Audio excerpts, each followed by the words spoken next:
The NFL is finally back.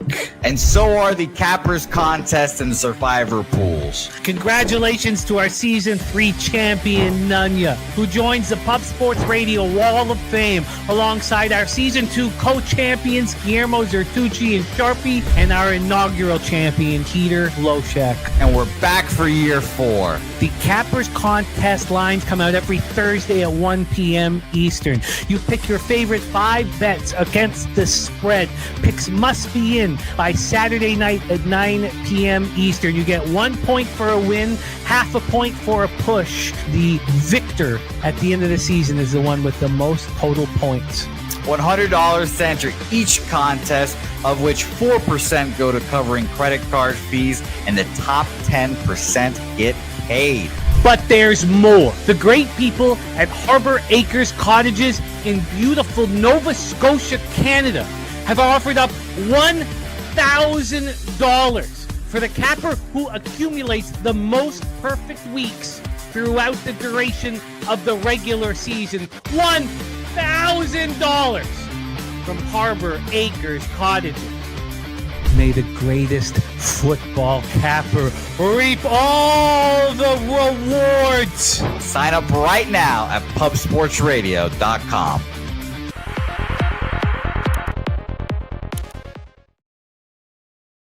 What up, cappers, gamblers, punters, hustlers, low baggers? Happy Wednesday, September 3rd to all of you.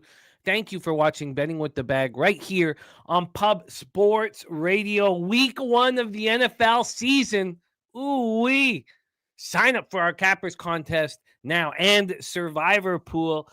We are so pumped up about both of those. We're so excited about our first live stream of the year that pops off tomorrow evening. Man, I cannot wait to host it.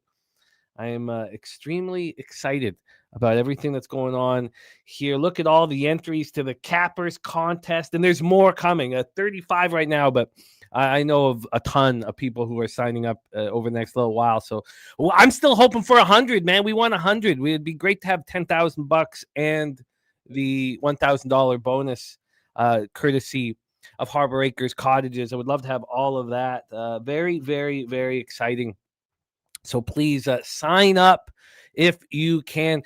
Man, I have invested so much money in this in this NFL week 1. Probably, more than I ever have before.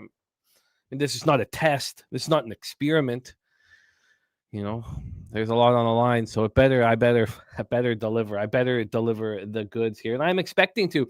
And it's important because Friday here with you guys, I got crushed. I had a bad Friday. It was my first bad Friday, and it was my first bad, really bad day in a long, long time. I'd been staying away from those horrific days.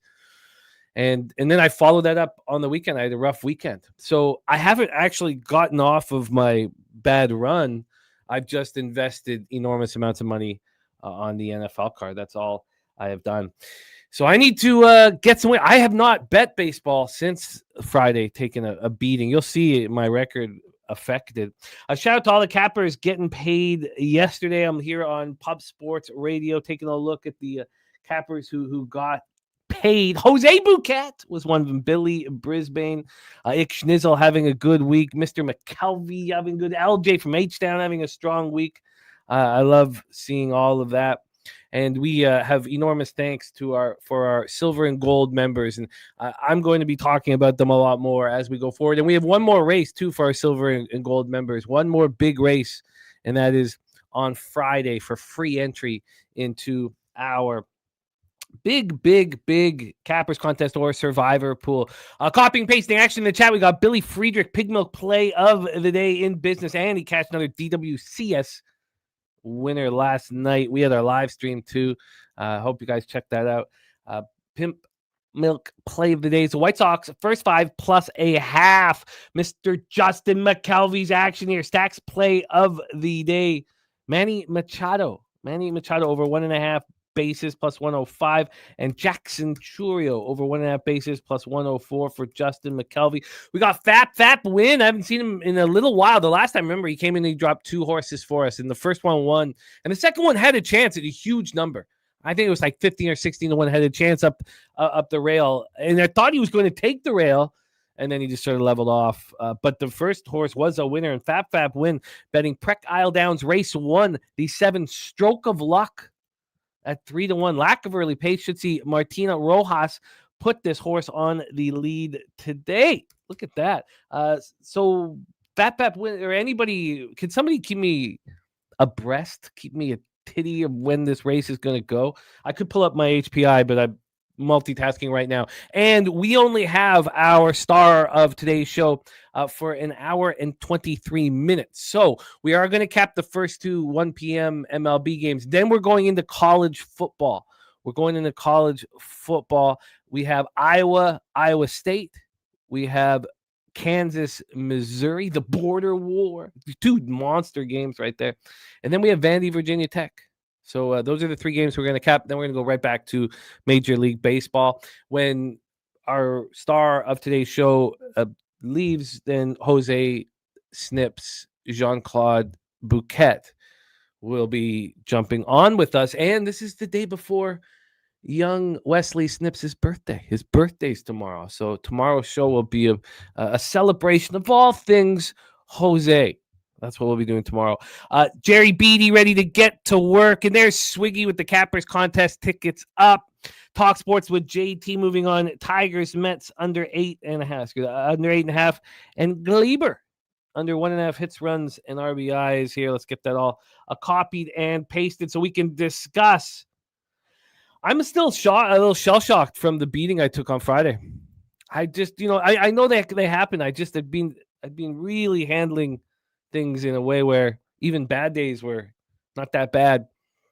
And then the capping gods come out and take a sharpened chopstick to your larynx just to wake you up, just to bleed out a little bit.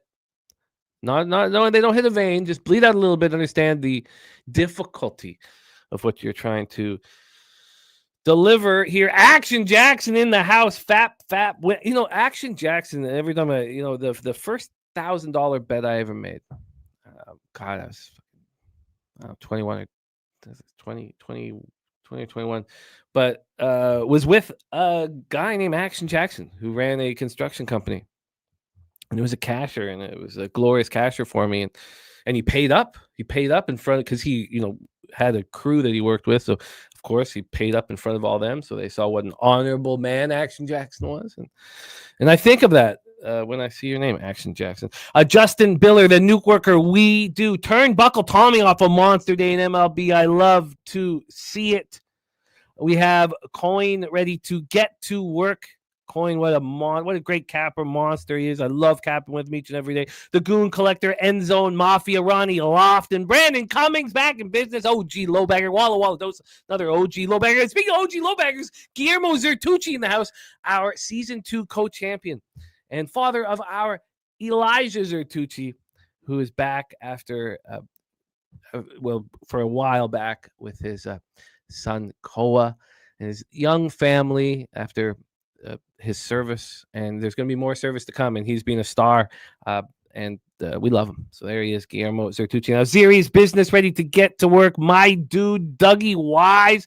Thank you, Dougie Wise. Banker says Banco Blitz was excellent yesterday. I feel like there's so much work that's being put in, and historically, week ones have gone very well for me. So I'm trying not to be concerned with the amount of action I have, because it's considerable. 19 bets, and there's at least 2 more that I want to make. 13 futures. It's a lot, man. Turnbuckle Tommy says he loves the Brewers' first 5 today. The over 9 in Brewers, Phillies, and the over 8.5 in Tigers, Mets. We got Gorky in the house looking for a bounce back day. Gorky, we hope to provide it and help provide it for you, my friend. Great to see all of you guys. Christopher Carter, 9 Legacy. We got the flank stake bet of the day. Let's get this here. We got Noel 207. And look at that. Said Circa move Titans to 9.5, got smacked immediately back down to 8.5. Thank you for the heads up there. We have our guy Robert Cherry. I'm so happy that you're back in business, Robert. How's your mom? I hope that she is also back in business. and I hope you're better from that car accident. It was scary. Robert Cherry, great to see you. MMA Mad Hatter, Tariq B. Great to see all of you guys. Oh, and there it is. Robert Cherry says, Mom is back home and gives everyone her love. She's healing nicely and back walking. Still using the walker, but getting better day by day. Oh, that's wonderful news, Robert. Thank you for sharing that with us, man. Steve G, great group here ready to attack. So let's do that frosted cupcake in the house, and let's roll. Please welcome from Los Angeles, California. This man has just been delivering from sport to sport. Whatever he focuses his mind on, he is giving us winners. Please welcome the co-host alongside Spooner of our hit show. We had our first season of walk-off wagers. It was a tremendous hit. Hope to have it back next year, and maybe have it back in the playoffs. We're discussing that as well. Please welcome our friend Wine Time Sports to the show. Wine Time, what's good, man? How are you? Jimmy the Bag, happy Wednesday, my guy. I've been itching to get back at it with you, man, because Friday I had an off day too. I had an off day with my guy Spooner on Sunday. So I've got a couple games. I just tweeted out my action for MLB today, so looking forward to getting to these first couple games, or however many games we can get in today. Looking forward to it, my guy, and shout out to everyone in the chat. Happy Wednesday, and it's week 1 of NFL, guys. This is a big week for sports, you guys know. There's going to be a lot of bets placed on these NFL games coming up this weekend. So I'm looking forward to it. I haven't really gone too much in depth into the NFL so far this year, but I'm looking forward to it these next couple of days leading up to it. And I'm most importantly excited to be here with you, Jimmy, on a Wednesday, man. We've got baseball. We've got some college football to talk about. Let's get right to it. Let's get right to it. It's hard to think about anything other than NFL right now. Troy and I, over those 2 days, we're on camera, breaking down for over 10 hours. Over 10 hours, it's like there was no rock left unturned. And I have no problem with that as long as it brings fatter bankrolls. If it, I'll have 20-hour shows if we're winning, if it's working. And so the stakes are high. Every year is more important than the last. So I'm pumped up. KV Smell Good in the house. Wager detective, sports scientist Jacob. Oh, thank you, Pat. 2:30 my time. Beautiful. Thank you. And Tommy, Turnbuckle Tommy on Vikings Bears under 44 in his pocket. Yes, that's a double up under for me.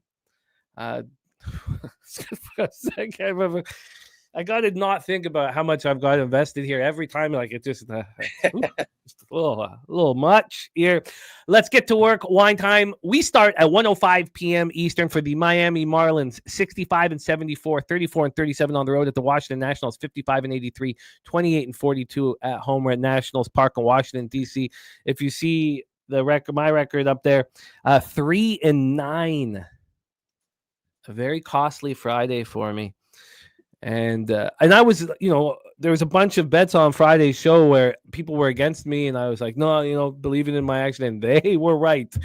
If you were on the other side of me on Friday, it was a very glorious day for you.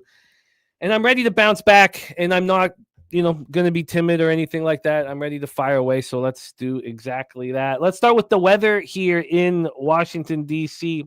We have 79 Fahrenheit, feels like 83, 2.9 miles per hour to left center, gets up to 3.5 miles per hour. Why is that important? Because Mitchell Parker sweats buckets. When we get to daily stadium report here for Nationals Park, we have plus 10% overall, plus 7% homers, plus 12% doubles and triples, and plus 3% singles. Yuri Perez going up against Mitchell Parker. I actually, and I know this sounds crazy, but I want to back Mitchell Parker for these last few starts. We both backed him in his last start, and he pitched well. Yeah, we lost money, but he pitched well. 6 1/3, 6 hits, 3 earned runs, 2 homers, 7 Ks. Didn't walk a batter in a 4-1 loss at home. Now he's consecutive home starts, and he's been bad at home. I mean, it's hard to find any statistics where he's been good this year. I mean, he's been 5.94 ERA, 1.47 WHIP.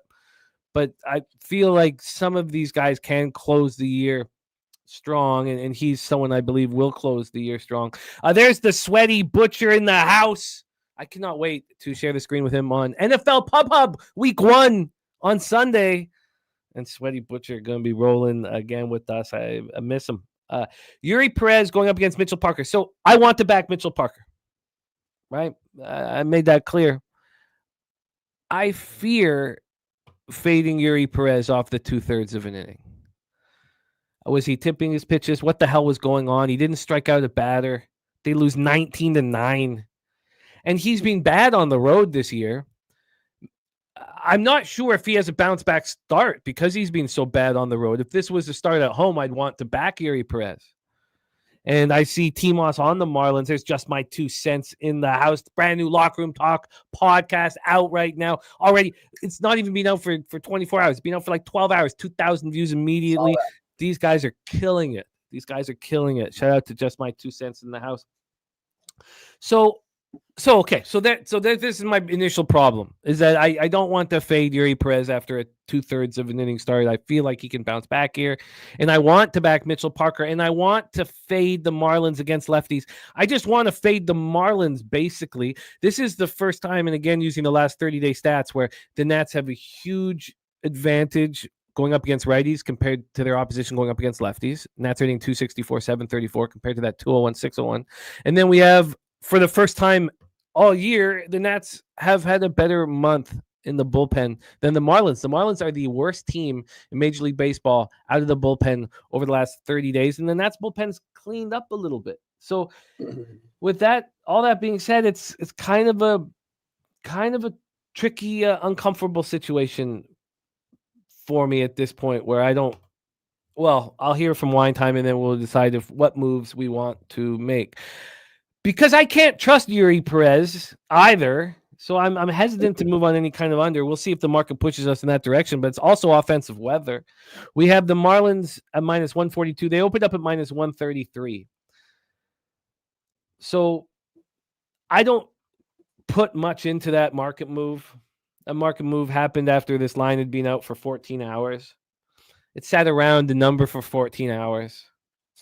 So the public wants to fade Mitchell Parker. They look at the surface stats and things of that nature. That I don't care about the market move. This total's an 8.5. It's juiced to the over. This opened up at 9. I mean, I can't imagine anybody betting unders, but we're going to look at the board here, and it's going to tell us that there are unders that have been bet. I'm not sure why it's not up yet. Maybe I see if I don't have the. Let me see if I can get it. If I move over here, I hope that I can get the board here. Is it going to show for me? And no. So it looks like I might have to use action here. I don't know if anybody else having a problem with the board over a wager talk. Let me know. Noel says Parker is a punching bag. He certainly has been one this year. It was a quality start, and he's got consecutive home starts. There's Nasty Nate, Cheshire Cat, Matty Ice in the house. So here we go. Take it away for us here, Wine Time, my man, Marlins, Nationals. Oh, yeah. I couldn't even tell you probably how much old Mitch Parker has cost me these last couple of weeks. He has not been pitching well. You mentioned, quality start in his last outing, 6 1/3, 3 earned runs. This guy's got good stuff at times. I think maybe next year he might improve a little bit, but as the season has gone on, it just seems like he's just planking. It just seems like can't get it really done on the mound out there. Not a lot of confidence out there, especially when you're rolling out there with a team that's not really playing for much at this point in the season. Mitchell Parker, though, wants to be part of this rotation going into next year. So I do believe he's going to pitch better this last month of the season, kind of as you mentioned. But this is kind of offensive friendly weather here. And the Nationals going for this sweep, surprisingly enough here. Marlins just falling off here the last couple of weeks or so. They had a nice run going into mid-August. It was kind of crazy. It was kind of really magical to see what they did. I'm going to remember it next year for sure, because I'm going to remember it for a while because they made me a lot of money this year. Miami Marlins really cashed out some good tickets for me this season. Going into this one, I could only back the Nationals, though, and it's crazy. Like I'm thinking about backing Mitchell Parker again, and he's just not showing me anything. Yeah, quality start last outing, but still 6 1/3, 3 runs. Nothing to write home about. It seems like he gives up a long ball at least one time a game. Hopefully there's no runners on base when he's there. I'm close to moving on the Nationals, Jim. I kind of wanted to talk this one out with you. Didn't move on it quite yet. But I could see the Nationals. I mean, there is a slight movement towards the Marlins from the opening line from what I saw last night. But it's not too concerning, as you mentioned. It's not too much of a move either. I could only back the Nationals. I could probably only back maybe even the over here in this spot. Did you read off the splits for the money line in this one, Jim? Did I miss that? You missed it because they're not up. Okay. So they're not up at Odds Logic or over at Wager Talk. So I guess we could look at action. And if we're looking at action, it's 32% of bets and 24% of money on the Nationals. Not sure how much we could trust that in the MLB market.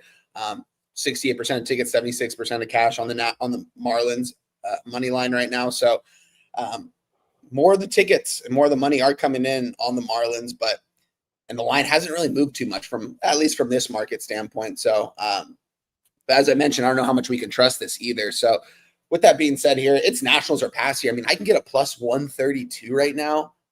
Pretty good number. Maybe, you know what? Maybe even the Nationals on the plus 1.5.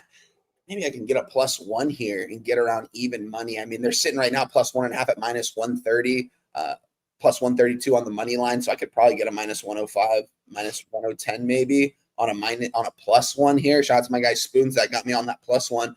I think I might move on that here. Either that or maybe even a team total, but just too juicy for the Nationals. A 3.5 minus 130. I don't like that. But at the same time, it seems like when Mitchell Parker is out there on the mound, they do seem to hit for him. I mean, he's got 7 wins on the season. Those haven't happened recently. They happened early on in the season, but it seems like when you look at his splits, this team hits for him other than his last start where he finally pitched well. They lost 4-1 to the Rays. But, I mean, I don't know. I feel like the Nationals always hit for him, and it seems like an offensive-friendly day at the ballpark here in D.C. So maybe a team total. I know it's minus 130. I think I would stay in that direction. Look how many relievers were used the last 2 days from the Nats. It feels like they're going to be. It feels like they're a beaten up pen, and Nats going for the sweep. And Turnbuckle Tommy on the Marlins first 5 says, love fading Parker. He's trash. Perez bounces back against Nats bats. TJ says Circus moved 11 cents to Miami in the last 2 hours. Again, I this first pitch is in 42 minutes. Of course, people want to back Yuri Perez over Mitchell Parker. I don't put too much into that. And TJ makes an important point. He says it's not just the surface stats. He says that where is it here? Jesus, I had it here. He says xERA 5.88, and Yuri's xERA is 3.19. And to that, I say, that's look at what Yuri Perez's xERA is on the road, and then you have Mitchell Parker with consecutive home starts, and he's not going to be sweating buckets. We watched him, he still drips sweat. He's disgusting, even in 80 Fahrenheit. But Mitchell Parker's coming off a quality start. He's coming off consecutive home starts. I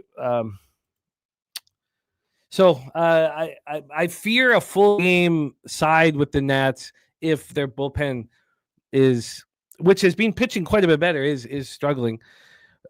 So where do you lean at this point?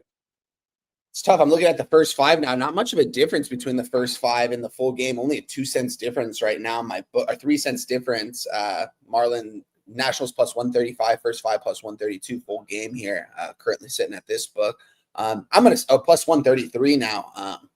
Just a cents up, but maybe we see the Nationals close out a plus 135 here. It's going to keep me off here. Seeing TJ. Did TJ say he's on the Marlins in this spot?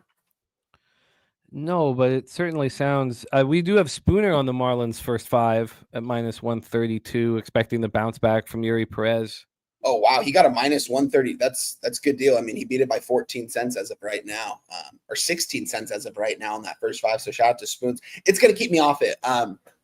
I don't need to force anything in this one. I got something in the next game, so we can move on. I had a lean towards the over, maybe team total over 3.5 at minus 130, but it's just too juicy for me to get there. Do I think they can get there? Absolutely, but it's just going to be too much juice for me, and I'm not going to force anything in this game. It sucks that Yuri Perez is coming off this. I wish he was coming off a beautiful performance. Yeah. I hate that he's coming off 2/3 of an inning.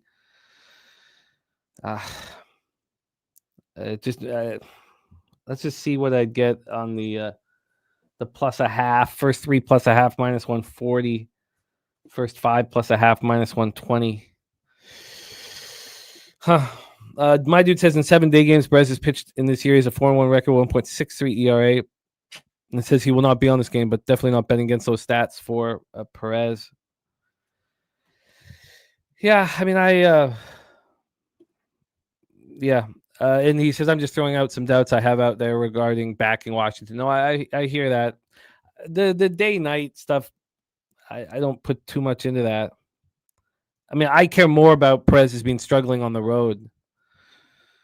Wager Detective says line is saying Marlins. You could say it is now, but again, like as other cappers care more about the late move, I don't, because I can explain it. It's so easy to explain. Who in their right mind would want to back Mitchell Parker? Someone with a sickness, and I have it. I have that sickness. Me too. Believe me. So I'm still interested in backing him. I'm just not going to sit here and hem and haw and all that. Yeah. Oh, TJ, I wouldn't bet it here at 365. 365 is got the worst plus a half and minus a halves in the entire industry. So I bet it, over offshore at penny. But I hear you guys. Phil the Kill says the Nats have lost me enough money this year. Thank you. I hear that. And Nasty Nate on Marlins first 3 money line.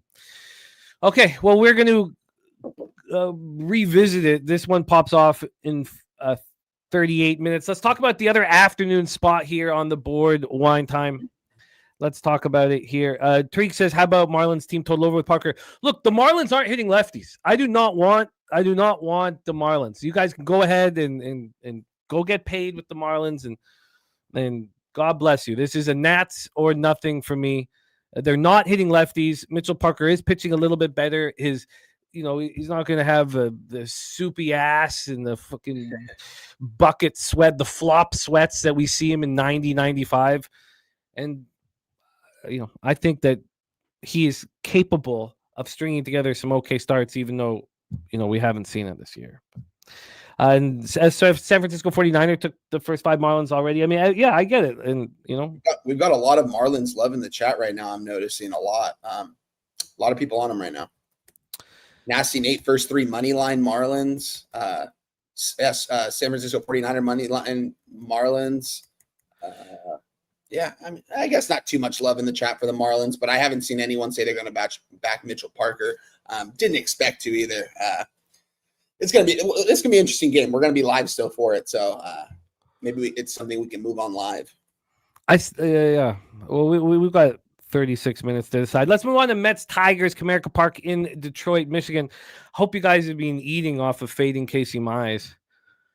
I watch this guy. I love the guy. I'm a big fan of his, and I've been telling you guys for 2 months. It just doesn't look dominant. Now, he's still putting together an excellent season, but I was even surprised. I was like, really? He's only throwing 120 2/3. I thought that he'd gone further here. Let's get into. I thought he'd pitched more innings. I thought he was really being eating up these innings, and it hasn't quite been doing that. Christopher Carter says this feels like midday under coming from Mets Tigers. Mets bullpen is rested. We have Clay Holmes and Casey Mize. Let's talk about Comerica Park in Detroit, Michigan. Let's get into the weather here to get us rolling. 76 Fahrenheit, feels like 74, 12.1 miles per hour, right to left and in. Gets up to 14.6 miles per hour. So some wind issues out there. Let's see what Ballpark Pal has Comerica Park. Minus 3% overall. I thought it'd be worse. Minus 16% home runs. Minus 9% doubles and triples, but plus 11% singles. Wow. Matty Ice says Casey Mize was supposed to be our Scooball. Says thank God Scooball turned into what he is. What a monster Scooball is. I can't wait to watch him in the playoffs. I can't wait to watch him with everything on the line with each pitch. He's a gamer. So let's take a look at this line history one time. We have the Detroit Tigers at plus 102, plus 101. They opened up minus 102. That's that's fascinating. Now, nobody's hitting righties as hard as the New York Mets, and Casey Mize is being vulnerable. I think that we can explain this. But how many times have the Tigers been a dog at home this year? If I was to guess, probably going back to I'm going to say 8 times. Yeah, I don't have the answer. I wish I did. This total opened up at 8.5. It climbed, and it was juiced to the under. It climbed to 9, and now this 9 is so juiced to the over that there's 9.5s. Yeah, coming up. Wow. So a huge move to the over. Hesitant to get in the way of that. I have not been backing Clay Holmes at all. he's been pretty good on the road this year. I shouldn't, but he gets hit. It just, he doesn't get barreled that much. 272 opponents average, but he's only allowed 4 home runs in 67 innings on the road. Coming off a 7-4 loss at home versus the Marlins. His splits are very good. Casey Mize, 12-5, 3.95 ERA, 1.31 WHIP. That last start, 3 1/3, 7 hits, 5 earned runs, 1 homer, 4 Ks, 2 walks, a 7-0 loss at the Athletics. At home this year, he's been strong. 23 earned runs in 11 starts, 57 1/3, 249 opponents batting average. His splits are very good. As I said, nobody's hitting righties as hard as the New York Mets right now. 294, 891 OPS. Tigers versus righties, 238, 705. And the Mets bullpen's getting better, but still bad, 4.69 ERA. We expect it to keep getting better as it get closer to the playoffs. And the Tigers bullpen has starting to get into playoff mode once again. As we don't have the board up, unfortunately, let me know if the board ever comes up. We'll be using action now for the cash totals. Maybe this is a mistake, but 96% of the tickets, 98% of cash on the over, and it's skyrocketing towards the over. And then 50-50 on the money line, 48% of the tickets on the Tigers, 63% of the cash. You could say this line's not moving. I think that'd be a fair thing to say, even though it's moved a few cents towards the Mets. Very interested in your take here. One time, Mets, Tigers. Yeah, this is a really interesting game, Jim. I do have a play in this one, and it wasn't a play I was actually anticipating on making when I capped the card when I was going over it last night. Going over it this morning, though, I'm glad I got on it when I did, because now it's just getting a little bit more juicy, and we're seeing 9.5s on the board. I moved on the over 9 minus 120 here. I think both these pitchers are vulnerable today. I know both these pitchers' numbers look good, but Casey Mize has been very suspect, especially his last 5 to 7 starts. Hasn't looked too great out there, and I think this is a good lineup that the Mets, or good pitcher that the Mets can actually tee off on in this spot. I was close to moving on the Mets too. I was close to moving on the Mets and the over here. I just decided to go with the over here, just because I do think that Detroit's going to be able to hit Clay Holmes as well. I think the market's indicating that. It does a lot of money in bets. It says on action are on the over. It is moving towards them, but same time, why is this total 9? You know what I mean? I figured it would open up at an 8.5. These two pitchers on the mound, especially, it doesn't look like. I mean, I thought I saw it 12 miles per hour. It's blowing in from right center, correct? Yeah, right to left. But Ballpark Pal's telling us there is going to be a lot of base hits in this one, so maybe we see a lot of singles in this one early.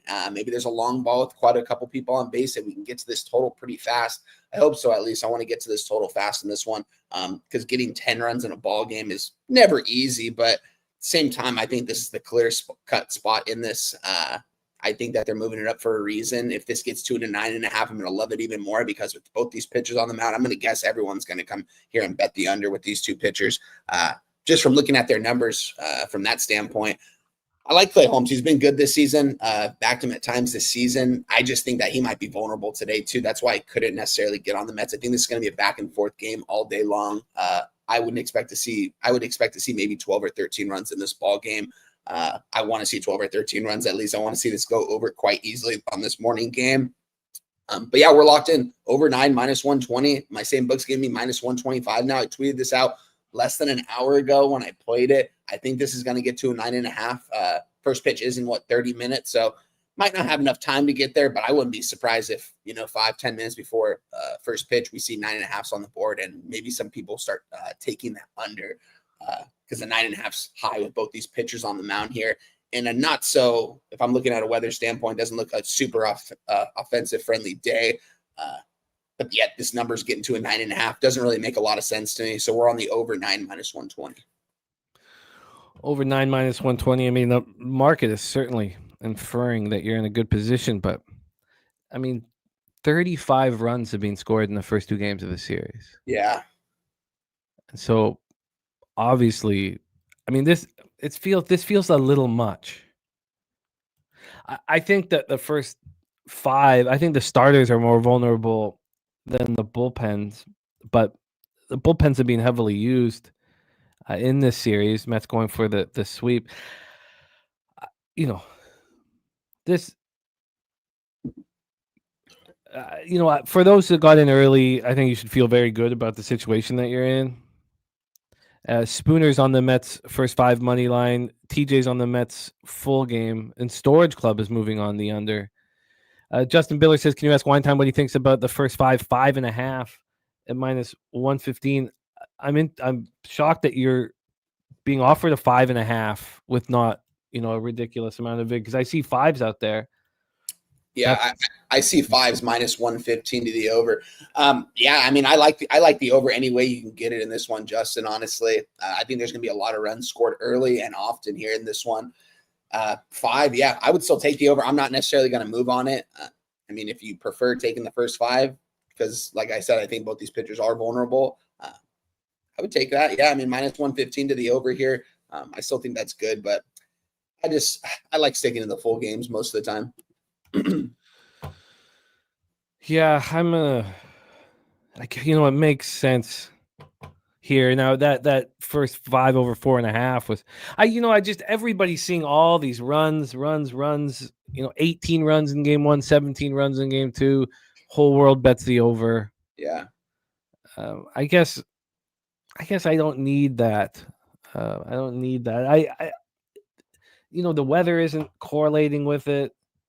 The pitchers both have been vulnerable, and the sticks are clearly hot. But now you have this early game.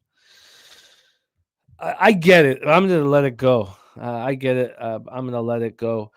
Let's move on. God, I guess I have a little bit more time to decide Marlins Nationals. We don't have wine time for the full day today, so we're going to switch over to college football here for 3 games and then get back here. We also have Taint play the day in as well.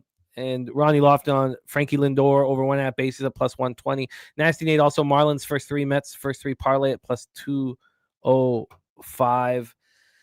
Let's talk college football, and then I will make a decision about what to do with that under.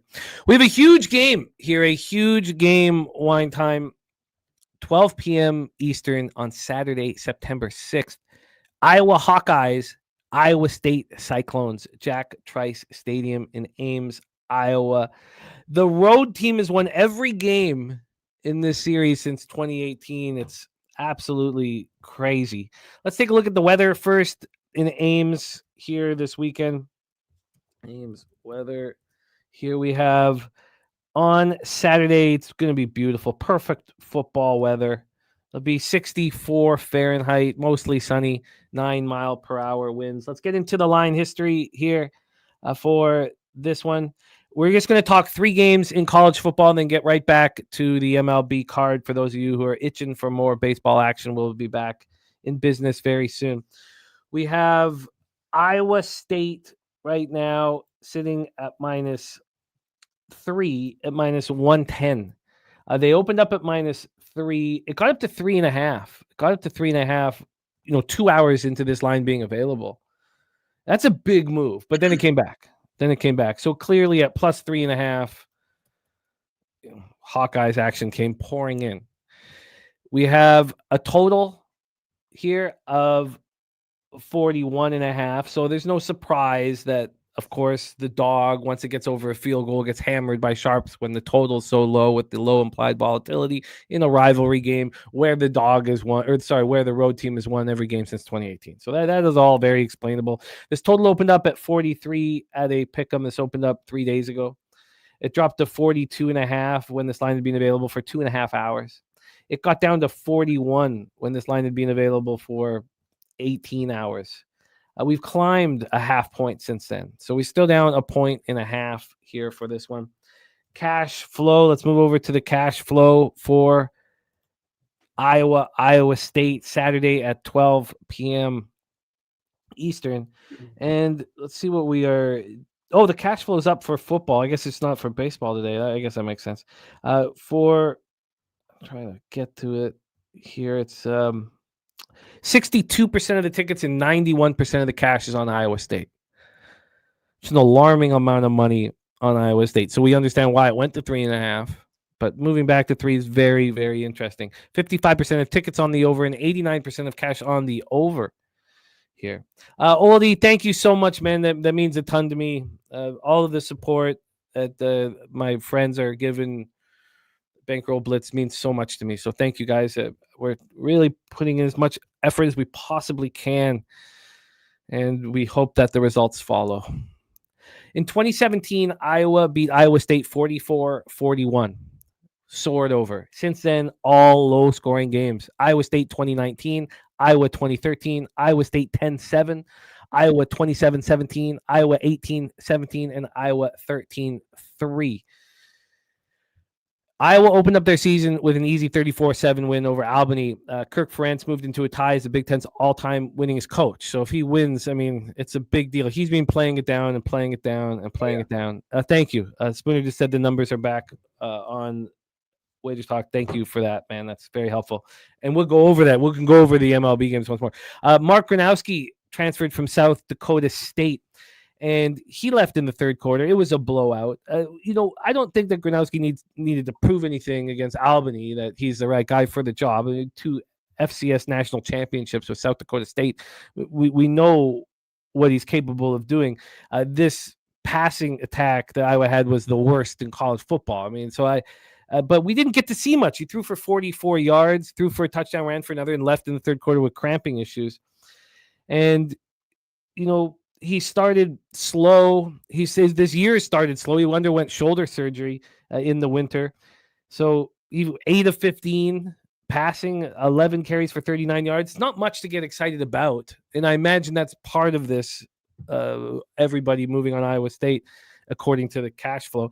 Xavier Williams ran for 122 yards and a touchdown. First Iowa freshman to record a 100-yard game in his debut since Sean Green in 2005. 116 yards against Ball State. So Xavier Williams, but again, that's Albany's going up against. Yeah. It's going to be a little tougher here. Iowa outgained Albany 310-43 on the ground. It was just a walk in the park. And look, Iowa State's expectations just keep climbing. Big 12 champions last year. They opened the season by beating Kansas State. You were on the money line and side. Then they come home. They easily beat South Dakota 55-7. Rocco goes for 278 yards and 3 touchdowns, and 2 to Benjamin Brahmer, the tight end. And Rocco completed 14 passes in a row, his first 14 passes. He finishes 19 of 20. It's a school record 95%. And he threw a touchdown in a school record 20th straight game. And Kyle Conradi set the school record for longest field goal, the 63-yarder. It was great to see who is this now the second longest kick in Big 12 history because Martin Gramatica for Kansas State in 1998, 65-yarder. Take it away for us here, Wine Time. Hawkeyes, Cyclones, Jack Trice Stadium. Yeah, I'm going to get passionate about this rivalry. Just want to say shout out to the state of Iowa for putting this rivalry on. It's such a small state, and the fact that as big of a rivalry that this is for the state, it's really like the state is split up in between 2 groups. You're either Iowa or Iowa State. It's very clear. It's crazy to see how crazy these fans get at these ball games. This game means everything. This game's been circled for Iowa since last year when they took the L. Iowa State, coming off a very impressive win in Dublin, Ireland against Kansas State. I love everything both of these coaches do. These are 2 coaches that know how to build a culture. And the fact that they continuously bring kids in, student athletes from the state of Iowa, from the high schools out there. They don't really recruit outside the state of Iowa. They do, but it's very rare. A lot of these kids have been playing against each other their whole lives, whether it's high school football or at this stage in college football. It's really cool to see, man. I love this rivalry. Both these coaches highly respect each other in big ways. I mean, Coach Kirk, man, this guy could have hung it up. He comes back this year. A lot of people said he wants to get that winning record. You said it. He downplays it. I watch this guy's interviews every single week. Love everything he says in his press conferences. Gives so much good information about his team. And just the things he says are just, this is the kind of school you want your kids going to, honestly. Shout out to him and that whole program. Not a lot of turnover coaching-wise for either of these teams. Both these D coordinators have been here for quite some time. They know these offenses. We know Iowa's had their offense has always been the issue throughout the years. Bringing John Lester last season definitely improved. They get Gronkowski in the portal from South Dakota State. This kid did all the right things this last offseason, took all of his offensive linemen out to dinner, all of his receivers, took them on camping trips, paid for it all. Just doing good stuff with that NIL money, which you should be doing with your teammates to build that camaraderie because this is his last season. And going into this year, guys, I had high expectations for both these programs. I mentioned that if Iowa State would have lost to Kansas State, I think Iowa State would have probably won every single game after that. The fact that they did take care of business in Kansas State. Prior to the season, I said if they lose to Kansas State, I was on Iowa State in that first one, but this would be an Iowa State spot. This very much seems like an Iowa spot the more I look at it. They struggled out of the gate in the first half against Albany, as expected. I mean, that's what they always do in the first half of their ball games offensively, especially in the first game with the new quarterback. They were going slow. Their running back one, Moulton, is going to be out for this one. He left early in the last game. But they had guys that stepped up, guys like Xavier Williams, redshirt freshman. This guy wasn't really expected to play much this year. He got a bulk of the carries. He was very patient, running behind his offensive line and waiting for those cuts to just open up. It's very impressive. I think this guy's going to be the running back too going forward. Terrell Washington, this guy's probably going to get a bulk of the carries. They got all kinds of guys that can run the ball over there. It's just a big thing. If Mark Gronkowski can get this offense going, he's got some protection up front. I think this is a really good offensive line that he has. It's a very experienced defenses. Both these defenses, very experienced guys. Look at Iowa State on the other hand. Rocco Beck. This guy is, everyone talks about this guy being in the NFL. This guy's an NFL quarterback. He definitely makes all the right plays on the field. He's more better in the short game rather than the long game. He's got two bullhead running backs in Carson Hansen and Abu Sama. I think Carson Hansen, they need to give this guy the ball a little bit more. I don't think they're giving him enough touches. I know he struggled a little bit against the school they played last week. Against Kansas State, he was running the ball hard, and I was questioning why they kept going back to Sama because I thought Carson Hansen was going to be the guy. You look at this defense. This defensive line, I mentioned him last week, Dom Orange, man, this nose tackle, this guy's a handful for any offensive line. This guy's going to be a handful this whole season. This guy's a top 50 player going into this year. You got linebackers like Caleb Bacon, who have been with the program for so long. These guys, they have so much respect for these programs, and we know how this is going to go. These teams are going to come out the gate very slow. They're going to run the ball. They're going to be conservative. They're not going to go for it on 4th and short. If it's ever a 4th and 1, they're not going for it. They're punting the ball away because why? These kickers from Iowa, they're different, man. These punters seem to be good every single year. Their field goal kickers always good every single year. I expect to see more field goals than touchdowns in this one. The play I did move on here, I'm going to add another play as I talk about this game, but the play I tweeted out last night, I went with the first half. I honestly think, Jim, that this full game could go over as the second half goes on. I think these offenses are going to move the ball a little bit more. They are going to make some adjustments, not too many adjustments, but I do think we're going to see more scoring in the second half. And I think this game somehow goes over. I'm a little confused why this total is 41.5, considering these games have been going under. I think the last game closed at like 36.5 or something like that, something crazy. And it just seems like that's what I was expecting, to see this high of a total, but then to see the first half and see it at a 20.5. We saw Iowa come out the gate really slow in week 1, and then the second half, they kind of blew the doors off. I expect them to be a run-heavy game, short passing game to the tight ends, get the ball to playmakers in open space, and hopefully get 3 or 4 yards a play and try to get some chunk yardage and get these first downs. But it's going to be a slow pace game with both these coaches that know each other so well. They don't want to make any mistakes, and I don't think many mistakes are going to be made here. Iowa wants this game really badly. Going into the season, guys, I had Iowa circled as a potential Big Ten winner. I didn't actually place it or anything like that, but I thought their schedule actually worked out in their favor. They have Oregon at home later in this season. I have really high expectations for both these programs. I think Iowa State loses this game and probably wins the rest of their games and goes 11-1. I'm going to give it out too, guys. I'm going to give out Iowa. I'm going to see the best number available that I can get right now on a +3. Wonder if I can get a +3.5. It's probably going to be too juice. It's probably going to be -125. Let me just double check this right now. But I just think Iowa has more motivation going into this game. If they lose this game, their season, they're going for a Big Ten title. They're not this season isn't like they're trying to make college football playoff. If they do, they do. But their ultimate goal is to win a Big Ten title. It's a Big 12 team, but it's the rivalry. It's these coaches are going back and forth every single year.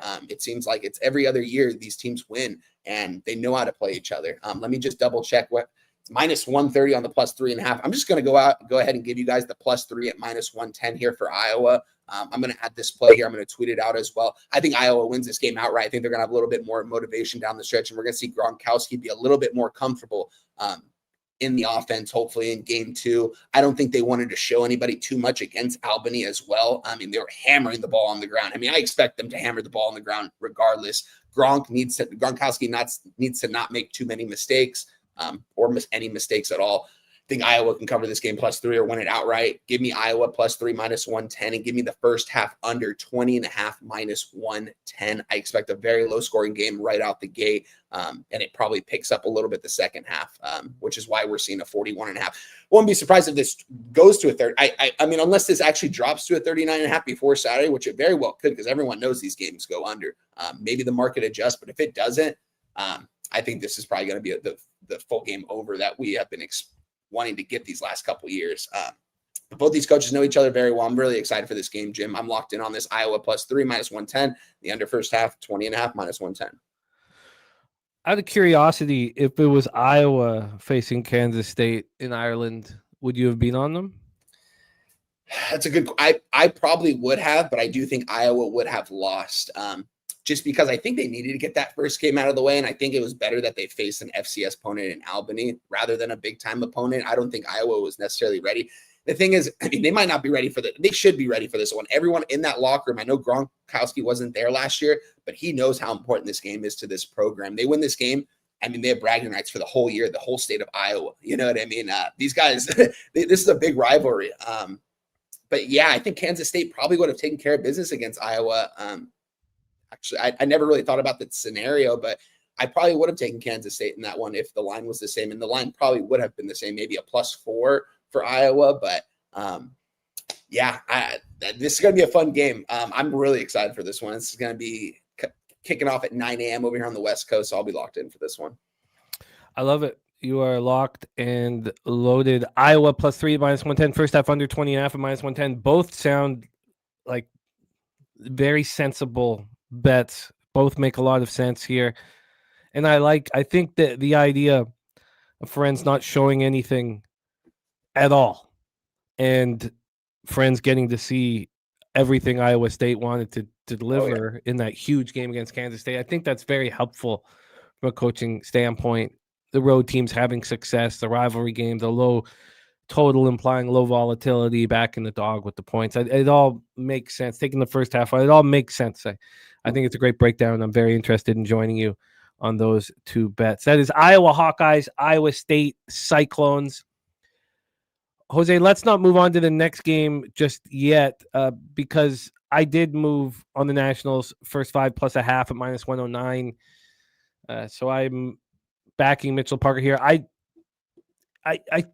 don't want to feel like I wanted to have action in the afternoon. I didn't want to join everybody on the over in the Mets Tigers game after seeing so many runs the first two games and having the early start.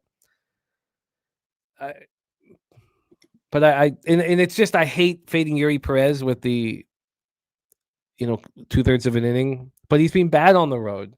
And if he questions himself on the road, this isn't like if he was at home, I'd be on him. I'd be backing him. So we got K-Win Bets. He's also on that over 9. We got a lot of cappers on that over 9 here. So I am in on that one game, and we do have Wine Time getting involved in the over 9 at -120 in Mets Tigers. He tweeted out 9.5 now on my same book, Jim. Oh, beautiful. Tweeted that out there. And then we have Spooner on Mets first 5 and Marlins first 5, and we have TJ on Mets full game.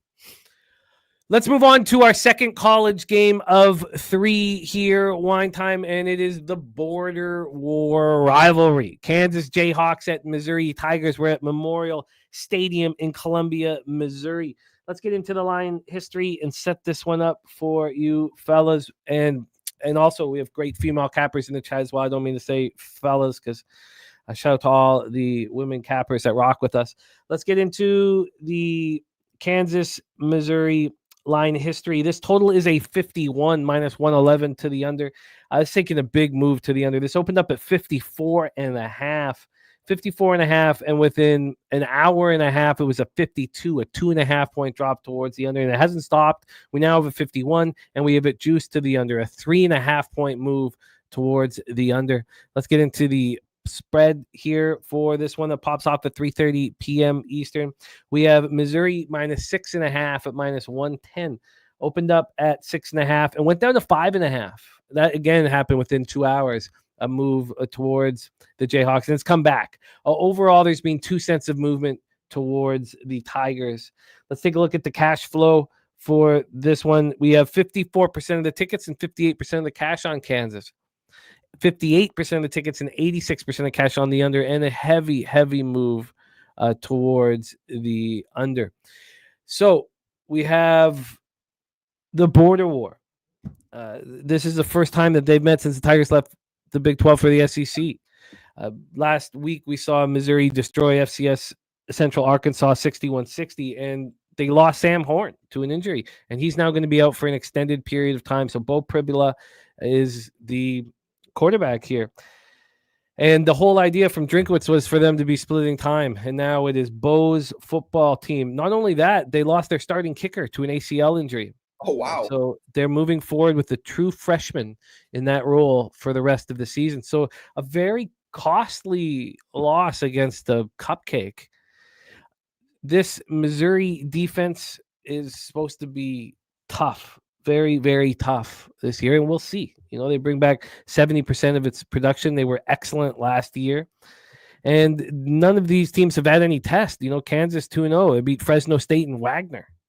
And not only that, despite destroying Fresno State and Wagner, destroying them, they were 6 of 30 on third downs combined. So it wasn't the most clinical victories. Take it away for us here at Wine Time. Jayhawks, Tigers, Memorial Stadium in Columbia, Missouri. Yeah, Jim. Going into the season, I really like this Kansas team coming into this year. I just believe that Jalen Daniels he's got every tool in the shed to be good. It's just, I really thought last year was the offensive coordinator in Jeff Grimes. They can his ass, get him out of town, as they should have. What do? They promote Coach Z, man. Coach Zabrowski, this guy's been the quarterback coach for Jalen Daniels, recruited him over to Kansas since he's been there.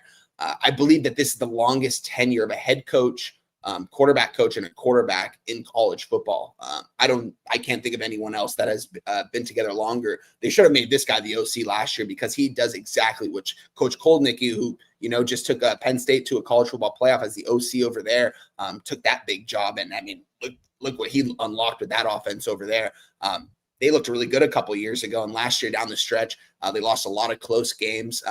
They did lose a lot of guys on defense, but what else did they do? They promoted DC McDonald. He was their co-defensive coordinator last year, had a lot of problems on defense last year. This guy seems like he's cleaned up a lot of the things in the secondary.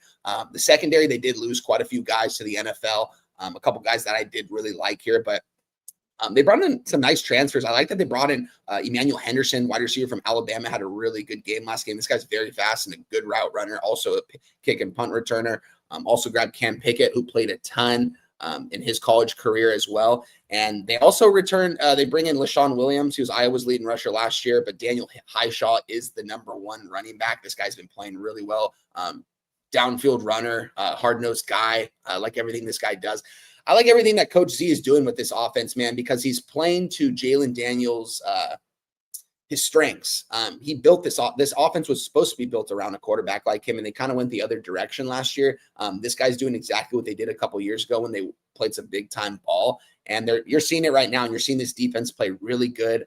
Give or take the competition, Fresno State week 1. Fresno State did look a lot better in their actual week 1 game, getting a win. But still, nothing to write home about against either of those opponents. You can say the same thing against Mizzou. Against the school they played, they absolutely smacked them. And what happened? Yeah, quarterback goes down, and the Penn State transfer in Bayo, what is his name? I don't have it up right here. Oh, Bo. You're talking about Bo Pribula. Sorry, Bo Pribula, the transfer from Penn State. Sorry about that.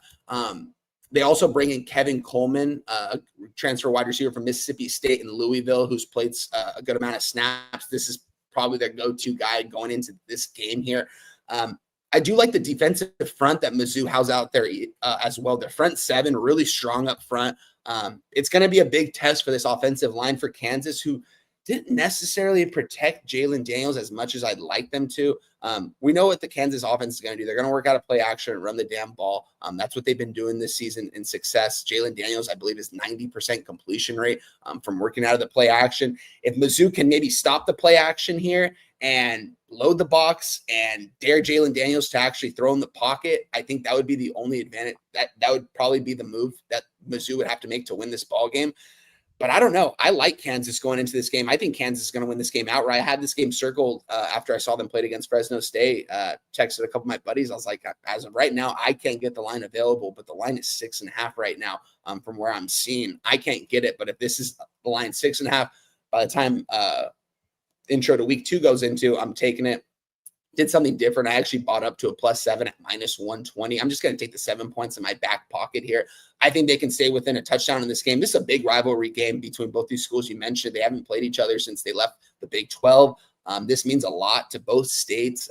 These these two games that we've talked about so far are just so meaningful games to both programs, and not just the programs, but their fan base as well. I think Jalen Daniels can avoid mistakes, and if he can be protected and not get hurt in this one, I think he's going to be able to keep him in this game easily by himself, because I just think this kid's this much of a gamer. I have high expectations for this kid going into this year. He's been in the system for a while. He knows it. This is going to be the biggest test of the year here for Kansas, going on the road, SEC environment against a front seven that is very strong. So this Kansas offensive line is going to be put to the test, but I just think Jalen Daniels is going to be able to work some magic here, especially in the second half of the ball game. You mentioned the total got lower. I think it's because we're going to see some slow pace game here. I think Coach Z is going to run the ball a lot, work out of the play action, get the ball to his playmakers, not force anything too much down the field, and take their time on offense, which they've kind of been doing at times this season.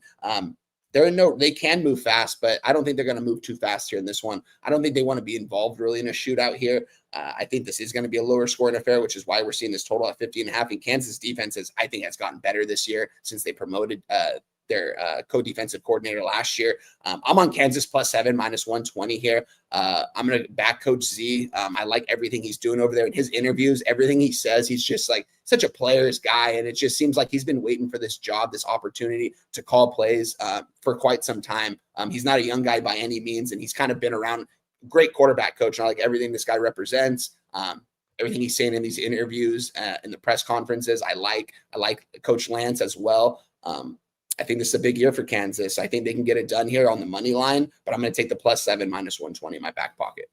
+7 -120 for wine time on the Kansas Jayhawks in the border war rivalry. Let's talk about our final college football game today. We're going to have more with Bobano tomorrow. Let's talk Vanderbilt Commodores at Virginia Tech Hokies. We're at Lane Stadium in Blacksburg, Virginia for this one. Let's get into the line history for this one, popping off at 7:30 p.m. We have Virginia Tech. I guess it's better if we do talk money line rather than the spread, as we're right around that -1. So let's get into the money line here. We have, there we go. We have Virginia Tech right now at -110, opened up at -113. So almost no movement. 3 cents. That's all that's happened. And 1 cent towards Vandy. You've gone from -103 to -104. So 3 cents away from Virginia Tech, 1 cent towards Vandy. Let's take a look at the total for this one. We have this total sitting at 47.5, -108. Again, no movement on the side, no movement on the total, something we have not been seeing in most of our college football breakdowns. We get to the cash flow here.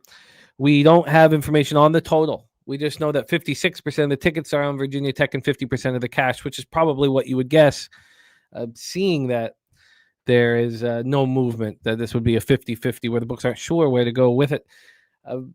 Vandy was a big surprise and a lot of fun with Pavia last year, and there's some huge highs. They finished 7-6, 3-5 in the SEC. It was an impressive season. They opened up this season with a 45-3 victory over FCS Charleston Southern. Pavia was 20-25 for 275 yards and 3 touchdowns. All of us just watched Virginia Tech go down and Kyron Jones go down flailing, 15 of 35. Did not look good under center. 221 yards, 2 interceptions. That is a 42.9% completion rate. And shout out to our guy TJ, officially in the Cappers and Survivor contest. I love it. You can hit that link right there under Pub Sports TV and join us. Thank you for being part of it, TJ. It's going to be fun, man. Nasty Nate says Pavia rush yards over.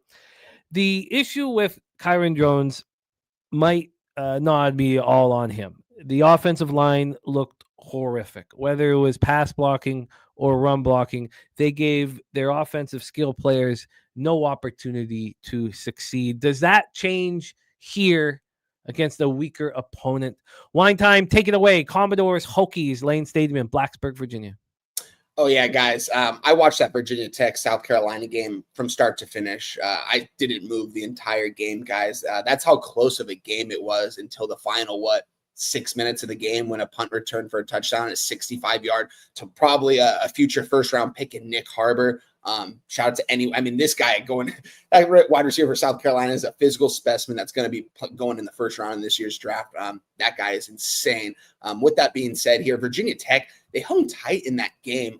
What did they do this last offseason? They gutted both their coordinators, bringing two different coordinators. One guy that has had experience in the NFL, and I believe the OC, he coached for not the CFL. It's another one of those leagues last year. Before that, he was a head coach for a G5 program for quite some time. I believe it was Tulsa. I don't have that in front of me, but I don't know. I thought Virginia Tech played a lot better than people give them credit for last week. Their offense definitely didn't look so smooth. Can kind of put it on Kyron Jones at times. There's a lot of throws that he missed, clearly missed, that he shouldn't miss at this point in his career. This guy's he's been in college. This is year 4, year 5 for him. He's been in the system for year 3 now. He needs to make those throws, and I wanted to see a little bit improvement in that. I did like what I saw from their running backs, and this is going to be a very much run first team. They're going to be running the ball probably on first and second down and throwing it on third, or Kyron Jones tries to run for a first down. Kyron Jones is a gamer. This guy's a big build at 6'2", 235. He's not afraid of contact. He wasn't afraid of putting his shoulder down at some of these safeties and linebackers when he was taking off and running with them. I want to see more of that in this game. They're going against a far weaker opponent in Vanderbilt. South Carolina is a lot better than this Vanderbilt program. I have Vanderbilt going 6-6 this season. I liked everything I saw from Diego Pavia last year. I just don't really think you could replicate that magical of a season, I guess you could say, even though they won 7 games. They had some big upsets, and this was one of them. In week 1, guys, remember last year, my first full year with Betting with the Bag, one of the first games we talked about was this game in week 1, or was it week 0? I forgot what it was. We took Virginia Tech. I think it was -13. They lost the game outright. This is revenge factor. This is playing at Virginia Tech, one of the most hostile and coolest environments you'll ever see in all of college football. I tell my uncle every year who went to Virginia Tech, we got to get to a game. One of these years we're going to go, man, and I can't wait to see that Enter Sandman walk out. And I just think this crowd is going to be alive. They're going to be ready to go, knowing that they were in this game against an SEC opponent in South Carolina. A lot of people who are predicting to go to the college football playoff. Lenore Sellers, people are saying this guy's going to be a first-round draft pick. Nick Harbor, first-round draft pick. Got a lot of good things over there on that defense as well. That DN that they got over there as well, just really talented, a young guy in Stewart. And Virginia Tech hung tight somewhat in the trenches. Their defensive line actually played a lot better than I expected to. They were able to actually get pressure on Lenore Sellers, which I was impressed by because this is a fairly new defensive line. But I think we're going to see Terrion Stewart come back this year. He's a 6-year graduate student who didn't play in week 1. He is their RB1. You saw Marcellus Hawkins, the transfer, come in last week. He was moving the ball pretty well. Jeremiah Coney is going to get involved as well, but I think Terrion Stewart should be available for this game. There's no confirmation on that from Brent Pry, at least what he said in his interviews this week. They're not sure if he's going to play out there. But I expect that this team to be ready to go, coming off a closer loss. They should have covered that spread. They had a chance to win the game outright. They were in the South Carolina zone quite a bit, and some of his receivers even dropped some passes that were in their chest, that were in their hands. If you put two hands on a ball, you got to catch that most of the time. I think there's not going to be too many hiccups this time. I think Kyron Jones is going to be up for the task after hearing how horrible he was. Didn't even have a 50% completion rate. I think this kid's a little bit more of a gamer than a lot of people expect him to be. I like his big build, as I mentioned, at 6'2", 235. This guy's hard to take down. When you're in those second or third and short situations, QB draw, do something. Let him get the ball in his hands and try to get that first down. Let him fight for it. I know you want to keep his health. You want to keep this guy healthy. That's been his main issue over the years. But at the same time, you got to use that to his strength, because he's not as good of a quarterback if he's not going to use his legs and his power when he's running with the ball. He's not a big-time down throw fielder, downfield thrower that you're going to see him throwing 60-yard bombs. That's just not going to be him. If it is, we're going to see some adjustments, because we didn't see that in week 1. But again, South Carolina team, a lot of people are picking to go to the college football playoff and make a run at the SEC title. Barely took care of business against this Virginia Tech team. I like Virginia Tech on the money line. I think this is a big revenge game. They played in Vanderbilt last week. They got them in Virginia Tech this week. It's kind of crazy. I mean, this schedule, they're giving Virginia Tech 2 SEC opponents in their first 2 games. That's crazy. We don't really see that too often. They've got a really tough schedule. I think that prepared them for this game, because Vanderbilt is a big step down in competition. I do believe so. Give me Virginia Tech money line. I just want to make sure what I tweeted out. I believe it was -110 here. Let me double check. But yeah, Virginia Tech money line. I think they take care of business. We gave it out to -110. You can still find that same number available, I believe. So let me double check here. What number do you have sitting right now, Jim? I am sorry. Let me move over to the. Yeah, I'm seeing -110 still. -110s, -115s across the board, pretty much. I like Virginia Tech here at home. ACC being a pick'em against an SEC opponent that's coming off a big win, and a lot of hype with Diego Pavia being able to come back at the age of 26, whatever he is. I get it, but I just think Virginia Tech has the advantage here at home. This is a revenge game. Brett Pry is kind of. I'm not saying his job's on the line, but I mean they need to get either last week's win or this win, I believe, for him to at least feel comfortable going into conference play. Give me Virginia Tech on the money line. I think they take care of business, Jim. -110 is probably the best line available at this point. It's moving slightly towards Virginia Tech at some books. And I will meet you at Lane Stadium. 10-hour drive from here. And that sounds like a must-do in our lifetime for sure. Natty Ice says, night game at Lane Stadium. Give me Virginia Tech -1. I like the angle. I mean, sure, Pavia's brought excitement to Vandy, but that's got to have left a real sour taste in the Hokies' mouths. I like the angle a lot. I like it a lot. We have 3 spots that Wine Time is attacking here on Wednesday, September 3rd. Iowa +3 in the first half, under 20.5 in Iowa State. Kansas +7, -120 in Jayhawks Tigers in Columbia, Missouri. And Virginia Tech moneyline -110. We are in business. So we have you for 17 more minutes. Yeah, let's get into Diamondbacks. Okay, cool. And then so why don't we do Rangers Diamondbacks and then hear what your best bets or whatever you're gonna make official after that. Beautiful. Let's roll here. And we also have just arriving now. I can see him backstage in all his luster. A man celebrating his birthday tomorrow. Wait till he's got the headphones in. He's adjusting himself, making sure that his legs aren't in view because they're just hideous. I mean, you're like, how much fentanyl have you used? Okay, looks like he's getting together. So let's now bring him out. The backbone of Pub Sports Radio. A day before his birthday, we got the big birthday show tomorrow, coming to us from our home studio in San Antonio, Texas, at the Southtown 101, the best bar in Texas. Please welcome our friend Jean-Claude Bouquett. Jean-Claude, how are you? Hello, gentlemen. Can you hear me?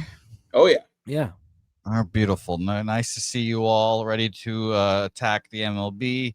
2 in 1 day yesterday. We bet the Pirates against the Dodgers yesterday, money line. And sometimes when you don't know what to do, you just have to go back to your old friends there. And seeing the Diamondbacks or the Dodgers lose to the Pirates again was quite funny. So nice to see that. But ready to attack. I didn't have anything in the first 2 games, but let's get after it. Let's get after it, my friend. First runner on for the Nats. Very curious to see if Yuri Perez buckles here in this. Would be a perfect bounce back spot for him. Mitchell Parker not a drop of sweat on Fatty. So everything going well here. Let's roll, Jose, my friend. 3:40 p.m. Eastern, Texas. And mark my words, 5 years after Mitchell Parker is done pitching, he's going to be 360 pounds. Mark my words. Call me on it. Let's flip it. This, and then your your Jaguars bet next year. Hopefully they do well this year. I hope they don't, but I will honor that and make the biggest bet of my life against the kids running that franchise and Amir Khan and all that. All right. Let's roll here. Lex Steele says, seriously, his name is Jean-Claude. Thought it was Jose. No, Jose's just for show. It's his showbiz name. Yeah. He's Jean-Claude around the house. My dude says, I do like the Rangers here. Justin McCovey says, stop talking bad about Parker until after the game. Hey, look, this guy's cost me a lot of money, and I expect him to cost me again today. Just because we get through 3 up, 3 down, I'm certain at some point I'm gonna. Oh, but we had 2 runners on with Noah. At some point, there's going to be a ring of sweat around his neck. We'll see though. Oh, look at. Oh no, that's. You looking for the ring? No, he's not. He had a very easy first inning. Very easy. Lex Steele's name's Jacques Claude. Wow. Close. Just two Claudes hanging out. It's funny. It's anytime we talk about his late onset circumcision, somebody comes out of the dark recesses of the chat, and when we call Julian him wrong, when we call him Jean Claude, somebody comes out. You're right. Just I am still doing it. Okay, I apologize. Let's focus here. We have Jack Leiter going up against Zach Gallen here. Rangers, Diamondbacks. We're in Chase Field in Phoenix, Arizona. Jack Leiter having a good season. 9-7, 3.77 ERA, 1.31 WHIP, 118 Ks, and 121 and a 2/3. Last start, 6 innings, 5 hits, 2 earned runs, 7 Ks, 2 walks, and a 5-2 win at the Athletics. On the road this year, he's allowed 28 earned runs in 12 starts. He's been bet on at home and not a full fade on the road, but not nearly as good. And his splits we've been dealing with it all year. Lefties, no problem whatsoever for him.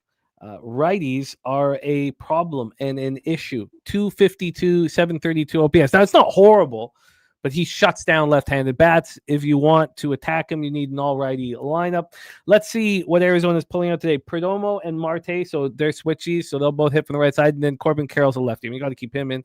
Then you have Moreno batting fourth, Del Castillo batting fifth, the lefty, Alex Thomas lefty. So there are about 4 lefties in this lineup, which doesn't make sense when you watch Jack Leiter pitch. That doesn't make sense at all. So we have Zach Gallen on the other side, 4.94 ERA, 1.30 WHIP. He's starting to pitch better. He's coming off a great start at the Dodgers and Chavez Ravine. 6 innings, 2 hits, didn't allow a run, 8 Ks, 3 walks. He has not been good at home all year. 46 earned runs in 14 starts, 13 home runs allowed at home, 13 on the road. He's just getting hit everywhere. Lefties hit him harder than righties. Rangers versus righties last 30 days, 264, 785 OPS. Diamondbacks, 246, 726 OPS. And the Rangers bullpen has been struggling, 4.86 ERA, while the Diamondbacks, 4.03 ERA. A shout out to our guy, Kingu, in the house. Brandon Cummings says Texas had a 6-game winning streak halted. The Rangers averaged 9.5 runs during the stretch. Wine time. We don't have you for much longer, but we can't wait to hear your breakdown of Rangers Diamondbacks. Take it away. Yeah, this is a game I wanted to talk about with you guys. Capping this one, I want to be on the Diamondbacks. I know the Rangers have been playing a lot of good baseball. They took a loss yesterday.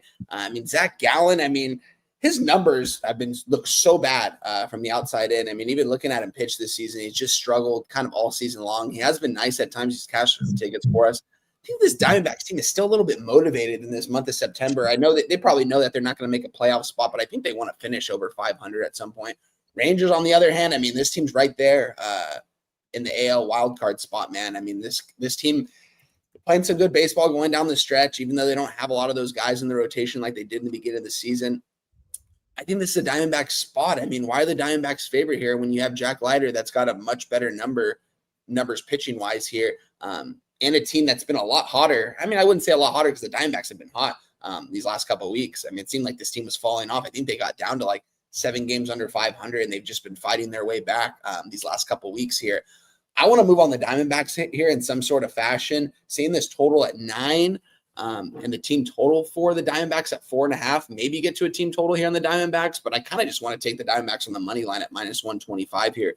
This line really hasn't moved from when I looked at it before we got on here last night. Just want to refresh just to make sure what we're getting. Yeah, I should hit it because I didn't do that. Apologies. No, you're good. Yeah, I was too caught up in Mitchell Parker delivering here for us. The Diamondbacks opened up at -134. They're now -122. So the Rangers have gone from +122 to +113, 11-cent move. So we opened up at -134 at 9 p.m. and it's just a constant move away from them. And then the low water mark was -118. It was -118 right when we started the show, an hour and 19 minutes ago. When we get to the total here for this one, we have an 8.5. It's -113 to the over. So we have a total that's dropped from 9 down to 8.5. It's a pretty legit move. This one was juiced to the under. So it was kind of expected to get down to 8.5, which it's done. And then when we get to the cash flow, the board is back up. And we're thankful for this here. So let's get over to Major League Baseball and take a look at the cash here. And we got it up on the board now. So Rangers, Diamondbacks, Wine Time. Here is the cash flow. 57% of the tickets are on Texas and 73% of the cash. 77% of tickets on the under and 94% of cash on that under. Yeah, that's interesting then. So the bigger bets are coming in on the Rangers here, which is why we're seeing some line movement. It's going to keep me off then. It would be Diamondbacks or pass here for me. I just see them as a favorite with Gallen on the mound. Maybe Gallen could go out there and at least pitch well. If this line is moving towards 8.5, maybe he can go out there and pitch a little bit better than he has. Let me see. What's the difference between the first five right now? First five, wow. Diamondbacks minus 140, first five on the money lines. So they are saying that Gallen is, man, I'm going to do it. You know what? I'm going to do it. Despite what the market's telling me, guys, I'm gonna listen to my X's and O's and my gut here in this one. I'm gonna take the Diamondbacks money line minus 125 full game here against the Texas Rangers. If I asked you, the number one reason why you're going up against the market in this situation is what? What is the number one X's no angle that says I've got the conviction to go up against this market move? I would only say because from when it opened, I'm surprised that the Rangers aren't the favorite here in this spot. I mean, at least a little bit more. I wouldn't expect even these Diamondbacks opened up at like 10, 15 cents more expensive than they are right now. It has me surprised. I don't like that it's moved down towards the Rangers, but at the same time, I think maybe Zach Gallen can go out there and pitch well. I mean, the Rangers have been playing really well, and everyone in the chat right now is saying, like, why would you get in front of this Rangers train? I don't really think too many people are going to be on the Diamondbacks, but the market is telling what you mentioned. I mean, when you see a little bit more than 50% of bets and all that money on it and the line moving towards them, it's probably telling you something here. And AM is saying it's the opening line. It's the opening line. The Rangers are rolling, and yet they're plus money with a perceived advantage on the mound. Is that something that you thought this opening line is screaming for Rangers money? Did you think exactly. that? Yeah. Seeing them as a dog here, I would expect the public to come in on them because they have been playing really good baseball, and they're actually are still fighting for that playoff spot. Diamondbacks, they're not out of it yet. I mean, some miracles can happen. I don't think they're going to do it, but I think you have two teams that are one team that's fighting for the playoffs and one team that's fighting to get to 500 here. And the Rangers have been playing really good baseball. Yeah, they took a loss yesterday, so it's like, why fade them 2 days in a row? But at the same time, I mean, I think the Diamondbacks are still favorites for a reason. I don't like going up against the market, but I'm gonna listen to. I think Zach Gallen could pitch well today, at least well enough to get us 6 strong innings, and then Diamondbacks can put some runs on the board here against Leiter. Because seeing the first 5 too, it does make me think that Gallen is going to pitch better than Leiter. Seeing that 15 cents difference there. What's the total in the first 5? Actually, 4.5 juice the over minus 120 here. Yeah, that's interesting. I'm gonna take the Diamondbacks here, Jim. Minus 125 on the money line. Minus 125 for the Diamondbacks. Matty Ice says these teams almost have the exact same record. I mean, I don't even look at season records. I just look at Rangers are 11 games under 500 on the road. Diamondbacks are 2 games over 500 at home.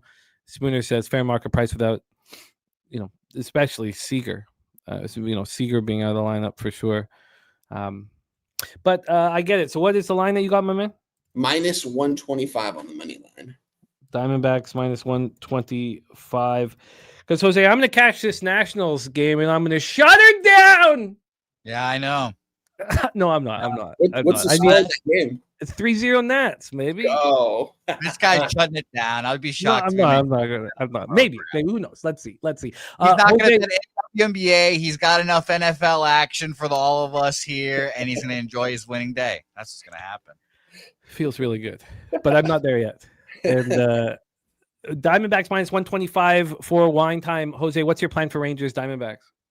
Yeah, I initially was leaning towards the Rangers here. Market kind of moving that direction, but I'll stay off, and I respect wine time and his capping. So no action for me, but I initially was leaning Rangers as well with Jack Leiter. Again, thinking that I have a better pitcher on the bump there as well, but no action for me.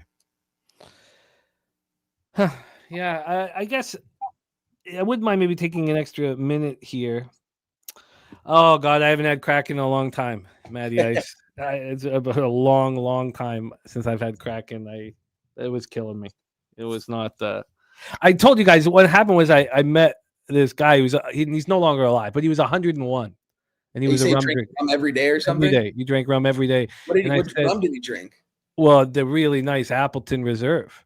Okay. And when I said to him, I was like, 'cause he's a Jamaican guy. When I said to him, I was like, "What do you think of Kraken?" And he just looked at me and he said, "That shit is gonna kill you." And I thought that was so funny. I was like, "Oh man, that is so fucking funny." And I did listen. I did listen here. So Diamondbacks minus 125. So we only have one time for a minute or two longer, but I just kind of want to dive into this a little more. We have Jack Leiter coming off a very impressive road performance. So maybe we can put a line through what he's been doing on the road. I can understand that opening line, drawing people into Rangers action, but I don't know if we saw that. I mean, 57% of tickets are on the Rangers, 43 is on Arizona. So then the question becomes, is Zach Gallen back? Is he back? Like, do you think that Zach Gallen's going to just start shoving now that the pressure is off and he's staying where he is? Is that something that you believe one time that Zach is back? I mean, I like Zach Gallen. I backed him at times this year and he's cost me money. I backed him at times and he's made me some money. Probably cost me more than made me. But yeah, he's just been pitching a lot. I mean, 1 earned run in his last 12 innings, despite he's been consistent in his last 5 games too, going 5 to 6 innings. I don't know if we're going to see more than 6 innings out of him. I think he's kind of like a 6-inning guy at this point right now. So we're going to kind of have to trust that bullpen, which I don't really trust. Could you read me off the bullpen numbers last 30 days if you have those pulled up?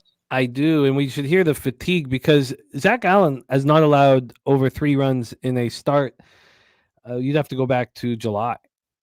So all of August, they were all he only had 1 start that wasn't a quality start, and that was at the Texas Rangers, against the Rangers. Yeah. 3 earned runs. He only struck out 1 batter. I wonder why that was. Why Texas sort of had his number. That's the only time he's seen him this year. But they sort of had his number. We'll get Jose to touch on the fatigue factor, but the Rangers bullpen's been bad. 4.86 ERA last 30 days. Diamondbacks 4.03.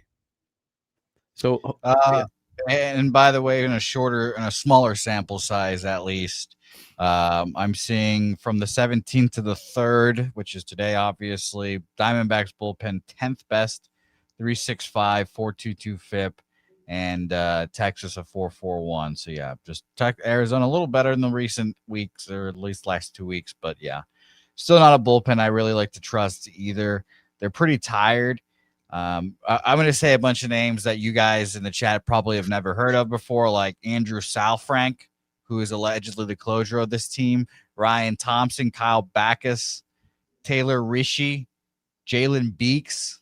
That's the guys that are comprising this bullpen right now. But Salfrank, Thompson, and Backus all through on Monday, had a day off yesterday. Taylor Rishi, 41, and Jalen Beeks, 22 yesterday, not going to throw. That leaves us guys like Jake Woodford, who threw on Monday, 20 pitches, blown save. Braden Garcia, John Curtis, little Bryce Jarvis. All those guys will be available. Their top 3 had the day off yesterday after throwing 14, 17, and 16. Why did they open this at 9? Like, it's still at 9. I can still get it under 9 at minus 115. These are pitchers that are pitching really well right now. Is the roof open? No. I mean, it does. I don't. The first 3 is minus 140 to the over 2.5. It's confusing. It's confusing.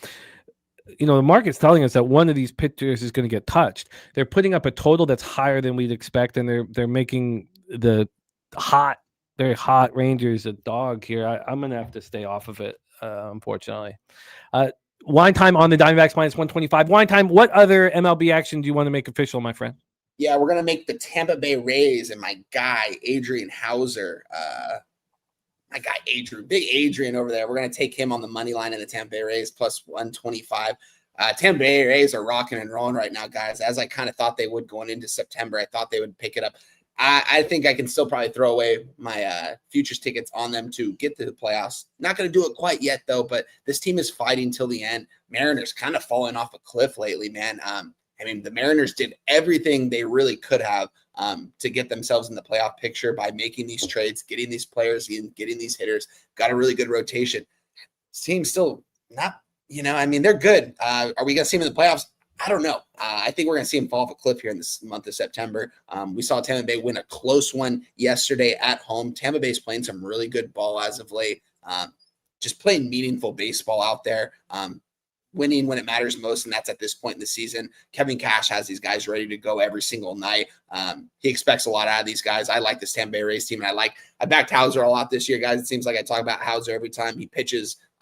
It's either a Wednesday, Friday, or Sunday when I'm breaking down baseball, and I'm on him a lot of the time. And it's funny to some people, but I like Adrian Hauser this year. He's been very serviceable. George Kirby on the hand. I mean, it's a pitching mismatch. I mean, George Kirby's the much better pitcher here. I'm just going to trust that Adrian Hauser can actually go out here. This is a lineup that he could probably pitch pretty damn well against. I want to see what the difference is right now in the first 5 in the full game. Because right now the Rays are plus 126, so it moved just 1 cent away from me when I tweeted this out a little bit ago. Rays plus 135 first 5, so they're saying that Kirby probably does have the advantage here. A total of 4.5, a little bit juicy. The over at minus 115 is interesting too. Maybe looking at weather. The pitcher's blank on 365 for the Rays. Oh, wow. Okay. Does anybody else have that? There's no pitcher listed for the Rays. And I capped this with Hauser. Yeah. Let me double check here really quick and see if mine still has him. Yeah, he's still listed on here. Let me check a couple different books, but of course mine might be a little bit behind from the other ones, guys. So if that is the case, let me know. Let me double check here really quick. Make sure I have it here. Yeah, I still got Hauser on both of these as of right now, but if something changes, I mean, I have action. So, I mean, it's regardless, whoever pitches. I already tweeted this out, already played it at the plus 125, but I'm going to expect Hauser goes out there and pitches pretty well. And the Tampa Bay Rays are going to play some better baseball this month of September. I think they will finish over 500. Will they make the playoffs? Probably not. I'm going to take a bold take and say the Mariners won't make the playoffs, though. Rays, for me, plus 125. That's the only other action I have for today, guys. Let me go back over this really quick here before I get out of here. We're on the over 9 minus 120. It's a 0-0 game in the second right now in the Detroit Mets game. Not looking too good, but there's still a lot of baseball left to be played in that one. We moved on the Arizona Diamondbacks money line minus 125. Just tweeted that out. That was my added play. And then the play that I came on with before the show, Tampa Bay Rays money line plus 125. You can still find the same number at a lot of spots. My book has it at plus 126. The other has it at plus 120. Take the best number available you can get. I think the Rays take care of business. Just 3 plays for me today, guys. A little bit lighter of a day. I wish I could cap the rest of this card with you guys, but I'll be back in full swing on Friday. Looking forward to it. We've got a lot of college football to talk about Friday as well, fellas, so I'm looking forward to that. Guys, hit the like button if you're in the chat. Feel free to get a membership as well. Sign up for the Cappers contest. Love all you guys. We appreciate all the support you guys do for Pub Sports. Appreciate everyone in the chat that showed out every single Sunday for Spoons and I on walk-off wagers. The support was through the roof, and we really appreciate it. Shout out to my guy Jose on the 1s and 2s every single week, holding it down for us over there. Meant a lot to us, and we had a good time doing it. And if there's an opportunity for us to do it come playoff time, we definitely will. Maybe we pick a different day during the week. We pick maybe even pick a night or something. Whenever Spoons is available, we're both available. Hopefully we can get something going for playoff time, because that's going to be some exciting baseball. I'm looking forward to that. But all kinds of action this weekend, guys. We've got MLB, we've got NFL, we've got college football. I mean, hockey's going to be starting up in a month, Jim? Basketball in a month and a half. Like, it's crazy. In college basketball in 2 months, like, things are about to get crazy here, guys. These shows are probably going to turn into like 5-hour shows, but as long as we're making money, that's all that matters, guys. Shout out to my guy Jimmy the Bag and Jose Bouquett, Jeff Slaughter, all the guys over there at Pub Sports Radio, holding it down for us, guys. Love you guys, and I'll see you guys on Friday. Respect my guy Wine Time Sports. I put his X handle in the chat at Wine Time Sports. Please hit that link and support our friend Wine Time, who's just been delivering the goods non-stop. So everybody's saying that there's nothing listed under CBS here. I just the reason why I say it is because Hauser was listed here earlier and he's now not. That's all. Let's go to the player props and see. 4-0 Nationals. I'm thankful. Oh, he's still listed in the player props here. So maybe it's either a mistake. Maybe it's just a mistake. We will see. It's just one game. I'm not going to slap myself on the back, but I do watch Mitchell Parker in disgust. And I said to you guys, when it cools down a bit, Oh, Bucket Sweat might start pitching better, and he has consecutive home starts. And but let's roll, Jose, my friend. How old are you turning tomorrow, Jose? I think I'm 28. Think I'm going to be 28, I should say. And that's because there was no birth certificate or any information when you were brought from Venezuela as a pitching prospect. No, when I was growing up and I was in the All-Stars for Little League and I had to submit a birth certificate, obviously, the fucking American-ass fucking people in Virginia were like, what the fuck is this? Why is his birth certificate 6 pages and all in Spanish? What the fuck? So I had to make them believe that was an actual real birth certificate. So shout to them. So we're guessing 28. Tomorrow's 28. 1997. I don't want to do the math. I'm not a math guy. I was born in 97. Okay. So I think I'm 28. Going to be, so that'll be nice. But my pussy's gonna get very polluted this weekend at the UTSA tailgate. I'll tell you that, Jimmy. And after, I have to go to a baseball game because it's Helga's dad's birthday as well this week. So I'm gonna show up to that baseball game just polluted, just stinking of booze, and hopefully I don't make an ass of myself. Well, let's do our best to keep your pussy out of it. And keep moving forward as a group and as friends. So we are having difficulties with that, though. I know it's okay. Yeah, it would take it one day at a time. Let's just try to curtail the use of your pussy. I think we should. But you did this. Just remember that you did this. Yeah. You talked about my pussy lips, and now I can't stop talking about them. But I've matured. I'm 45 now. I actually have not. Let's roll, Jose. Keep that. Actually, no. Let's stop. Justin, just remember, it's him. It's him. He did this. Let's roll. Baltimore Orioles 63-76, 32-39 on the road at San Diego Padres 76-63, 43-24 at home at Petco Park in San Diego, California. Nestor Cortez had to be making me money since he was picked up by the Padres, and I did cash. I went 3-9, 3 wins, 9 losses on Friday, and it just took a bath. And I did catch the first 3 under with Nestor Cortez and Zebby Matthews. Zebby Matthews pitching for the Twins today, and Cade Povich is pitching better right now. But the thing about Nestor Cortez's last start was he was rolling. And then he got ejected, and he was losing it, and I don't know exactly what happened. I didn't see this either, actually. Yeah, the bench is cleared. Nice, Justin. Thank you for joining me on that one, my man. Wonderful. Not flush captain team over there too. Nice. Let's get to the. And Brendan says Bet365 has Hauser. Okay, let's move over here. That would be. Good. Are you moving? Well, I guess we haven't gotten there yet, so I'll wait to ask that question. I don't know. I don't have a picture listed at my Bet365. Maybe it's just a mistake, but because there's no word about it. But here, and TJ says I should really read what I write. Yes. But TJ crossed the 50 unit mark in MLB this year. He's destroying it. So Nestor Cortez. He lost his mind. He just lost his mind. And I don't know exactly what happened. Von Polo is on Baltimore today again and backing Cade Povich. So we have lefties in business here. Neither team's hitting lefties. Orioles 244-704, Padres 237-16. They're not hitting as meekly as the Marlins against lefties, but they're not hitting lefties. Povich last start, 2 earned runs. There were solo shots. It was a 3-2 loss at home versus the Red Sox. It cost me money. I was on the first 5 minus a half. I was trying to decide what to do, the double result, the -1. It was probably going to cost me money anyways, because I thought the -1 was too expensive, and that would have been the only way to bet it. Take the -1 and get the push here. Lefties are hitting 289, 883. Both of these guys have the reverse splits that don't really make sense, but they both get hit by righties. The Padres bullpen is backtracked a little bit. 3.44 ERA last 30 days, not as dominant, but they're the best bullpen in baseball.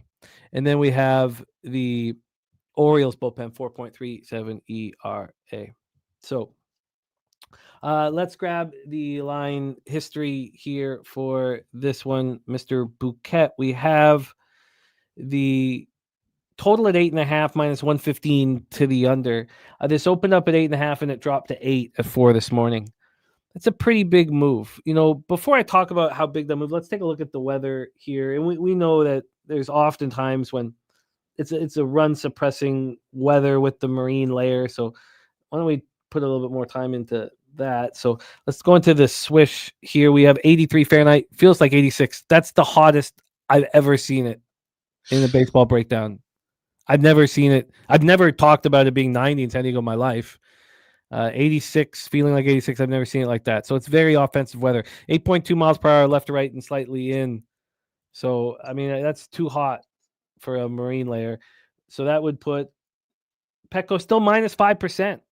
Still minus 5%. So it's plus 3% homers, minus 10% doubles and triples, and minus 3% singles. So maybe we shouldn't get too caught up in this total being where it is, but I get why it dropped. Let's get to the money line here.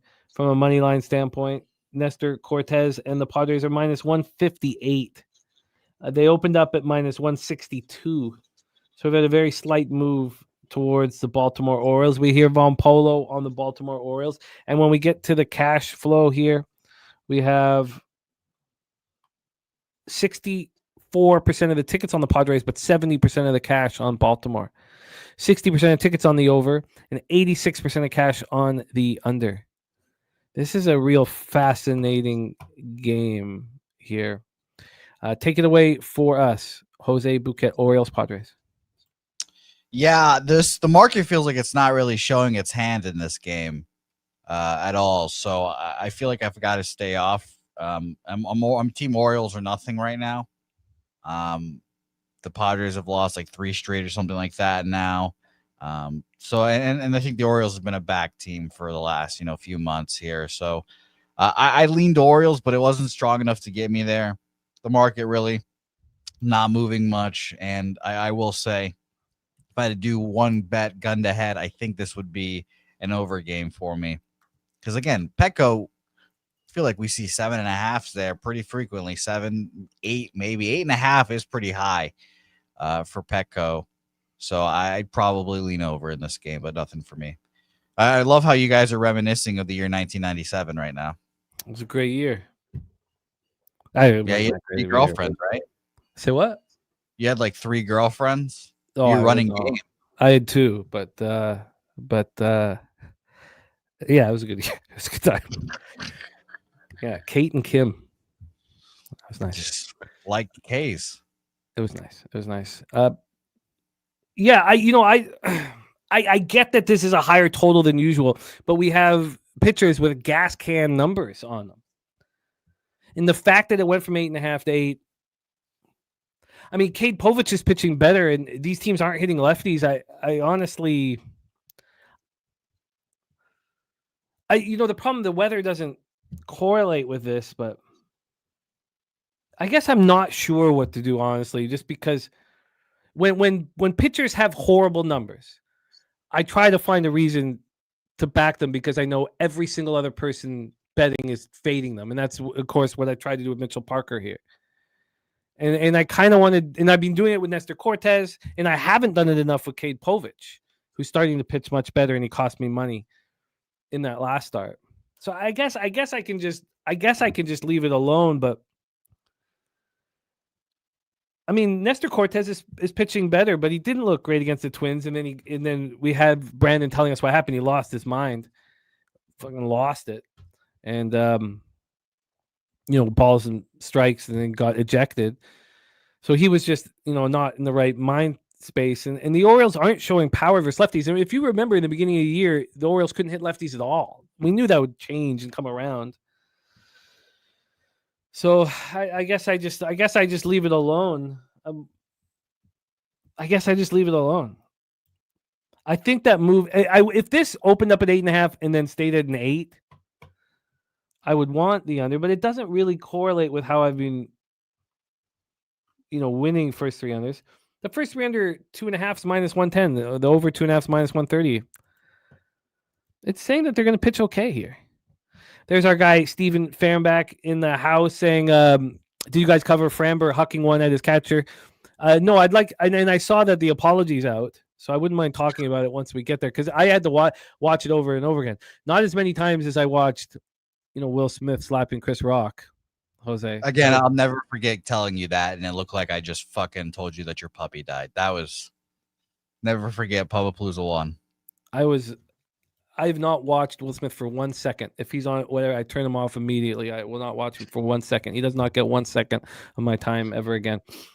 Okay, I guess I'm just gonna move on past it here. TJ says, "Karen, what though?" You were just like, "What?" I couldn't believe it. I watched it 100 times at night. I couldn't believe what I was watching. I couldn't believe it here. Dav Fences, the combined left on base for O's Padres last night was 43. Says can't happen again. I only play in over 8. You good that you got in on the 8. Okay, I could sit and talk about this game for too long and think about it for too long. Maybe I'll circle back with it. Let's roll on. 6:40 p.m. Eastern. This is the game we want to talk about. Shohei Ohtani versus Braxton Ashcraft. Dodgers 78-60, 33-34 on the road. Did you think that after 67 games with this Dodgers team that they'd be under 500 on the road, Jose? No. It's crazy. I mean, especially after what we saw in that first series and South Korea. I mean, this is the way everyone was talking about this team, like they were going to be like a super team and all that shit was hilarious in the preseason. Well, as you guys know, you always fade the team with the most exciting offseason moves. I don't know if they were as exciting this year as they were last year, but the Dodgers are the team, or the win total under is cashed in both seasons of Ohtani with the Dodgers. 78 Fahrenheit feels like 77, 8.4 miles per hour out to left field pole, slightly out, right to left, slightly out, dies down to 5.9 miles per hour. Let's get into Ballpark Pal and see what their expectations on the daily stadium report are here of PNC Park. And it's plus 3%. It's pitcher's ballpark, so it's minus 10% homers, plus 12% doubles and triples, and plus 2% singles. Wager Detective looking at the under 8. Irish King on Pittsburgh money line. And TJ says, and yet they probably win the World Series again. I mean, you have to think they're still the favorite. There's no doubt about that. Say what, my man? Wouldn't be my pick. I mean, if you could only have one team, and they'll let you have $1,000 on that team, who would it be, Jose? Give it back to me in like 2 seconds. I need to see the playoff field real quick. I mean, because I would still have to. I'd be like, okay, I'll take the Dodgers. It would be hard for me not to. At this point, I would take the Dodgers. But I'm thankful with my position in the futures market with the Brewers. 4.1. It's funny. I was thinking Brewers. I would rather have an American League team just to make sure I get there, though. Yeah, I cannot wait till the baseball playoffs, and I'm certainly not sitting here expecting to pick up $27K on the Brewers. I feel like that's a lottery ticket pipe dream kind of thing. Speaking of lottery tickets, great hedge opportunity though. Sorry, great hedge opportunity though. Hopefully, they have to win that first series. Absolutely, of course. That's the big one. Yeah, there's no head. Yeah, the NLCS, then you'll start rolling. Oh, if they can win that first series, I can just decide how much money I want to make at least. It's a pretty nice situation here. And speaking of lottery ticket, I've never bought a lottery ticket in my entire life, and I never will. I'm shocked that people do that. Shohei Ohtani, 4.18 ERA, 1.21. I also don't want to win the lottery. I don't want to live life like that. I remember this Jimmy the Bag rant. I don't want that. If someone's like, here's 50 million, like, okay. I mean, it's just. I'll ask you for numbers later because I'll probably get lottery tickets tomorrow. I'm not gonna give you shit. 5 innings, 2 hits, 1 earned run, solo shot, 9 Ks, 2 walks, and a 5-1 win at home over the Reds. Shohei's last start. He's starting to pitch a little better. On the road this year, 5 starts, 16 and a third, 21 hits, 11 earned runs. I mean, he has struggled. 313 opponents batting average. And righties are hitting him very hard. I mean, it feels like we go over this for every one of his starts. And every single one of his starts, I tried to figure out how I would how am I going to fade him? I just want to fade him so badly because if righties are hitting you like that, you're vulnerable. 295. Now, not a ton of power for 295, 778 OPS. Let's see the righties that will be facing Shohei. Triolo, Reynolds switch hitting for the right. Pham, Gonzalez, McCutchen, Davis, and Devaney. Pretty weak group. Weak group here, which doesn't give okay. But let's talk about Braxton Ashcraft. He's been excellent. Coming off 4-1 loss to the Cardinals. Wasn't on him. He allowed 1 earned run over 5 2/3. At home, he has only had 2 starts in his career at home. He's pitched in 11 games, 23 innings, 23 hits, 8 earned runs. He's only allowed 1 home run in 52 1/3. He's never allowed a home run at home before. I wonder if that ends this evening. Lefties, righties, the splits are very good. He's a quality pitcher. Dodgers hitting 244, 772 against righties last 30 days. Pirates 249, 710. Dodgers bullpen 4.29 ERA last 30 days. Struggling. Pirates as well. So let's take a look at this line history and hand it over to Jean-Claude. We have here we go. We have the Dodgers at minus 176. They opened up at minus 169. There had not been a move towards the Dodgers until 30 minutes ago. And then from a total standpoint here, we have, from a total standpoint, we have an 8, minus 110 to the over. This opened up at 8. It got up to 8.5. And it was a real 8.5 at about 11:15 this morning. And then it came right back to 8. Overall, no movement or 2 cents of movement towards the over. TJ says Ashcraft only has a 20% fly ball rate, which is elite. He's a hell of a young pitcher. And then when we get to the cash flow here, we have 66% of the tickets on the Dodgers, 51% of the cash on the Pirates, 89% of tickets on the under, 93% of cash on the under. I'm going to pull up his recent home starts because I know he's only had 2 of them. I'm curious to see them. Jose Bouquett, take it away.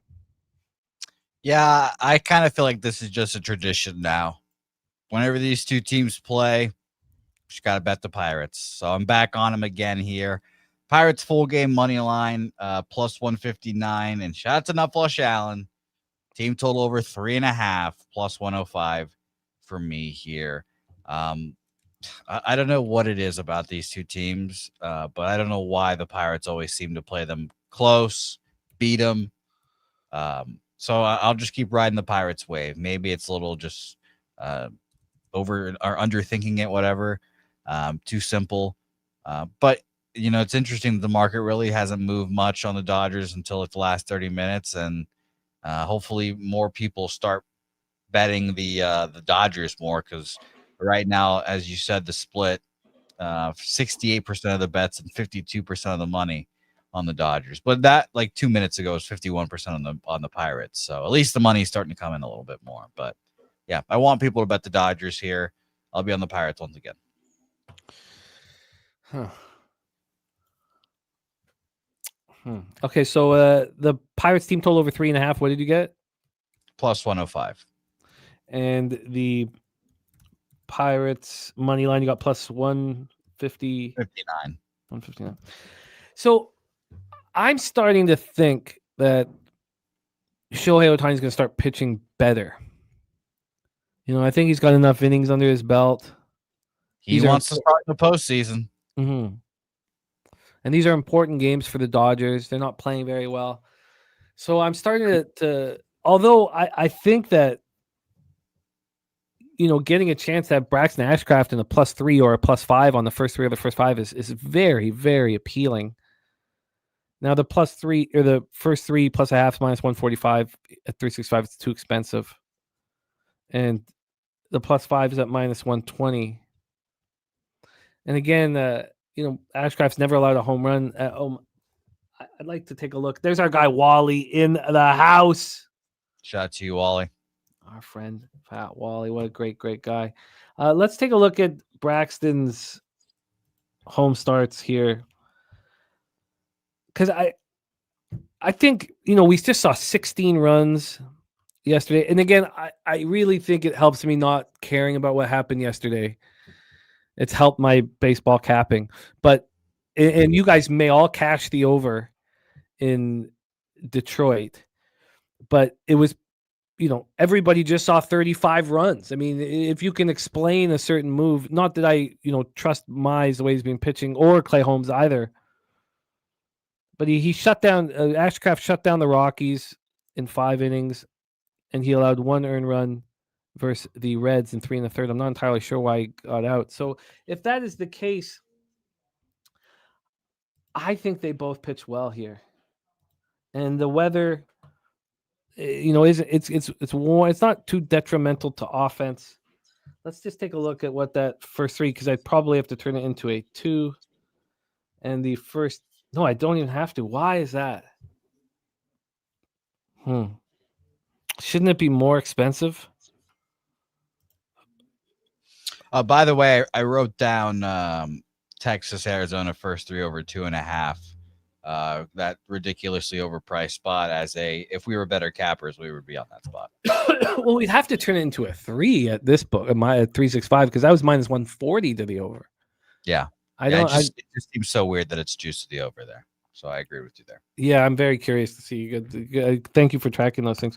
Okay, I wonder why it's not more expensive. But I mean, I don't see a situation where, now of course it could happen, but Ashcraft getting lit up and smoked. I mean, he did just face the Cardinals, and St. Louis, can't hit right-handed bats. We don't have to worry about that today because they're facing a lefty, and they are hitting lefties.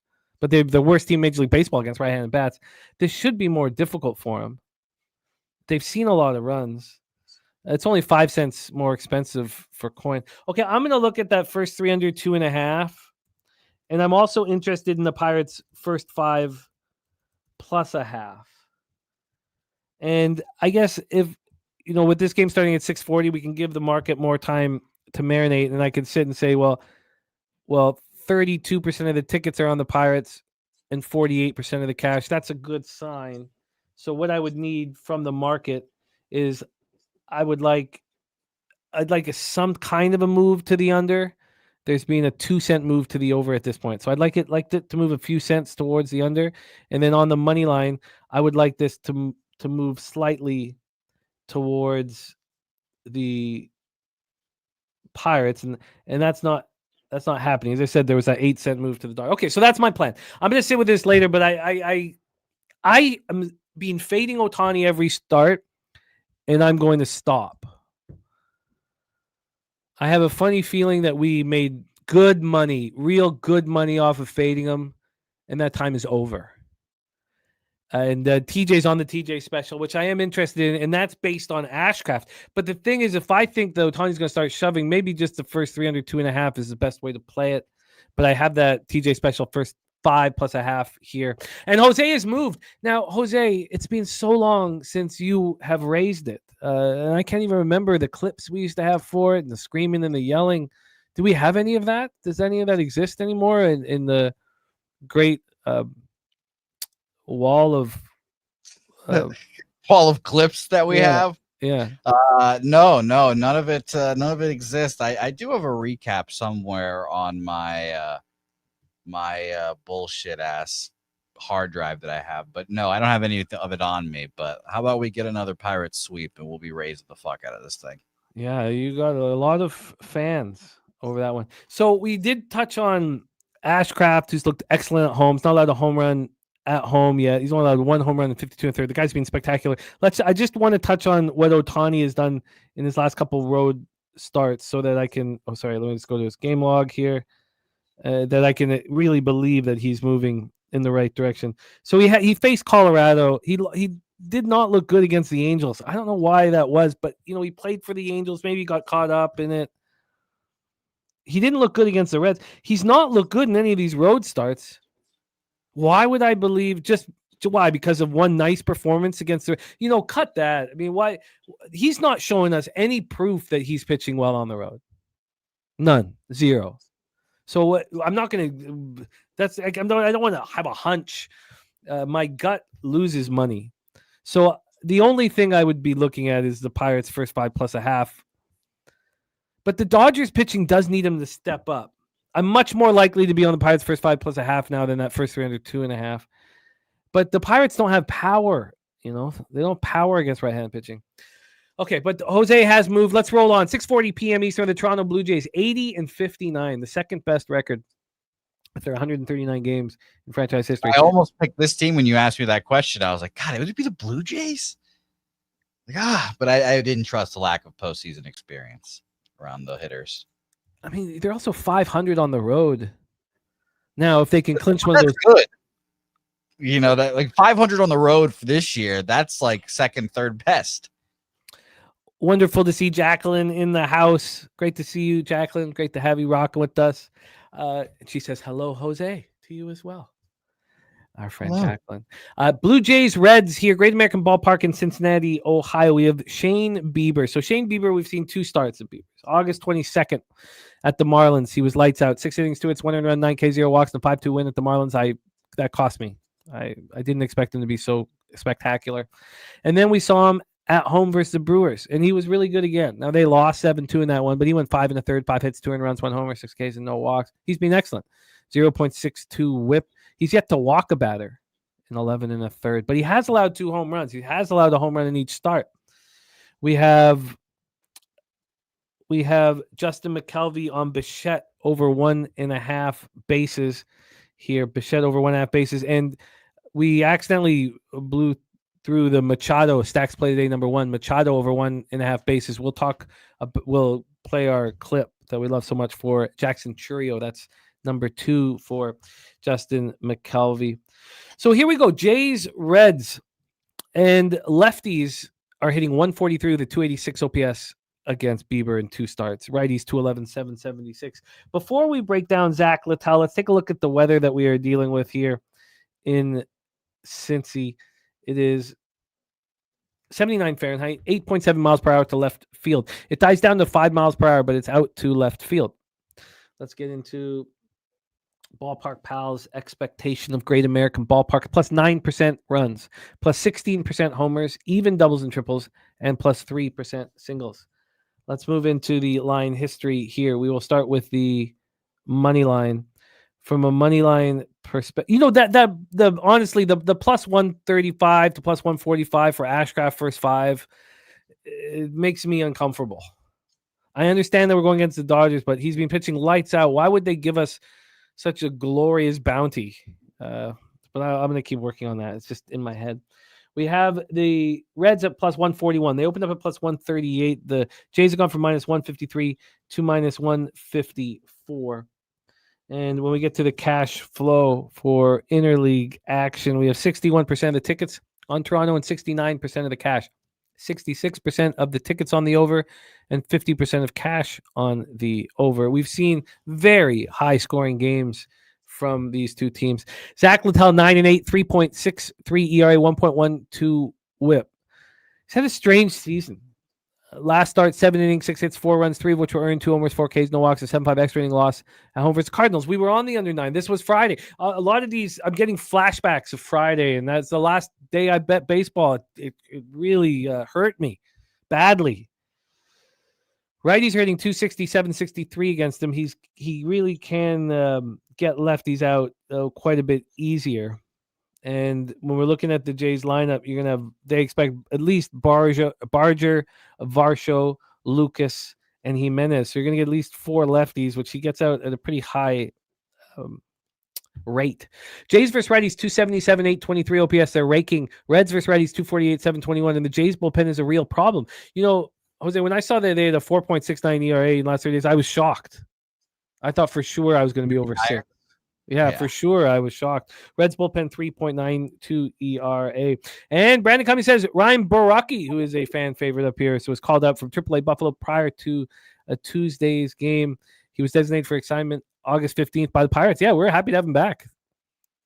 Take it away for us here, Mr. Bouquett, Blue Jays Reds. Yeah, this line kind of took off, opening up at minus 135 where we used to play poker at.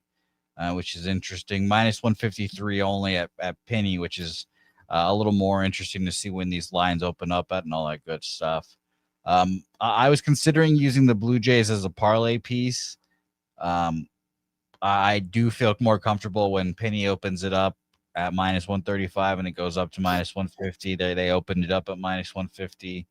So it really hasn't moved much there. And some of the first two lines that the Blue Jays got in this series are very interesting, being even yesterday against Lodolo. I think it was Bassett yesterday. I forget who it was pitching for. I know Bassett was against Hunter Green. It was Barrios then. So I thought that was fascinating. And now getting a minus 160 against the Reds is kind of what I thought they would be getting the whole series. But I'm staying off this game. I just lean the Blue Jays as a parlay piece personally. I mean, can we quantify why this total has gone up to 9? I mean, don't we have really strong pitchers here starting? I know the bullpen. I mean, isn't it the same reason why this Rangers? I guess it's not, because in the Tigers Mets total went up to 9 because 35 runs have been scored the last 2 games, and both starters have looked vulnerable. These starters haven't really looked vulnerable. Why do we have a 9 here? Because it's Great American Ballpark? That would be my first instinct. But and the bullpens are trash, and the games have gone over. And there's the money splits. There's actually people betting the over in this game, 66% of the tickets, 50-50 on the money, but there's not much. There's, as you know, and we both know, that there's not many games bet to the over in this site we use now. But more and more coming. Marlins have the bases juiced here in the top of the 4th with 1 out. Mitchell starting to sweat, but he got the double play ball. 5-0 moving on to the bottom of the 4th. Well, so what should the price be then of the first 3 under? That's, I guess it'd be just to the under, right? Minus 140. No, can't be. No, with a 9?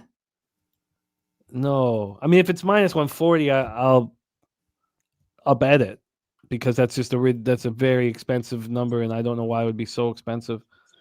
The first 3, it's a pick 'em, minus 120 each way. I'm interested. TJ says Dodgers just got bet hard. So I saw the 8-cent move about 30 minutes ago. It looks like we're going to have another move towards Ohtani, which may, again, tell us that Ohtani's going to pitch well. That was my first instinct, but then you read what he's done statistically. He's not had a strong road performance yet. So I am going to... We can change that, JM. We can change that, my man. Lots of action left. I mean, I understand everyone betting the Dodgers. They lost yesterday, of course. It's big bets. I mean, it makes sense to me. Yeah, I want to sit with that game for a long time after the show today. I think there's money to be made. I really don't think of myself as a contrarian bettor. I don't at all. And Troy, I was saying that to Troy during the show. And he's like, "No, you're a contrarian bettor." But what I do is I just don't believe what I see, and I believe that everybody else believes it. And I know that that's not the case, because we talk about it all the time. I just mean the public, not like our group of cappers. So when they see high scoring games, they expect more high scoring games just because they believe what they see. And we talk about what is the best advice, and maybe the best advice I've ever been given was from the great Filipino comedian Ron Jossel, who told me your subconscious is an asshole. It fucks with you. Your subconscious is going to mess with you, and that's what the Undoing Project is about. This is how your subconscious is an asshole. Now they're, very sophisticated psychologists, so they don't use terms like your subconscious is an asshole. I'm very interested in the first 3 under 2.5. Let's roll on. 6:45 p.m. Eastern. You're off of Reds Jays, right? Yes. By the way, I tell Helga all the time now that her subconscious is an asshole. It's so important. It's so important to know that voice in your head that's saying negative shit about you is hurting, is negatively affecting your life. And when that voice inside of your head that says, "Oh, I saw runs galore yesterday, so you're gonna see it again today." I mean, you got to shut that voice off. You got to understand that voice is negatively affecting your life. Yeah, she's still at the point where she rolls her eyes at me. It's like, whatever, dude, but she'll get it.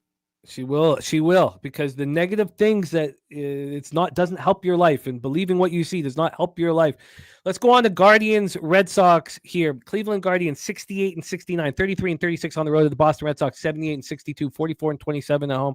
We're at Fenway Park in Boston. Now, this was initially supposed to be Logan Allen. Now it's Joey Cantillo.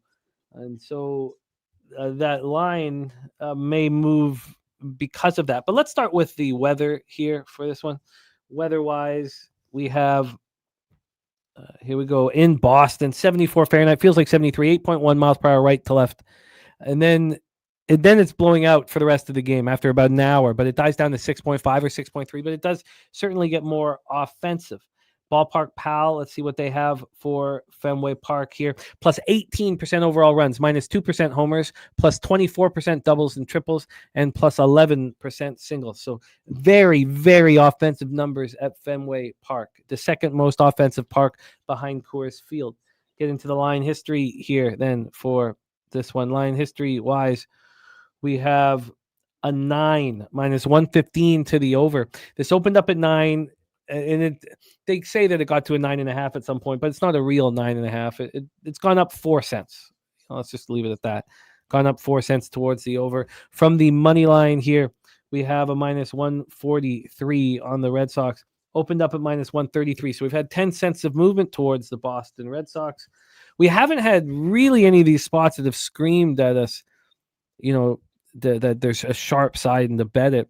And here, it's moved towards the Red Sox. There's a pitching change, that maybe played a role. We have 70% of the tickets and 65% of the cash on the Boston Red Sox. There's our guy, Lamont Williams, in the house, 7-0.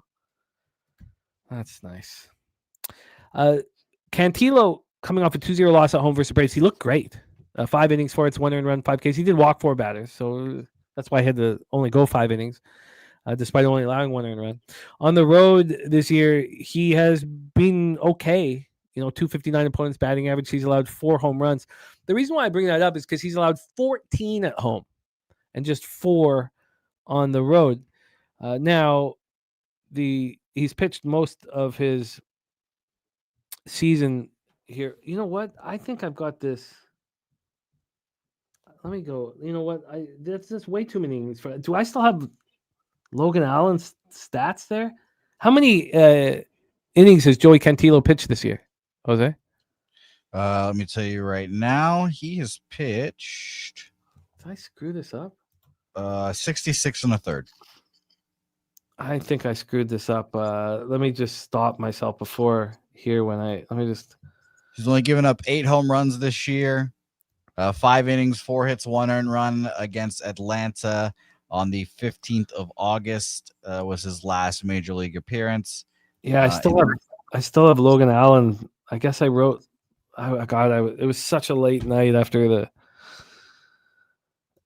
but I do have the right splits. I guess I had Logan Allen's initial. That's what I have. So forget the home runs. Thank you for fixing that. His last start was against Atlanta. That's right. His road splits are right. His splits, lefties or righties are right. So I didn't screw it that much. So lefties hit Cantillo. He's got the reverse splits. Then we have Brennan Bernardino, 4-2, 3.08 ERA. We want to hear from Jose about the young Bernardino. He's allowed 1 home run this season in 49 and 2. No, again, is this, God, have I tripped out? Because I've got him allowing 1 home run, but he's allowed 4 at home. I'm tripping, man. Why don't you take over, Jose? I think I screwed this one up. No worries. I am pretty surprised at this line, if I'm going to be honest. I don't know why the Red Sox are this big of a favorite. Bernardino is going to go 1 inning, and then he's going to give the ball to Dustin May. So Dustin May will be the primary here. It's funny, Peyton Tolley, Red Sox super prospect that I'm in love with right now. He is basically like a college pitcher right now. And he needs 6 days in between starts. So he's only throwing on Fridays, basically. So I'll be fascinated to see how that all works out. But in the meantime, they've got to put, this weird little spot start. And what day is it? Is today Wednesday? Yes. Oh, This isn't. Is this? I don't think this is going to be Dustin May. Then this should be Kyle Harrison. Then, No, Paul. May's listed. May's Okay. listed as the primary.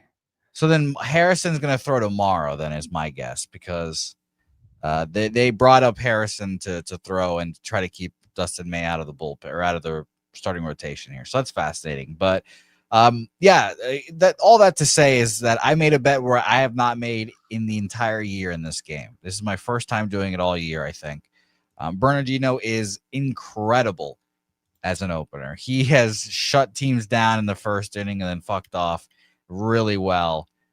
So I've been very interested to see how he continues to do this. I don't think the Red Sox should be minus 150 in this game. And the most important thing that happened for the Red Sox yesterday is that Roman Anthony probably pulled his oblique yesterday. And I don't think I'm exaggerating when I think he is already a top 10 baseball player, top 10 position player at least. Like he is incredible. If you look at his baseball savant, it is insane. Hard hit percentage, all that. I truly think he's already a top 10 baseball player in the league. So his loss is really, really going to hurt, especially when the Red Sox offensively are really, really bad already. So all that to say, I was like, well, I don't want to trust Dustin May. I don't really want to trust the Guardians bullpen. Give me a Nerfy in this game. Give me 3 outs. Bernardino can shut them down here. 1, 2, 3. Jose Ramirez is obviously going to be an issue, but we'll get there when we get there. Sweaty Butcher, don't you fucking... I am right there. I'm looking for those rookie cards, buddy. And I think Joey can... We know you only collect female basketball players. That's true, and especially if they're 8 years old. But I do have some Roman Anthony cards already. Sweaty. Okay. The Red Sox are without their best offensive player, and he's their leadoff guy. So they'll put Jarren Duran probably up there. Duran, Bregman, Trevor Story. I think Cantillo can get those guys out. So Nerfy, minus 105 for me. Yeah, I get it. I mean, the Red Sox haven't had power against lefties last little while. Oh, they're upset with you saying 8 years old just because he has Caitlin Clark cards from when she was 8. That's all. Yes. Yes, That's people all. relax in there. Yeah. Go watch our card show videos if you haven't seen them. Yeah, he's yeah, it's the I don't have an Ella rookie card yet, guys. I would like one. We're back playing basketball. I love it. Chase down blocks happening, steals. Oh yeah, her dribbling's getting really, really good, but I'm excited. I'll never not laugh at the thought of you fucking jumping up and almost running through the glass when you never know. You never know if they're gonna have that kind of character. You know, you never know in sports. You know, if your kid gets hit and goes down, you're not sure are they gonna get up and show that they have that fire in them, and you never know. So I was very proud when I saw it. I get the Nerfy. I can understand being concerned that May's going to come in. So what is your expectation of Joey Cantillo against this lineup then? I mean, I think the first time through the order he'll be okay, and then second time Bregman and company I think could get to him. And I don't trust the Guardians bullpen. That's why I stayed off of first 5 and all that stuff. So first 3 I could also accept, but first 3 you're also getting 2 innings of Dustin May, and I do not want that either. So I don't want Bernardino or I don't want May, and I don't want more than 3 innings of Cantillo. So I had to find the middleman in there. So, listening to your cap on the game, that means that the Guardians should be quite a bit cheaper first 5 because Dustin May is going to come in. Would be my guess. I would guess minus 130 first 5 Red Sox, right? There's no price difference. Very minus 150. It's minus 150 each way. I can take a look at a different. Let me take a look at a sharper book here. I guess that I'll just leave me off of this game here. And sorry for screwing up the statistics of the starting pitcher. It doesn't happen very often, but it was 3 a.m. when I was doing it. I'll say this for prop bettors out there.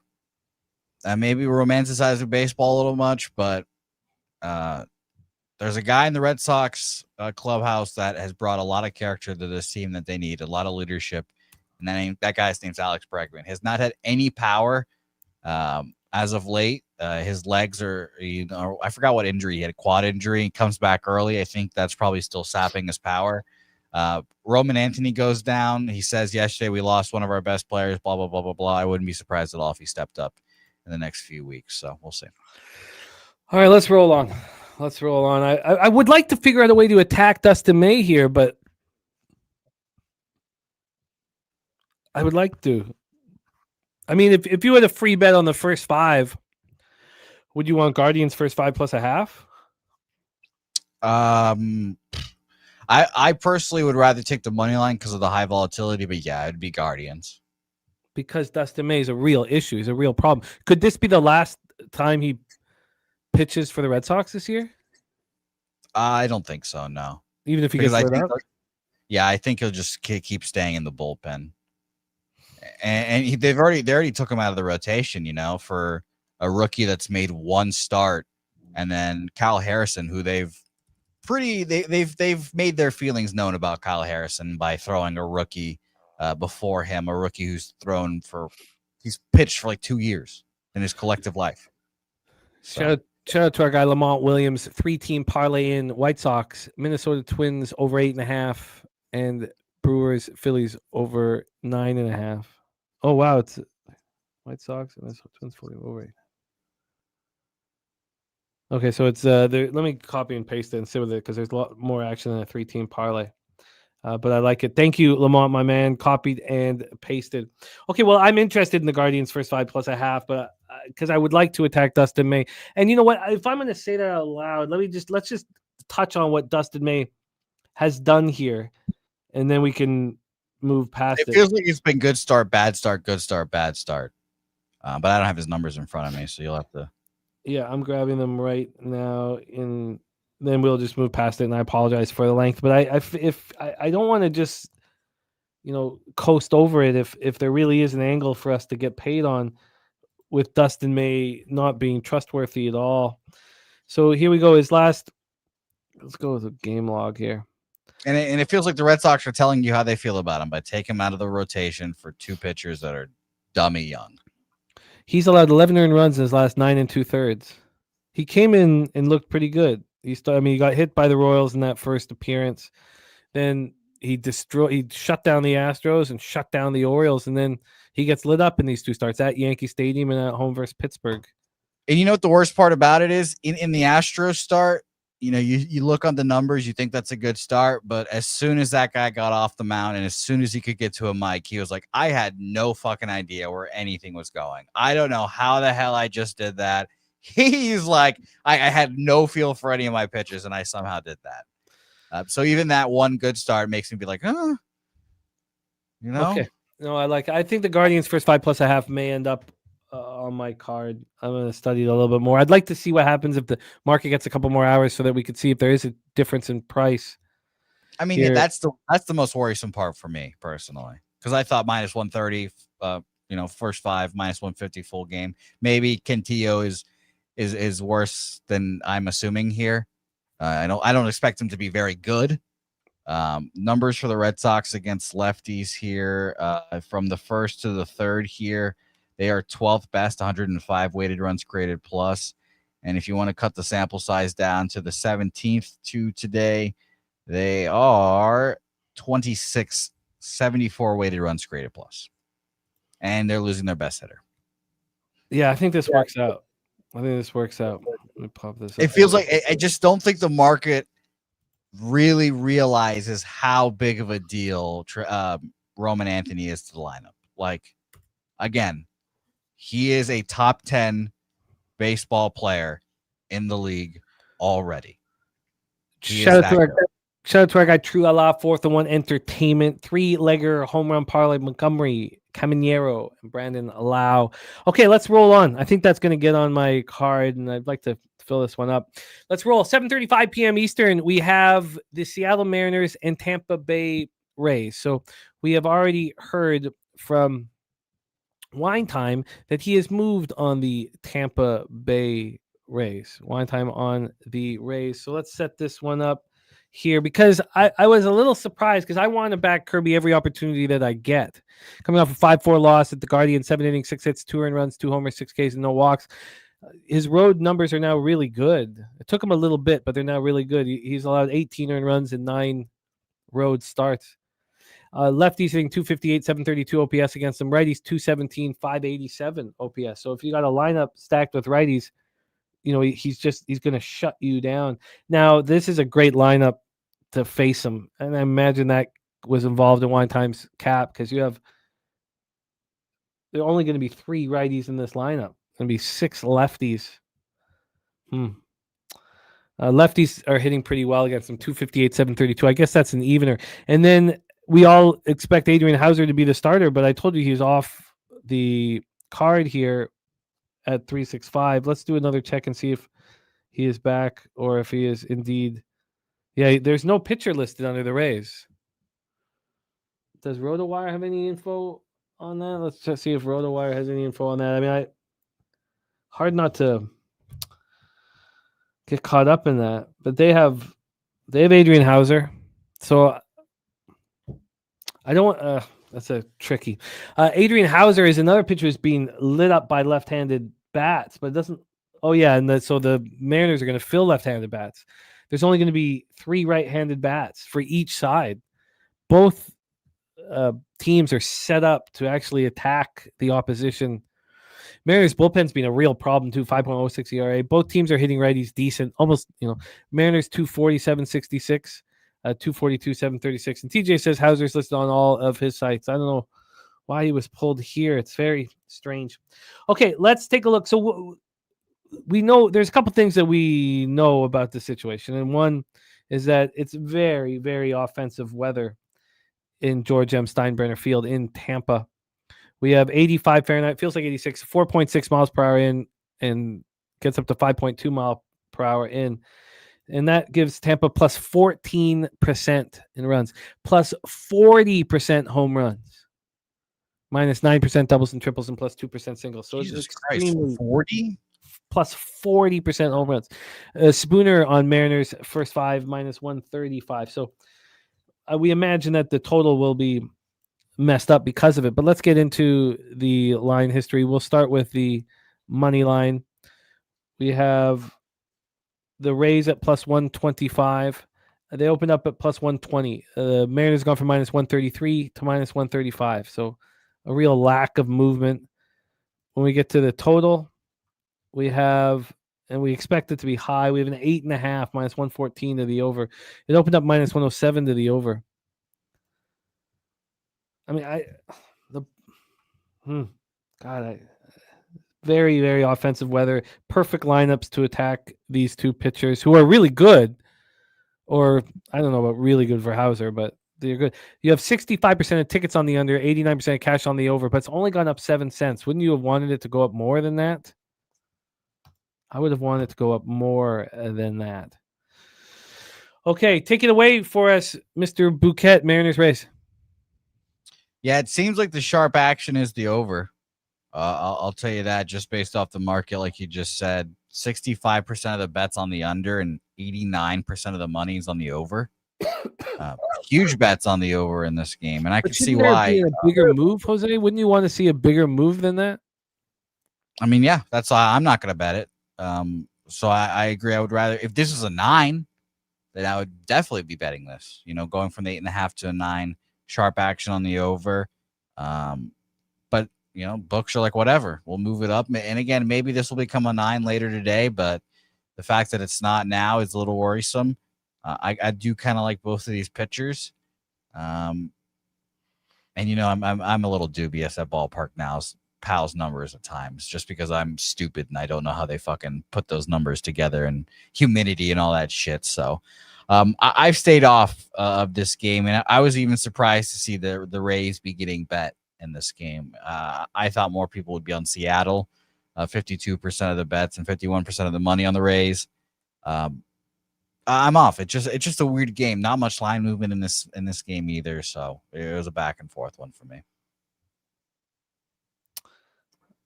God, I think this is an over game. But you're right. I mean, we'd love to see a move. Would love to see a move here.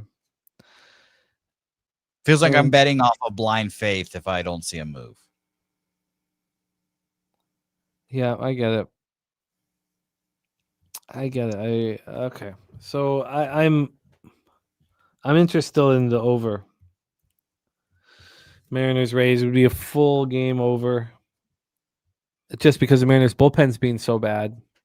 Rays bullpen's starting to pitch really well. Okay, I'll spend a little bit more time with it. I think Kirby is, a bet on pitcher. This is just a very difficult situation where, if you can set up a lineup full of lefties and you get Kirby out of Seattle, he's a little bit more vulnerable. And I don't trust Hauser at all. I don't believe he's as good as his numbers indicate, but Agreed.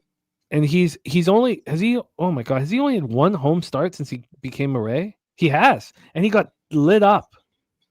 4 earned runs and 6 in the third in this difficult park to pitch in. I mean, I can see why the over is bet. But who do we think is going to handle this better? You'd think that Kirby would handle it better. Kirby hasn't pitched here either, I'm sure, right? No, I don't believe he has. I'd have to check. I wouldn't. But I just think that both of these guys might struggle to the new environment and new relatively to Adrian Hauser, and pitching in the minor league ballpark, I think will hurt both of them. Yes, but I think there's a real pitching advantage for the Mariners. I agree. So is there a first 5 full game difference? Let's find out. I mean, minus 150 is kind of tough to, like we found out in the other game. If it's minus 150 full game, like it's not going to be minus 170 first 5. So, is it the same price again? Same price. Yeah. It's tough. I mean, like I said, you can't really make the first 5 minus 170. You can't make it cheaper either. I like where Spoon is at with the Mariners first 5. I think Hauser is the one that's truly vulnerable. I think you can take the Mariners first 5, stay away from the Mariners bullpen, and bet the over in this one. I think that's what I plan on doing. Mariners first 5 and full game over. But I'm going to wait for the market to settle a little bit more. Like I'm not going to bet that during the show. But that's where I'm at. The over and the Mariners first 5. JM says eye test says Kirby. I think everything says Kirby. We know that Kirby's. I mean, Adrian Hauser could have got picked up for a cup of coffee at the deadline, and every year and every offseason. And Kirby's a highly thought of pitcher who feels like he's figuring it out and coming into his own. Let me just do one last final thing. Let's just look at Kirby's last road starts, and then I'll move on and seal the deal here. So we have at Cleveland, 2 earned runs in 7 innings. At Baltimore, doesn't allow runs, 7 innings. Yeah, I'm going to be on both the over and Kirby. First 5, Mariners, first 5. But I may decide to, I think I'll have to take a -0.5 on the first 5. It's not, and TJ's on the over too. I'd love to hear that. I think I'm going to take a -0.5. I'm going to cut the VIG down. I mean, what's the best line I can get right now? I do have a couple more books now with some cash in it, but because I've basically only been using Penny in 365. But let me just see how much I would. I'm trying so hard to not bet first 5 -0.5s, and I've been betting 1 a week basically, and I can get -135. I think that's fine. I think that's right in the wheelhouse. But we do think there's going to be volatility. And Truella 4th and 1. Notice that all of his homer props are based on this game, and he says both pitchers give up 3 home runs. Just pick the best hitter. Wow, J.R. Swish says the first 5 months -168. Jesus, J.R. Swish. Good God. All right, let's roll on. Next up for us is Los Angeles Angels, Kansas City Royals, and Caden Dana, 21-year-old Caden Dana.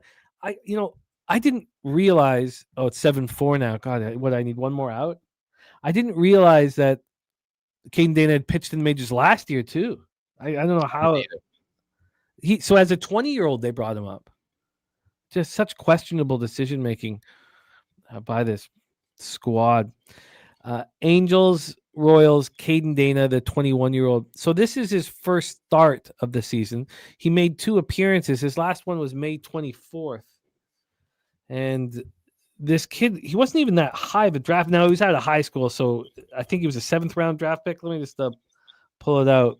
But the idea that he would be 11th-round draft pick in 2022. Now, he was out of high school in Jersey, and now he's already, at 21 years old, his second season of pitching in the major leagues. Now, not a full season, obviously, but they obviously are extremely high on this kid. And last year he was dominant at AA. And so they brought him up and he got touched pretty violently. And then this year he's been at AAA Salt Lake and he's getting destroyed. 5.93 ERA, 1.59 whip. I mean, he's 46 walks in 82 innings. He's been getting hit very hard. And here he is. Ryan Bergert on the other side, 2-1, 2.67 ERA, 1.11 whip. His last start, 6 innings, 6 hits, 1 earned run. It was a solo shot, 3 Ks and 2 walks, and 12-1 win at the White Sox. At home, he started 4 games. He's pitched in 5, 18 innings, allowed 7 earned runs, 236 opponents, batting average, allowed 3 homers. Splits are very good. The Angels are not hitting at all. You flashback 6 weeks ago, they're hitting everything. Now they're not hitting anything. 211, 659 OPS. It's down bottom 3, bottom 4 against righties last 30 days. And the Royals are hitting really hard. A big shout out to our friend Russia. Our guy Russia just signed up for the Cappers Content Survivor Pool. I miss him. He's a great friend of the channel. Shout out to Russia, now rocking with us. And then James says he's seen that Ward video, him smacking the wall. That was pretty ugly. All the blood. I mean, he's a tough guy. Angels bullpen been pitching okay. Royals bullpen been pitching very well. So let's take a look at the weather and the odds and hand it over to Jose. We have 78 Fahrenheit, feels like 77, 8.4 miles per hour left to right and slightly in. Then it becomes fully in after an hour. It gets up to 9.3, drops down to 8, but it's in. So Ballpark Pal then would likely have Kauffman Stadium as low, but it's not because it's hot.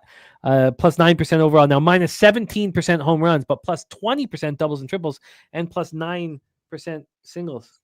Line history-wise on the total, we have a 9, minus 116 to the under. Opened up minus 107 to the under. So 9 cents of movement towards the under. It's a pretty high total. Oh, my God. I'm not out of this. The bases are juiced. Oh, this would be a tough way to go out, man. We have the Royals at minus 164. They opened up minus 174. So a slight move towards the Angels.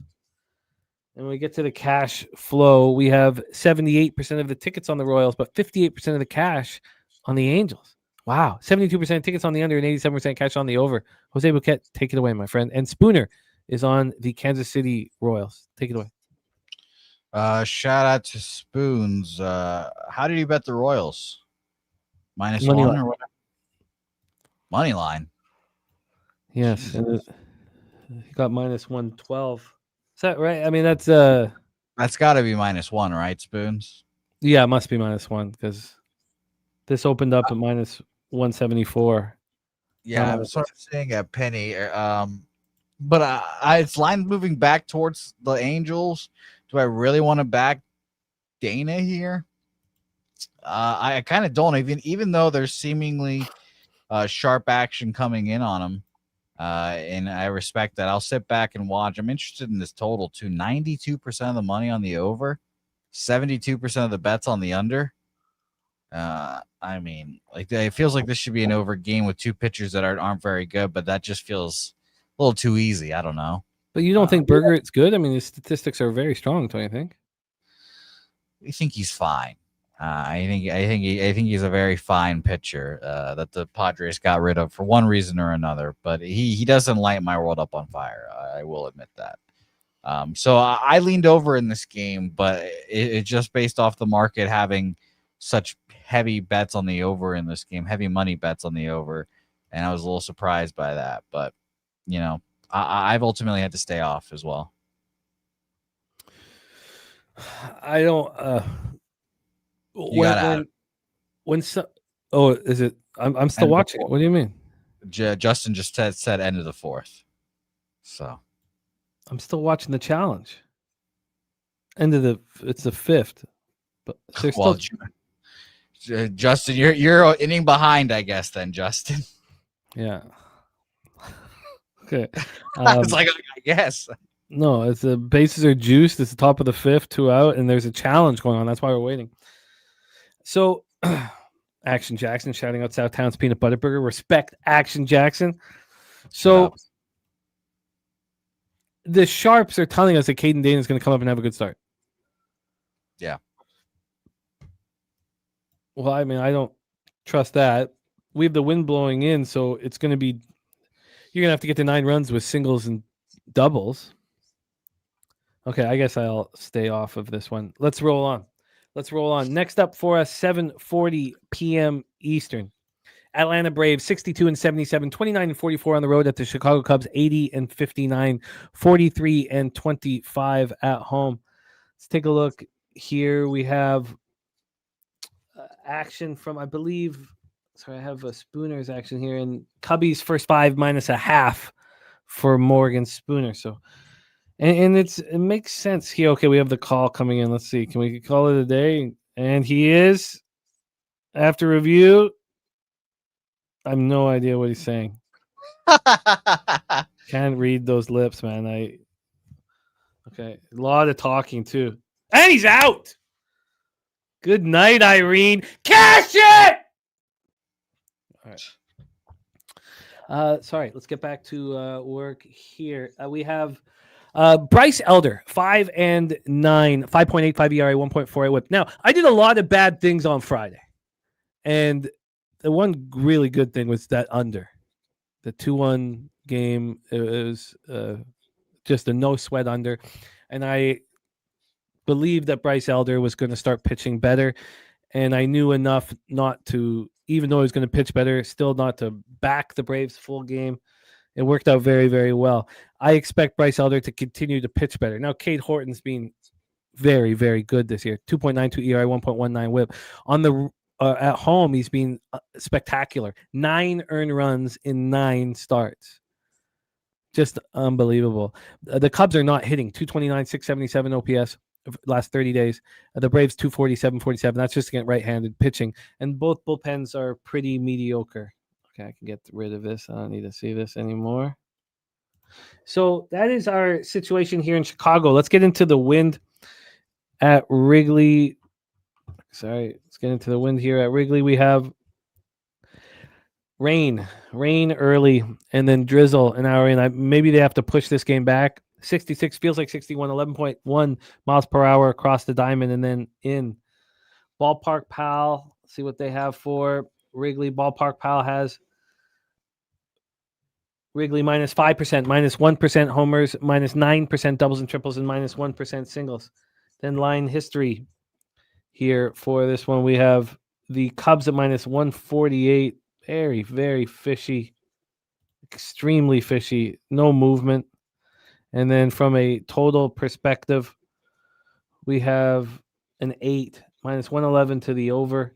Opened up at 8.5 and dropped to 8. Wow, what a fascinating game. They're telling us again that my guy, Bryce Edler, is going to pitch well here.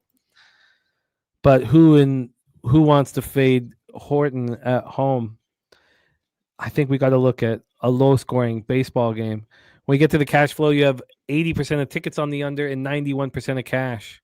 It's a lot, but it has dropped. 82% of tickets and 81% of cash on the Cubs, and the line's not moving. This is telling us that Edler is going to pitch well. Shout out to Gorky, Turkey A, getting him paid in full.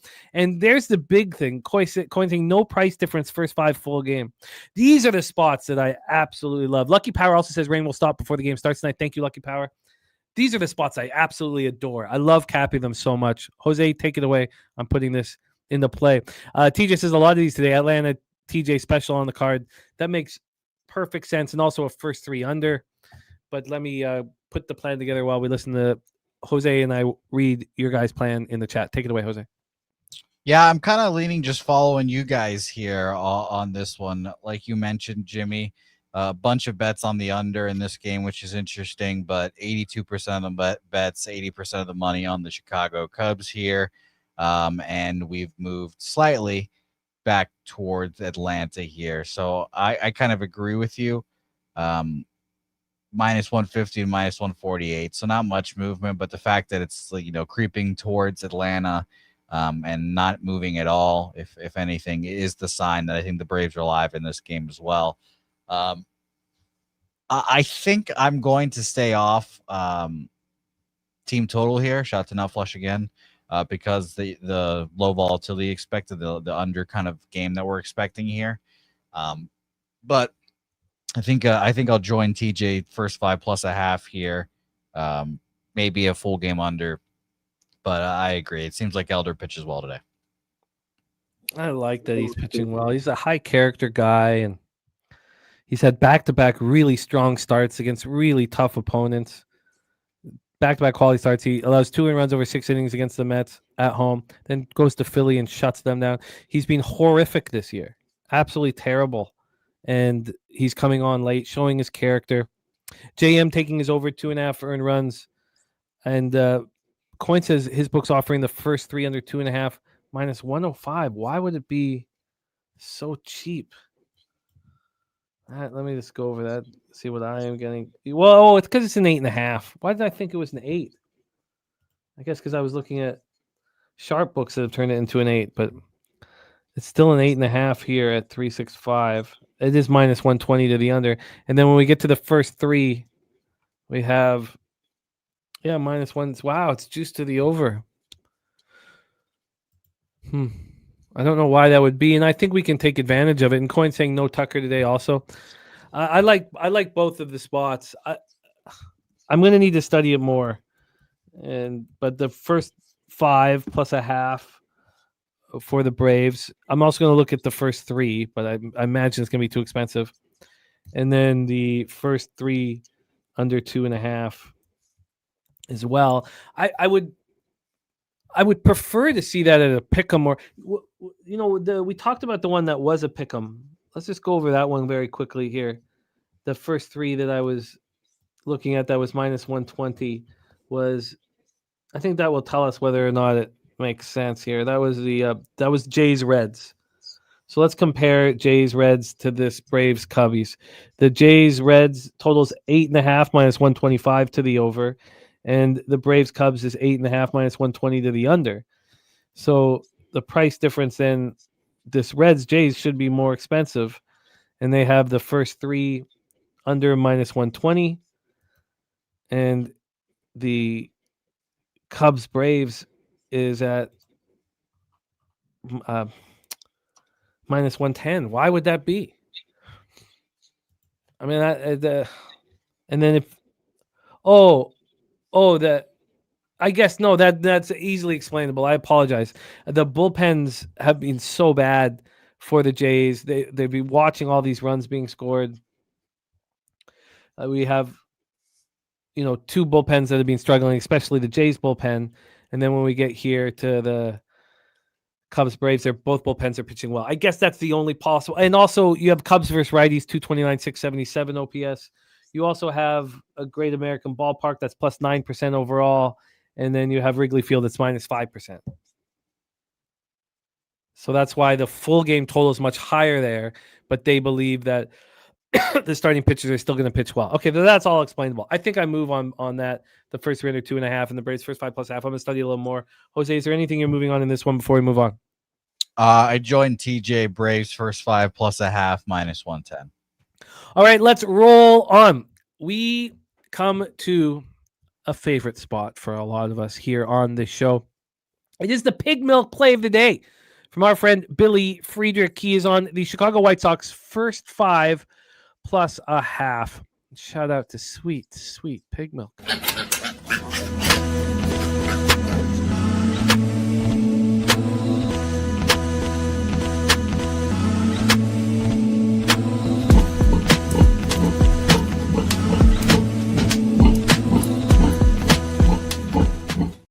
We are at Target Field in Minneapolis, Minnesota, where the Minnesota Twins still a game over 500 at Target Field, despite the mass exodus at the deadline. The White Sox, 51-88, 25 games under 500 on the road, 21-46. Yoendris Gomez going up against Zebby Matthews. And Zebby Matthews was part of that start where I did catch the first 3 under, but I lost the full game under against the Padres last out. take a look at the total here, and let's take a look at the weather to get started.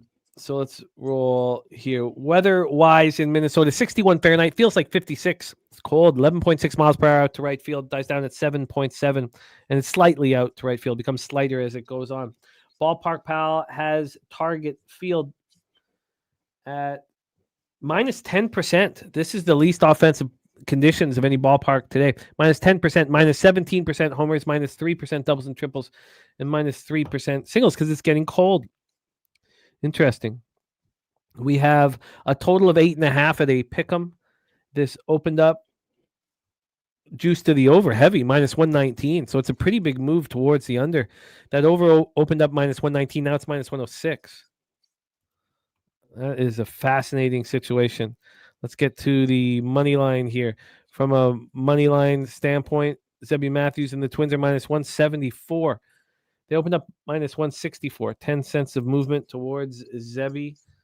Take a look at the cash flow. We have 59% of the tickets on the Twins and 65% of the cash on the White Sox. That's interesting. 64% of tickets on the under, 58% cash on the under. Yoendris Gomez has struggled. His last start, 10-2 loss at home versus the Yankees, 4 innings, 5 runs, 4 of which were earned. On the road, he's pitched in 7 games. He's only started 1 of them. And he's allowed 11 earned runs in 12 and a third, and opponents are hitting .315 against him. In 12 and a third, he's only had 6 strikeouts. He's walked 4 batters. And lefties have hit him very hard so far this season. So let's take a look at the lefties in the lineup that we would be worried about. Is this a situation where he is in danger? You have Wallner, Larnach, Brooks Lee, the switch, and Cody Clemens and James Outman turning the lineup over 8 and 9. Interesting. Zebby Matthews, 5.06 ERA, 1.4 whip. He gets strikeouts, and he's coming off a good start, 7-4 win at home over the Padres. So he's coming off a back-to-back, consecutive home starts. He's only allowed 11 earned runs in 5 home starts. Now that's 24 and a third, so I maybe shouldn't say only. It's not great. 2 home runs he's allowed in 24 and a third at home. He's allowed 7 on the road. White Sox rating 251, 732 OPS versus righties. Now the Twins are starting to not hit, which is something we were waiting for to happen. 219, 689 OPS, and both bullpens have been absolutely terrible, just trash over the last 30 days. Jose Bouquett, take it away. White Sox Twins. Yeah, I was shocked to see the Twins being this big of a favorite. I'll tell you that. I understand Zebby Matthews is a much better pitcher on paper than Gomez here, but I mean, I just don't think the Twins should be favored against anyone this big of a price. So I stayed off this game, thinking that maybe either A, they're this big of a price for a reason, and Zebby Matthews goes out there and throws a no-hitter or whatever the case may be, and or 2, maybe the books just are overpricing the Twins here, so they don't get any White Sox action. I don't know. I ended up staying off here. I battled. I just asked myself the question a lot of why were they this big of a favorite, and that didn't make them more appealing, because that makes them more appealing to me.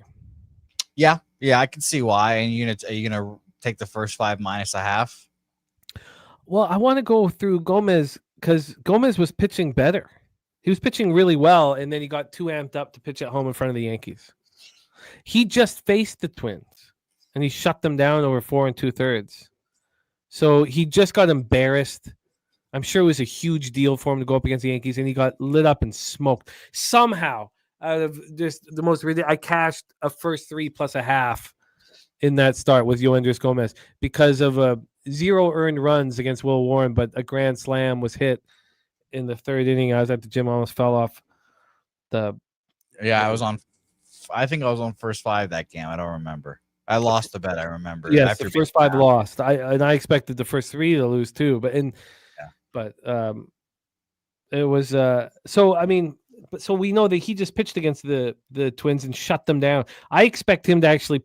The market's telling us he's going to pitch well. It's not a very good night for offense. What were you say? I didn't say anything. Sorry, my bad.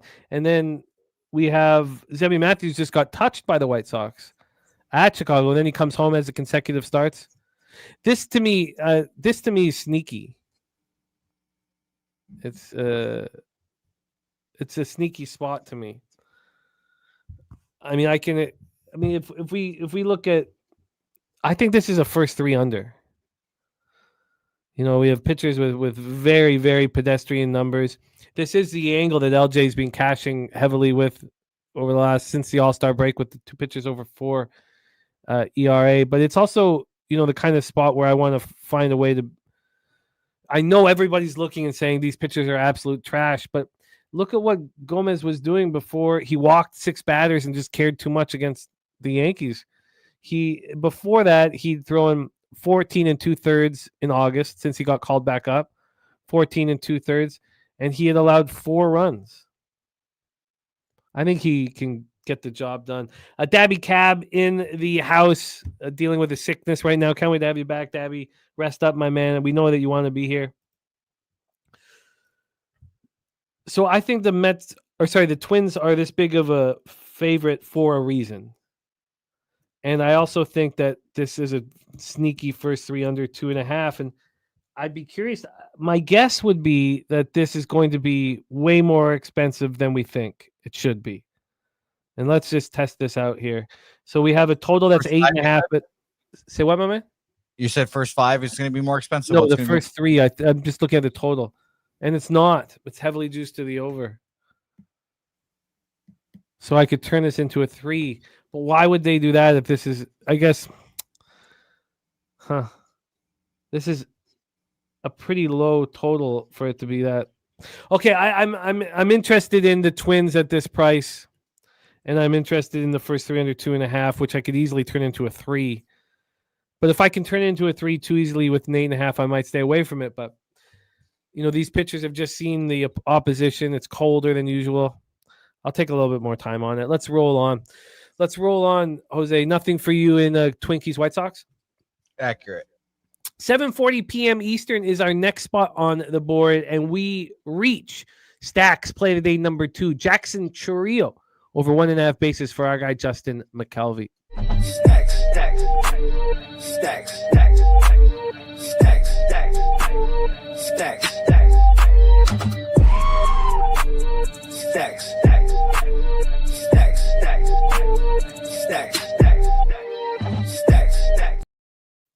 J.R. Swish in the house says smells like a Twins team told over. J.R. Swish was in Montreal last week. Wondering how far away I was. And what do you think of when I say Montreal, Jose? Contact dances. Heavy contact. Heavy contact. They definitely don't wear pasties over there. Philadelphia Phillies, Milwaukee Brewers, American Family Field in Milwaukee, Wisconsin. Let's get into the weather here for this one. We have the weather 64 Fahrenheit, feels like 57. So the roof will be closed. Not that the wind does too much damage when it's open. Over 8.5 for Morgan Spooner. TJ says, I need tips on Montreal. Head there on the 5th. We only have one tip for you. Contact dances. That's all. That's the only helpful tip we have. That's all you need. That's all you need. Yeah, good point. We have Aaron Nola going up against Jose Quintana. And you could go have a beer with Slatsy as well. So I would do both of those things.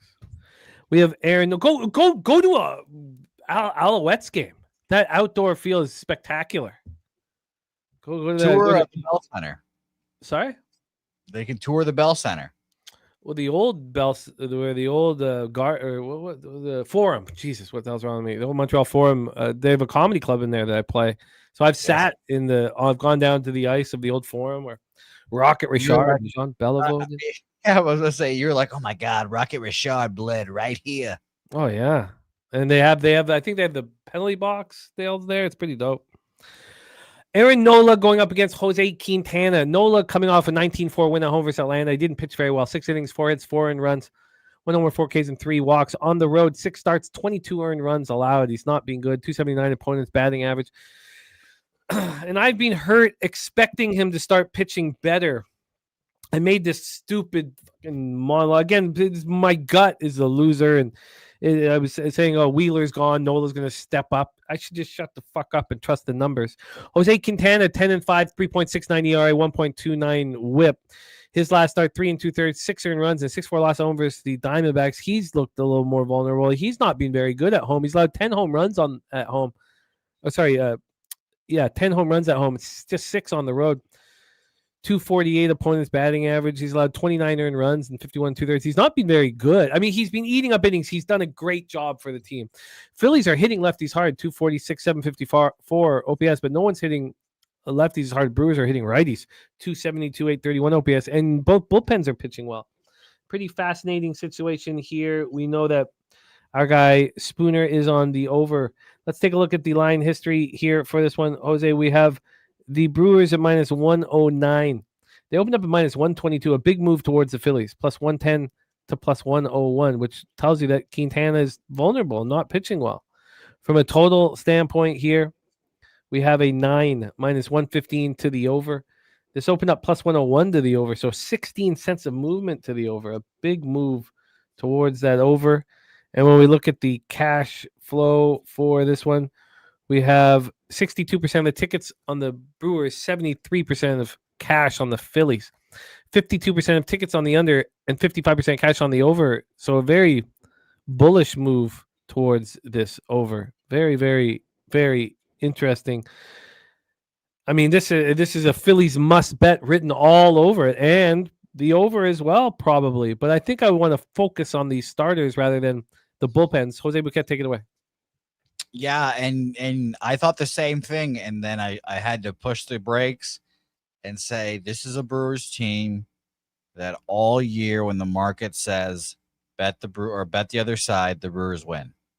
And that's why I circled like, am I going to bet the Brewers today? Because, whatever. But I think I need more data, whatever you want to say. But I just need to see it more times, I guess. The Brewers being the anti-market favorite, saying to bet the Phillies, and then the Brewers find a way to win. So I could only bet Brewers in this game because of that. I feel like I've seen it so many times this year that the Brewers were a fade team and they always come through. So I stayed off this game because of that. But I agree. Market says Phillies. I don't know why I've been so hard on Quintana. He's only had one bad start. This is his 3rd consecutive home start. Why would he struggle? No, I guess he's going to struggle because they're saying that the Phillies will get to him. But I don't know why in my head he'd been pitching worse. He's not. He just doesn't get strikeouts. I mean, why wouldn't this be a bounce back start for him? And TJ says can't bet a full game over with both pens fully rested. The pens are strong. The first 5 is a 5. I mean, it's telling that it's a 5, and it's not even juiced to the under. That's crazy. First 5's 5. Yeah. I'd probably lean over just off that, but lean first 5 over, and then you bet the full game under on that. But like I said, the market just has been very wrong about the Brewers at times, and it feels like that they are. Whenever he says bet them, they beat your ass. So that's why I could only go Brewers and nothing. I mean, if that's the sentiment, let's go back to this money line again. So let me just quickly go back and see what's going on with this money line. Yeah, I like the first 5 over is very appealing. I mean, and so are the Phillies here. So, I mean, the idea. I mean, you could just the idea that the Phillies are minus 105 full game and minus 115 first 5 when you have a considerable statistical advantage with the Milwaukee Brewers pitching staff. And then you can get away from all of that. You can get away from the full game, you can get away from the Brewers character, you can get away from all of that. Just take Phillies first 5 and the first 5 over, and then can wipe your hands clean of this. There's our guy, Razor Sharp Picks. So we are a day away from Jose's birthday, 2 days away from Razor Sharp Picks' birthday. TJ says, other than the market, I have nothing statistically to show that Nola can pitch well. And Nine Legacy says, Montreal, try visit in Old Port in Old Montreal, downtown Montreal. Beautiful tourist spot. He grew up in Montreal, and he still lives in Montreal. I'll respect Nine Legacy. And the sports investor says, Jim Wolf is the home plate ump in the Phillies game under umpire. Huh. Okay, I'm going to have to put more work into this game, but at this point, I'm going to copy and paste the sports investors' information. See, the people, the cappers that have, lived in Montreal for years, they're not as excited about the contact dances. Been there, done that. Yeah. It's old hat. It's like good brisket down here. I've had plenty, I've not had a contact dance or seen strippers without pasties. Yeah. You've seen them fight, though. Yes. Right? Yes. I'm very accomplished at that. Okay. I've seen one get knocked out and then promptly get back on the pole 10 minutes later. Oh, yeah. Concussion doesn't mean you can stop dancing. It's funny. TJ says, other than the market, I have nothing statistically to show that Nola can pitch well. And I trust the market more than I trust the numbers. So I think the first 5 over 5. Now thank you for the sports investor giving us important information. But I think the first 5 over 5 in the Philadelphia Phillies first 5 are the 2 spots I'm going to be planning on attacking. Jose, nothing for you here in Phillies Brewers. Yes. We roll on 7:45 p.m. Eastern. We have the Athletics 64-76, 35-36 on the road. St. Louis Cardinals 69-71, 38-33 at home. We're at Busch Stadium in St. Louis, Missouri. Weather-wise in St. Louis, we have 81 Fahrenheit, 7.7 miles per hour to right field. Dies down at 6.3 miles per hour. Ballpark Pal has Busch Field +1%, Busch Stadium +1% overall. It's even home runs, -16% doubles and triples, and +10% singles. That is very, very interesting. Not offensive weather, not the best offensive ballpark, and we have 2 teams that are hitting lefties very hard. Let's get into the line history here. We have the Cards and Matthew Liberatore at -103. They opened up at -107. So basically no movement. A 2-cent move for the Athletics from -103 to -105. On the total here, we have a total of 8.5. It's -109 to the under. This opened up. Pitching change for the Dodgers. Sheehan, whatever. Oh, Sheehan. Wow. That's huge. Did they tell us why? I just saw it in the chat. I haven't seen a reason why yet. But Emmett I don't Sheehan. think the market's moved at all. Still -170 or whatever. Let me let you know. Wow, that's wild. Oh man, I was so excited to watch Ohtani go up against Ashcraft. Or let's say Ashcraft. So the under opened up +102 to the under 8.5. Now it's -109. 11 cents of movement towards the under. I know the weather is not offensive. This line is moving towards the under. And yet, these 2 lefties are going up against teams that rake lefties. The Cards can't hit righties. They're hitting 295, 796 OPS against lefties. And Ohtani's still in the starting lineup. Strange. Wow. A's versus lefties, 283, 886 OPS. Nobody's hitting lefties harder than the A's. But the weather is run suppressing. Spring's last start, he's got a 4.17 ERA, 1.19 whip on the year. His last start, 5 2/3, 3 earned runs in a 5-2 loss at home versus the Rangers. On the road this year, he's been pretty good. Pretty good. Much better on the road than he's been at home. 78 2/3. He's only allowed 63 hits and 32 earned runs. And Matthew Liberatore has not looked very good. Coming off 7-5 extra inning win at the Reds. We moved on the under 9 on last Friday's show and lost it pretty fast. And we had people warning us about Liberatore, telling us not to move. And Sports Investor saying Penny and Circa took down the Dodgers number. That's expected. Wow, that's very, very interesting. Thank you guys for the heads up. So Liberatore has the reverse splits, barely, but lefties hitting him, righties hitting him, seemingly very vulnerable.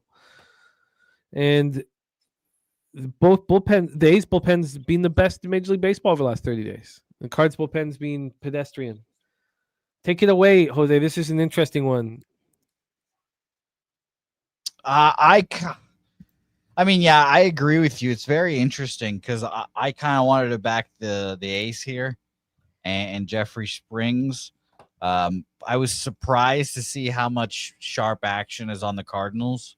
53% of the bets, like you mentioned, 91% of the money, which is crazy. Same thing with the total. A lot of this today, actually. 58% of the bets on the under, 72% of the money on the over in this game. So and the market, we've gone from minus 107 Cardinals to minus 105 A's. So it just doesn't make much sense to me with all that money being on the Cardinals. It seems like it should be an A spot. I see TJ's on the A's. So I'm right there with him. I think this is an A's money line spot too. And you're going to move on it? Real quick, I want to check what the A's bullpen situation is. Rest-wise, Sean Newcomb, 26 pitches yesterday, probably doesn't go. Tyler Ferguson and Hogan Harris probably available to close the game for them today. Harris threw 8 pitches yesterday.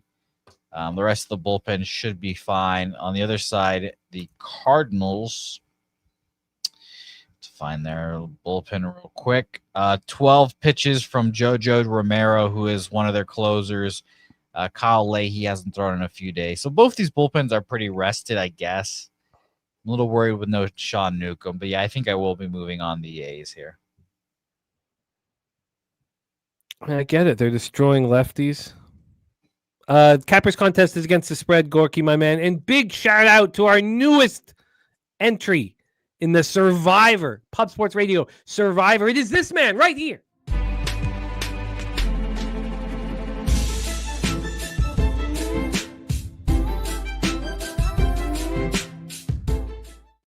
Dope. Razor in the Survivor. Cannot wait.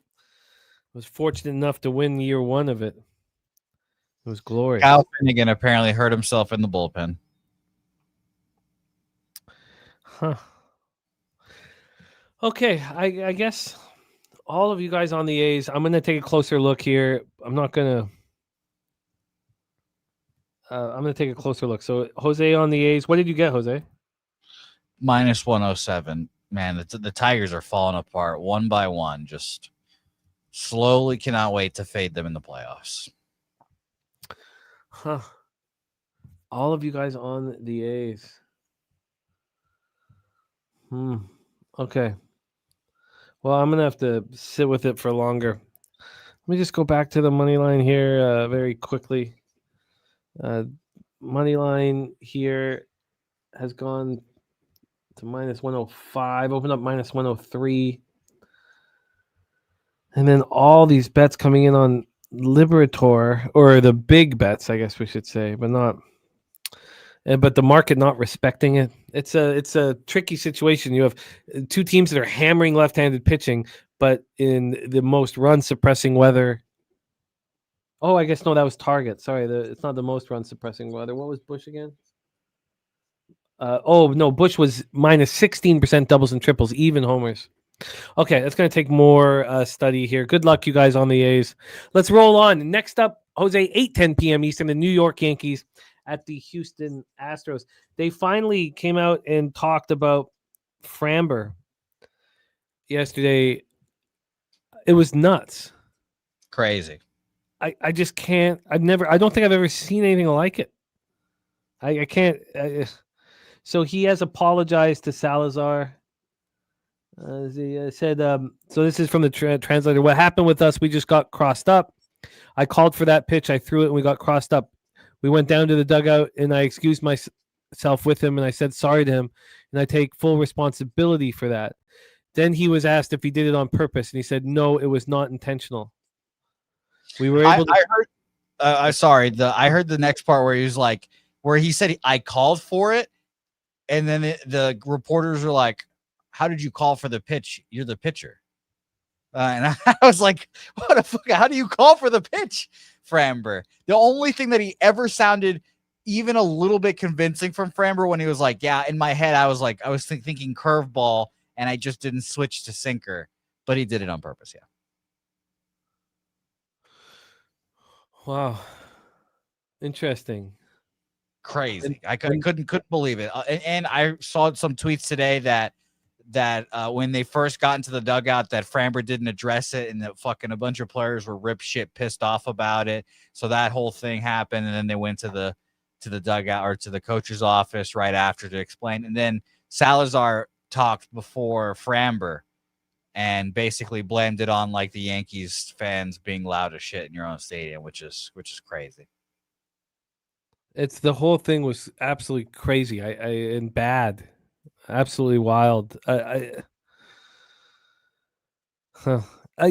with Razor. He said it was on purpose because pitcher didn't even apologize. The way he turned around immediately. Oh yeah, that's how you know. Yeah, yeah. I had to watch it over and over and over again. I could not believe what I was watching. Yeah, and the whole series right before then too. I'm sure you saw where Salazar is telling him to step off. Yeah, because they knew what he was going to throw. They knew what he was going to throw. He slightly shook his head.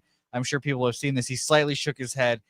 Trent Grisham knew exactly what was coming, and Framber Valdez thought he threw fucking 100. Apparently, thought he was going to blow it right by him, which was stupid. Yeah, it was wild, and I've still got to sit with it a little bit longer before. I don't want to, have like a clear feeling about Framber afterwards. Let's talk about Will Warren. He's pitching well. I was so lucky to catch that first 3+1/2 in his last start.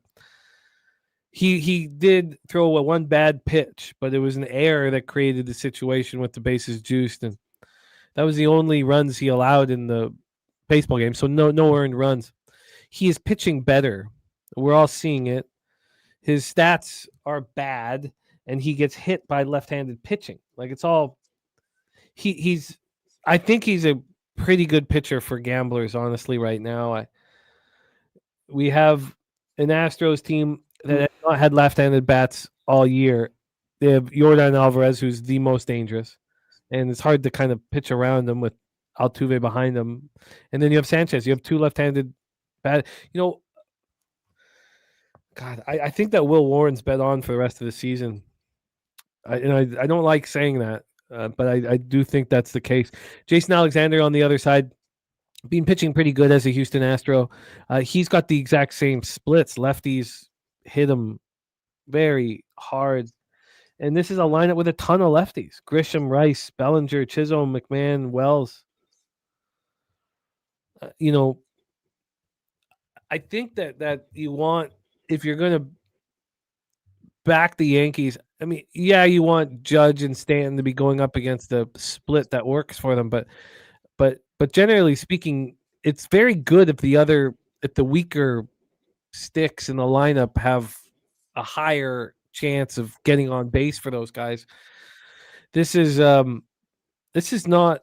It's not a good situation for either of these guys. So Will Warren. Oh no, sorry. It's a great situation for Will Warren because there's only two left-handed bats in the Astros lineup. Will Warren allowing lefties hit 278, 06. It's a bad situation for Jason Alexander, where lefties are hitting 271, 858, and all of the weak spots in the lineup are left-handed bats. Yankees versus righties last 30 days, 232, 795 OPS. Astros aren't hitting 219, 654, and the Yankees also have a bullpen advantage as well. So let's get into the line history here in Houston. We have move over here. We have the money line minus 123 for the New York Yankees. Open up minus 124, so the line not moving towards them. I guess maybe you could say, well, the opening line is the giveaway. Maybe I'll have to think about that. We'll have to set that up a little bit more. From a total standpoint here, we have a 9. It's minus 111 to the over. It opened up plus 102 to the over, so we've had 13 cents of movement towards the over. And then when we get to the cash flow here, we have 59% of the tickets on the Astros and 77% of cash. Now, that is exactly what I wanted to see. 72% of tickets on the under and 57% cash on the over. This is exactly what I want to see. TJ says I'm against the Sharps again on this one. I mean, I mean, I'm kind of with TJ as well, actually. Of course. I mean, this is I don't. I mean, just what? Who cares what the sharps are doing if the books don't care, right?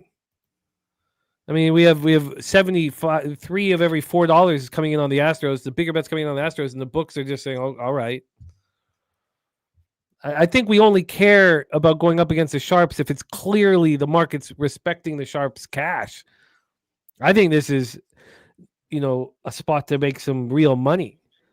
It could be a Yankees -1 and a Yankees double result as well, and for a real score. This is Yankees to me. Clear. This is one of the most. I have more clarity. Now look again. Having more confidence doesn't equate to a better ROI, but this is a bet where I want to hit. Jose, take it away. Yankees Astros. Yeah, I was thinking the same thing, just because I don't want to bet any Houston Astros anything with the vibes that are going on in that clubhouse right now. I'm sure. I just don't like the energy in there. I don't like anything that's going on. I know for Amber, how much of an effect will that have today? But that's all anyone's talking about. I'll tell you what, that's all anyone was talking about last night was that Framber pitch. Was it intentional? Everyone knows it was intentional. I'm sure that half of that locker room is pretty pissed off. And maybe their focus isn't 100% on baseball. That's why I'm like, the Yankees just kind of feel like the spot today. I've got -125 full game money line for me. So I'll probably end up just moving on that right there. And the line movement's a little weird in this game. Like BOL opening this up at -105 each way, and then eventually getting up to -125 when Penny opens this up at like -120 and goes up from there. So I like the Yankees here as well. These spots, they mess with me.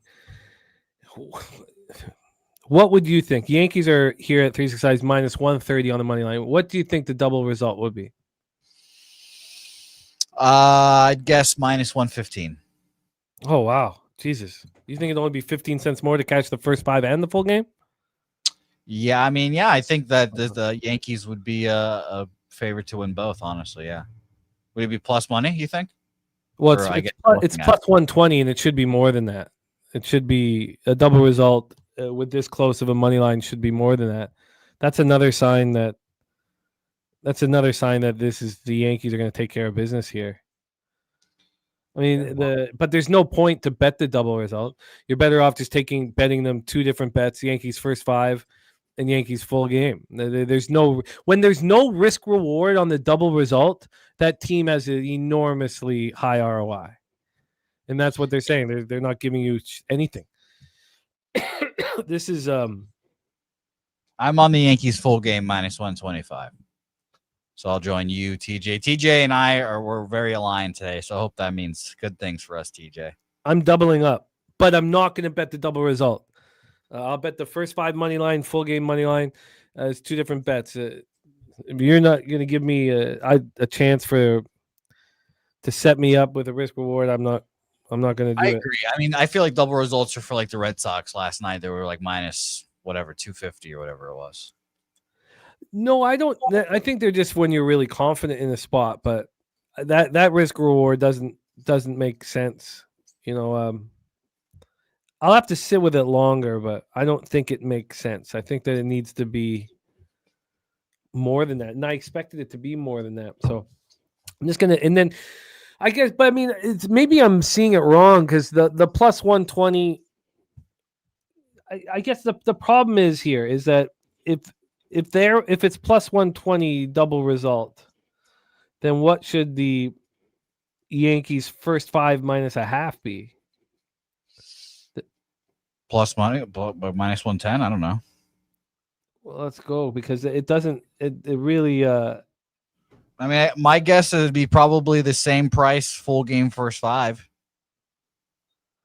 -125 money line. Yankees first 5 -1/2 is -105. It's crazy. That's absolutely crazy. The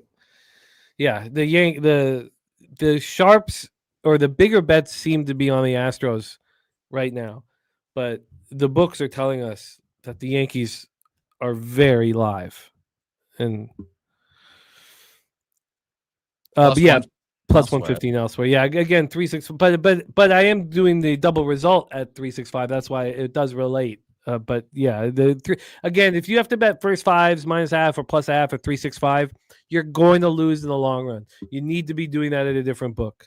Until I started using a different book for my first five plus halves and minus halves, I was losing, like in baseball over the year, because that extra juice is so much. It's like 15 cents, 15, 18 cents difference. And that's just way too much over an entire season.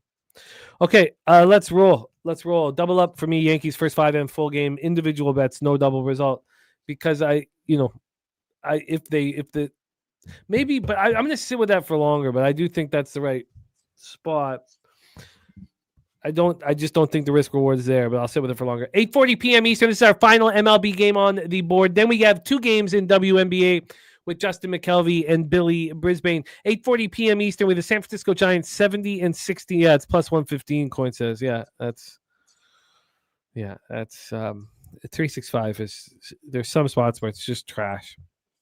There's a reason why my local, who has been a local for 45 years, is only using the 365 lines, because he knows that it's set up to screw over the gamblers. There's no first five team totals. There's anything that they lose on, they stop offering. Yeah. Giants, Rockies here, Jose. Our last game on the board, Coors Field in Denver, Colorado. Very, very offensive weather in Colorado. 86 Fahrenheit, feels like 88, 2.8 miles per hour in. It stays between 2.8 and 4.1. By the end, it's blowing out, but it's how hot it is. It's plus 36% runs, plus 21% homers, plus 35% doubles and triples, and plus 15% singles. Very, very offensive. Let's take a look at the line history for Robbie Ray, Herman Marquez. And we've done this, isn't this getting deja vu? Hasn't Robbie Ray pitched at Coors Field already this year, Jose? Let me tell you right now. Feel like we just did this. This total is 11.5. It's minus 150. I'm certain that we've just did this, unless I'm going senile. We have minus 114 to the under. This opened minus 101 to the over 11, and now we have an 11.5. It is juiced to the under, but it's a half run move towards the over with Ray and Herman Marquez. I screwed up in my and this was on Friday. I took Marquez first three plus a half, and they were down 2-0 after three. He pitched fine in those first three innings.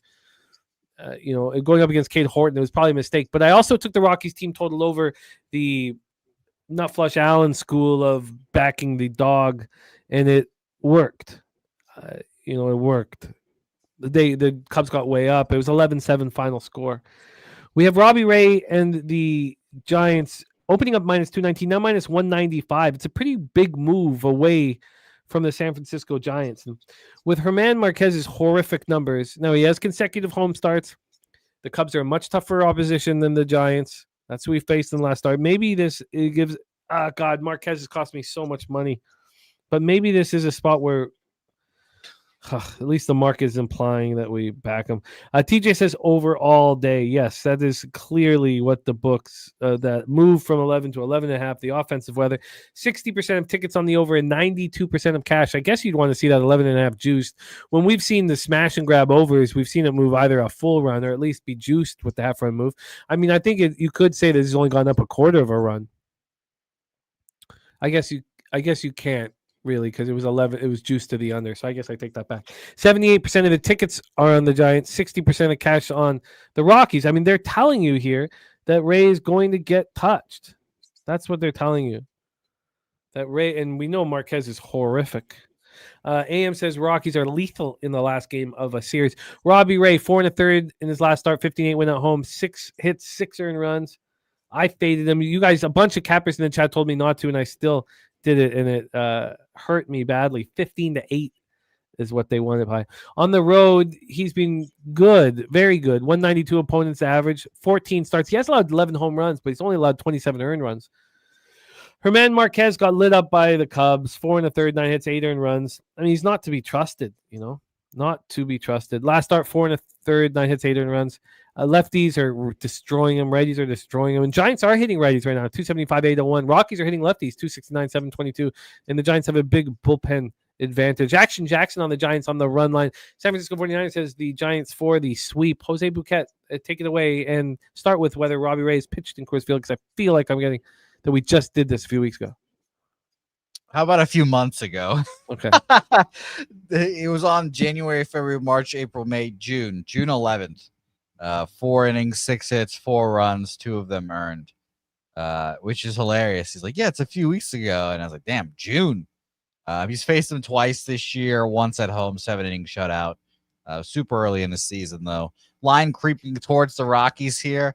Shots a nut flush. I wasn't going to do this because I was a little scared about how high this team total is. But I'll hope that the offensive weather comes through. Rockies team total over 4.5 here for me at -115. I like that.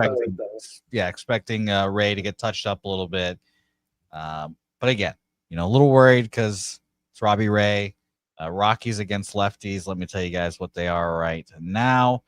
From the 17th to today, they are 27th, 71 weighted runs created plus. And if you want to use a little bit of a bigger sample size, the whole month of August to today, they are 15th, 101 weighted runs created plus. So just as of late, their last few times against lefties have been struggles. I'll look up who those lefties were, but Rockies team total for me. Makes perfect sense here. I like it quite a bit. And I don't want to, God, I hate it when the market, generally speaking, when the market tells us that Robbie Ray's going to get touched, he gets touched. And TJ saying he hadn't pitched in Coors since 2021 before that, and he got rocked for 7 runs. I mean, the easiest thing to do here is to just do exactly what Jose did. Don't get cute. Don't double down. Don't do any of that shit. That's the easiest way to do that. They're still offering an 11 here at 365 over 11 -120. I know it initially was juiced to the under, so it's still a legitimate move, but that's not very much. What should the price difference be? I mean, clearly the Giants have an advantage on the mound. So what should the price difference first 5 be, do you think, Jose? Honestly, I wouldn't be surprised if it was cheaper, because again, I don't think you can really set -250 first 5 lines. So my guess would be -170. Yeah, it's 10 cents cheaper, -160 or +165. Yeah, and by the way, lefties, these are the lefties and their appearances or their performances. Last one was Matthew Boyd, 6 innings, 4 earned runs. Framber Valdez, 7 innings shutout. And by the way, Boyd was at Colorado. Framber was at home. Dodgers at Colorado was Kershaw, 5 2/3, 3 earned runs. Eduardo Rodriguez at Colorado, 7 innings, 1 earned run. Surprising. And the last 2, because he went against Liberatore and Eduardo again, both did okay. 4 innings, 3 earned runs, and then Eduardo got crushed. 6 innings, 5 earned runs, 5 1/3, 5 earned runs. But Lauer at home, 6 innings, 1 earned run, and then Heaney, 3 1/3, 7 hits, 3 runs, 4 of them, 3 runs earned, 4 cross. I'm trying to say. So, yeah, those are all pretty good lefties. I think Robbie Ray is probably the best one outside of Kershaw. Fab win cashed with the horse that he gave us. Beautiful work, Fab. Sorry, we got so caught up in baseball. I hope we've talked about Fab's ROI when he gives out these horse picks. It's spectacular. And the last time he did, right? He went 1 and 2. Yeah, he gave us 2 horses, won one of them, and he cashes again. Great job, Fab. And thank you so much for taking the time to share it. I got too caught up in my own. I just need Australian racing on my books, apparently. But shout out to you, Fab. No, Fab, those are all North American racetracks he gives us. Not all. I mean, he does give us some Australian, but that was North American today. Fuck. Well, shout out to you, Fab. Great job. Yeah, I think that you probably have the best bet And yet And I'm interested to see what the Rockies do after that bench is clearing bullshit yesterday with Devers. You know, a little more. Can you walk me through what happened exactly? I've just kind of cursed over it. What happened? Oh God, it was funny. First inning home run by Devers. Devers pimps it, and Kyle Freeland was pissed the fuck off because of that. And basically, his after the game was like, he was pissed off that it was so early in the game that he pimped it. Like, you're gonna pimp that in the first inning and all that shit. And he was nonplussed at all. So that was that. I expect Devers to get suspended in like a day or two. Willie Adames will probably get suspended as well. Kyle Freeland will miss a start. Some slaps and punches were thrown allegedly, but yeah, Freeland was nonplussed about that. I'm gonna. God, I hate this. I hate this so much. I could just make it so simple and just take that team total with you, and I have this sickness of backing. I want the first 3 plus a half or the first 5 plus a half that I just can't get rid of. I can't shut it up. So I guess I'm going to double down on the last game of the night. Good luck. And by the way, Rafael Devers showed an amazing ability to speak English suddenly there. It's hilarious. Like, oh my God, he's saying "fuck you," Rafi. I didn't know you knew these words. Let's review all action here in Major League Baseball for Wednesday, September 3rd. We cashed the Nationals first 5 plus a half. That's the only bet that we have so far. We are cheering on you guys on the over 9 in the Tigers Mets game. It is 6-2 right now in the top of the 8th, 6-2 in the top of the 8th, and we have wine time on that over, and many of you guys here in the chat. So we're going to be cheering that one home. Let's get the one run to at least set up a push situation here for you guys. Then we'll go over all action, specialty plays, all our friends action, everything that's copied and pasted here. But wine time is on the Diamondbacks minus 125. And he's on the Rays. Jose's on the Pirates. Oh, that's all voided. Yeah, I think that's all canceled. Yeah, even the team totals. I think so as well. I think I will rebet the team totals and leave off the money line. But I still don't have a line or anything yet. So I need to figure that out here soon. I'm looking at the first 302.5 in Jays Reds. I want to spend a little bit more time on it. The Guardians first 5 plus a half. I want to attack May, who's the primary here. Then the over in the Mariners first 5 appeals to me in Mariners Rays. That's as if Hauser's in and pitching. And right now, going back to MLB, see if you guys have all said that Hauser's listed all of your books. There's no pitcher listed for the Dodgers, and there's no pitcher listed for the Rays. I don't know what to tell you. But we'll see. Then the Braves first 5 plus a half in the first 302.5 in Braves Cubbies. Twins minus 1 in the first 302.5 in what? No, and I could turn that into a 3. I'll make that decision when the show's over. Then the over 5 in Philadelphia first 5. Sports Investor did tell us Jim Wolf behind the plate for the Phillies game and under umpire. But looking at the first 5 over 5 in the Phillies first 5. Then I recognize TJ Spooner and Jose are all on the A's, and I'm going to study it more. But I don't have a plan at this point to move on it. Yankees first 5 in full game. For me, I'm not going to bet the double result. I don't think the risk reward makes sense, but I'll sit with it for a little longer. And then why would I double up? I can't double up on this Rockies game. It just sounds like a mistake, doesn't it? I mean, why would I double up on this game with so much volatility? But I want to be involved with Jose's Rockies team total over 4.5. That's what I want to be involved in. The question is, do I also add the first 3 plus half, first 5 plus a half? And we'll see when the show. I hope I don't, but I have an itch that just needs to be scratched. Jose Bouquett, please review your MLB action, my friend. Yes, I re-put both of my Pirates bets in. I sent my bookie a message saying, "Hey, motherfucker, just making sure this doesn't count twice," because of my bullshit. But some books don't cut the team totals stick around.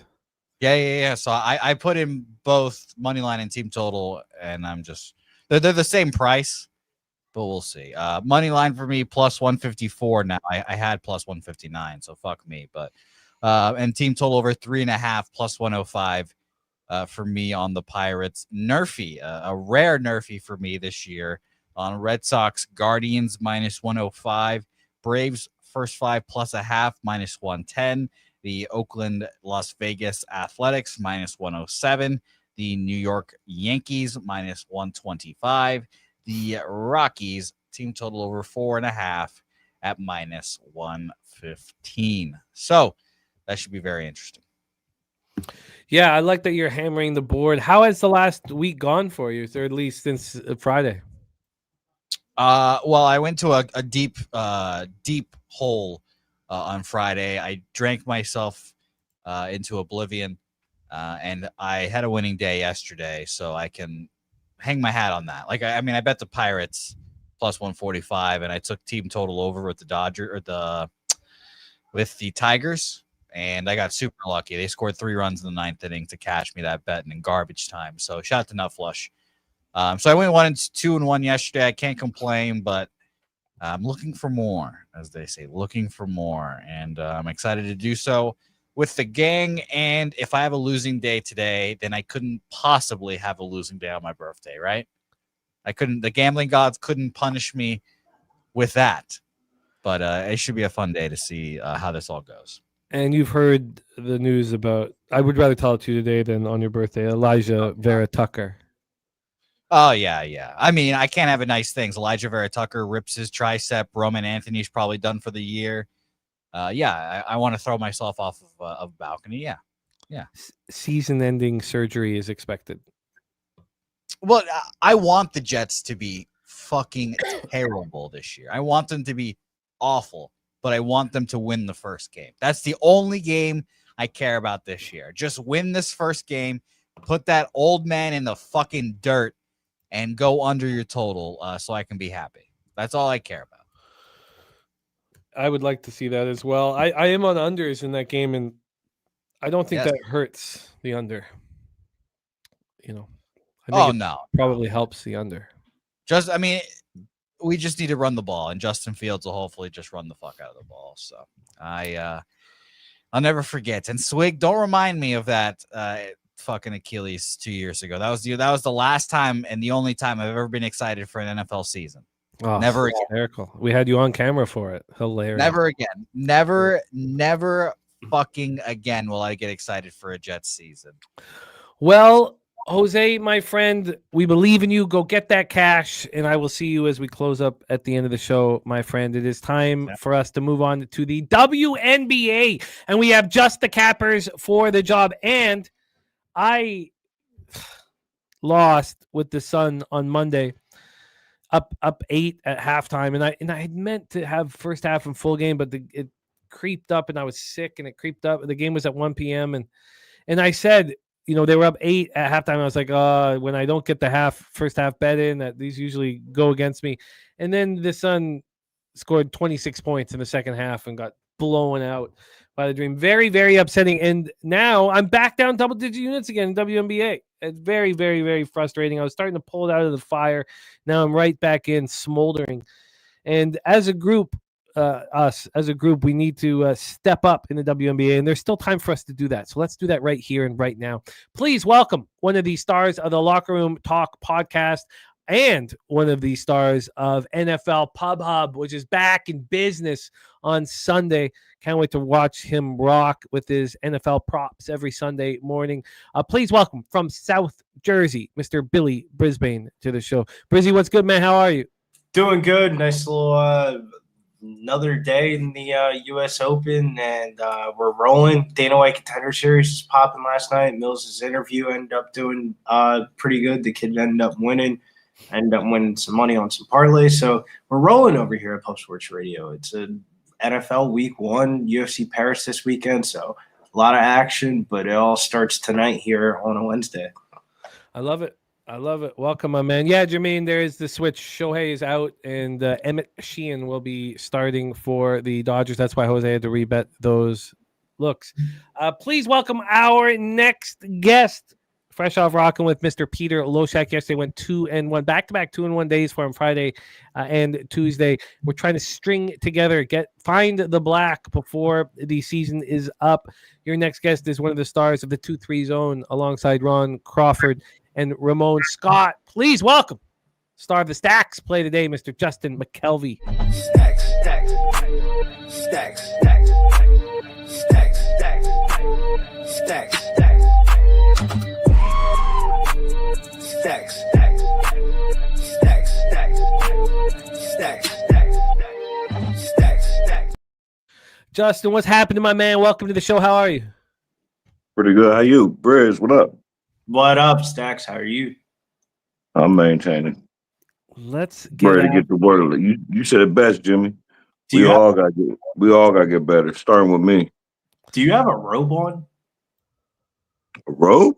Yeah, is that a I robe? got my button up. I was gonna say from this distance it looked like a robe. I was gonna feel It's my I call them pajamas. Basketball shorts and a little shirt. I'm going to game tonight, so I'm still in my pajamas. Nice. What game? I wanted to go see Ohtani pitch. Oh, They yeah. waited until I bought the ticket and said he's not pitching. Fuck, man. That is so Oh. annoying.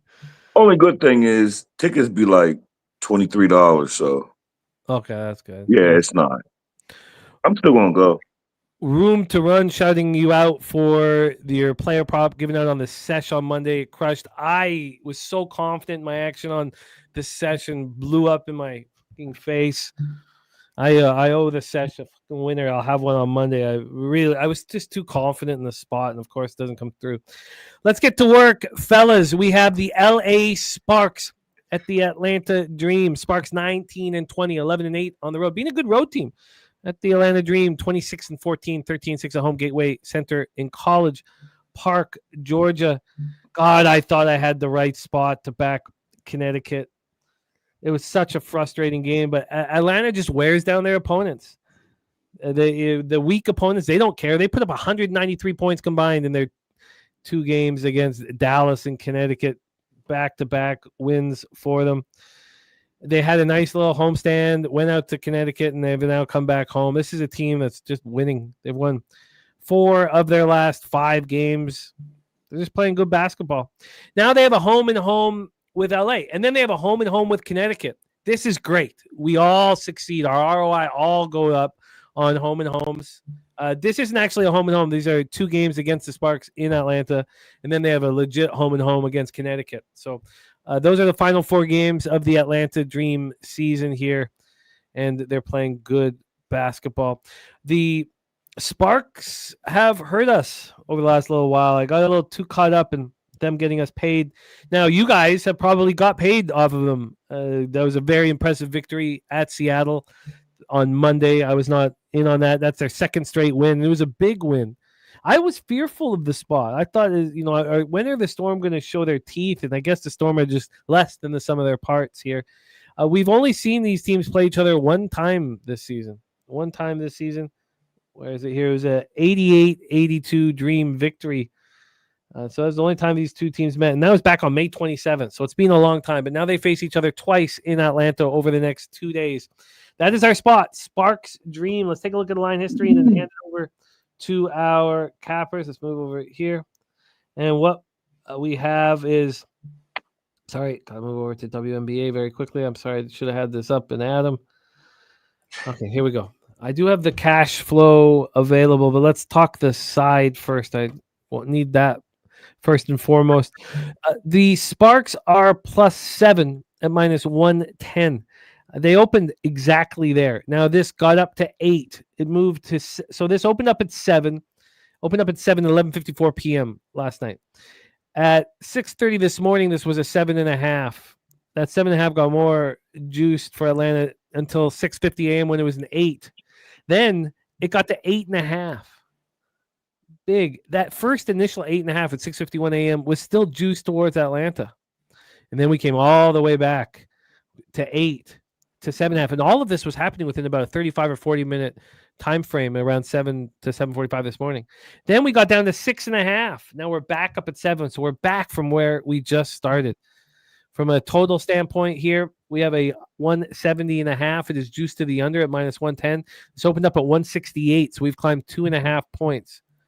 And then cash flow wise, 88% of the tickets are on the Los Angeles Sparks. And just 55% of the money. We've watched the Sparks win 2 straight games. Watch them beat the Storm on the road. Obviously, everybody's subconscious is telling them that Sparks will keep winning. Sparks made us a lot of money a month ago. Will they take care of us now? 65% of tickets on the under, 59% of cash on the over. Billy Brisbane, take it away. Sparks dream. Yeah, I like you talked about first of a home and home between these two teams with Atlanta kind of firmly in place in the playoffs. They're just kind of fighting between the top teams for a home court advantage. The Sparks are trying to stay alive the best way that they can. Since the All-Star break and when they've been healthy, it's been kind of like a night and day difference between this team. Over their last 19 games, the Sparks have gone 13-6 with the 4th best record in the WNBA during that stretch. Not my favorite of travel spots, though. 4th game in 6 days for them. I feel like that's going to create like a high-scoring one tonight. Jordan Canada back in the lineup for Atlanta. She came in the back in the lineup in the last game. Offensively, I think that's going to help out tremendously for this team. She returned the last game. Prior to their last 2 overs, they had 8 straight unders, so a little bit nervous but I think the Sparks are going to drive up this total. With the Sparks needing one of these 2 games, I think they're going to try to get out and run in the fast break 25-13-1 towards the over this season. I ended up betting I ended up doing a parlay. Now, I will say, historically, these parlays just not have gone well for me, but something in my gut is telling me I got to play this parlay today. So I have the over as the first leg of this parlay. Wow. I think that X's and O's make perfect sense on the over, but I think this is the Atlanta dream. Got the Sparks' 3rd game in 4 nights. They won 2. They won in Seattle. Now they got to fly all the way over to Atlanta. Let's hear what Justin has to say. Take it away, Justin. Well, I had a conviction this time, Jimmy. You got me last time, but I got a conviction. I'm on the Sparks. I'm making it official. Best number you could get me. I think this is a clear Spark spot.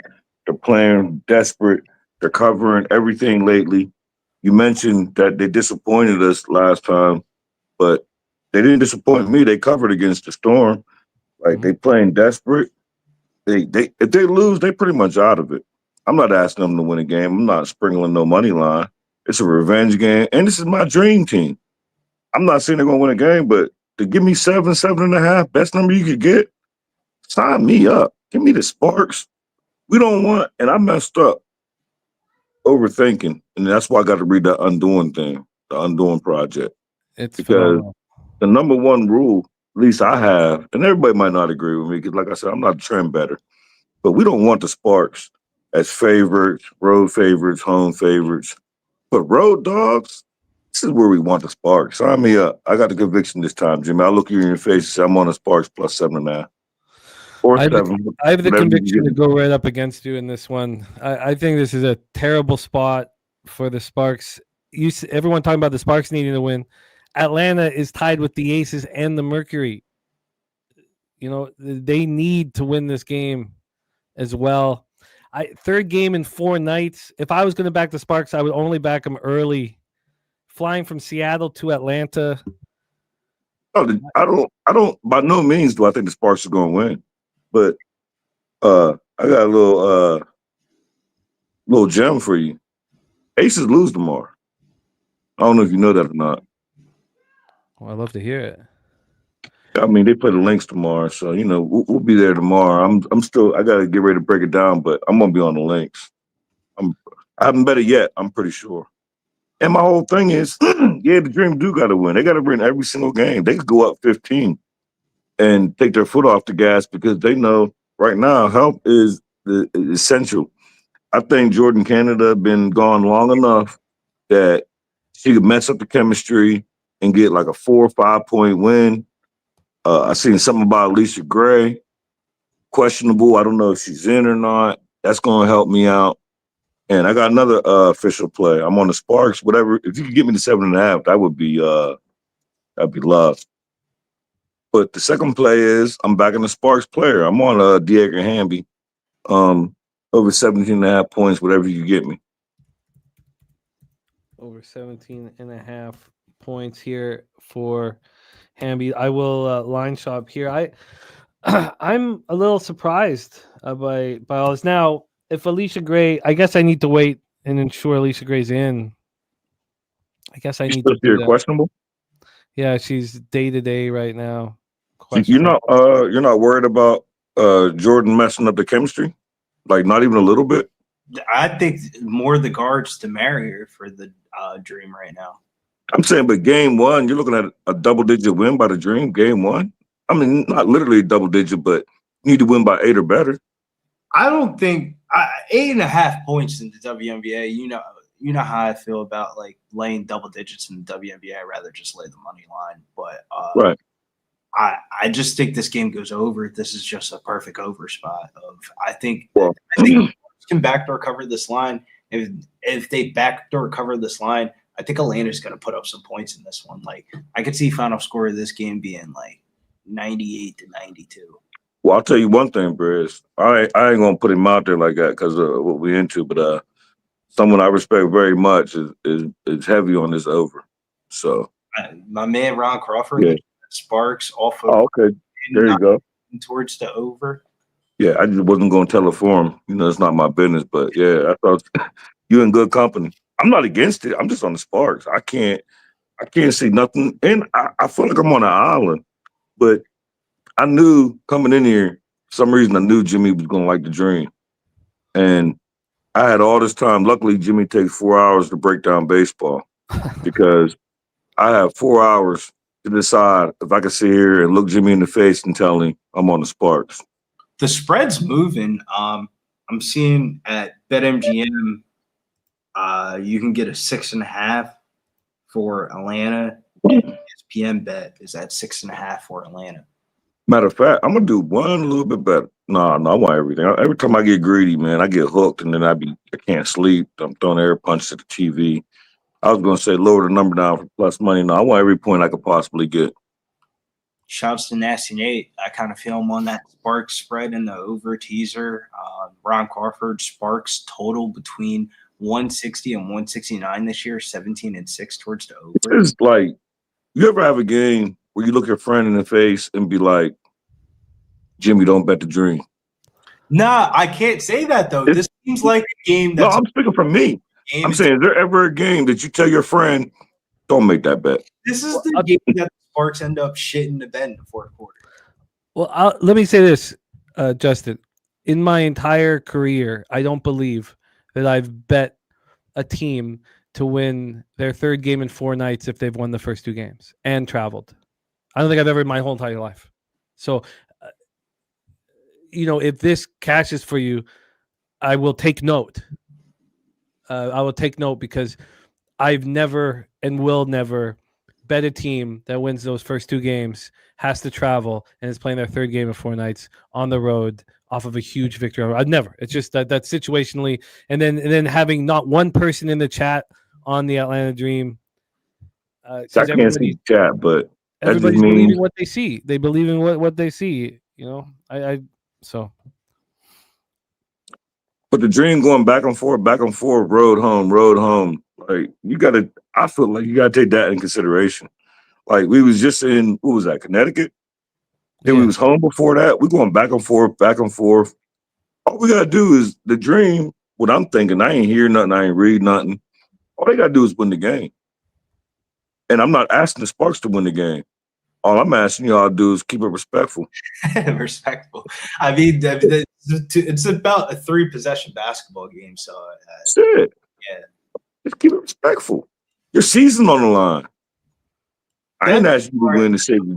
What makes me not want to bet Atlanta is this is a 2 games back-to-back at home. Atlanta needs to just stay healthy to get inside the playoffs because injuries have been a big problem for them. The Sparks have everything that they could play for on the line. It's just that I think they end up gassing out, though, man. That's why I kind of like – if Dream go up 15-17, and even if Alicia play, guess who getting pulled when they go up 15-20 late third quarter? They're going to pull Jordan. They're going to pull Gray. Like, I just feel like, if anything, the back door going to be open. But I don't really think I'm going to need to come in back door. I feel like I'm going to be in the living room the whole game. If I was coaching the Sparks, I would think my team is exhausted. They finally get to sleep and stay in the same spot, which we haven't been able to do. We're playing this team again in 2 days. I'm going to pull my players. So, we see this differently. Yeah, I don't mind. That's part of the fun, It is.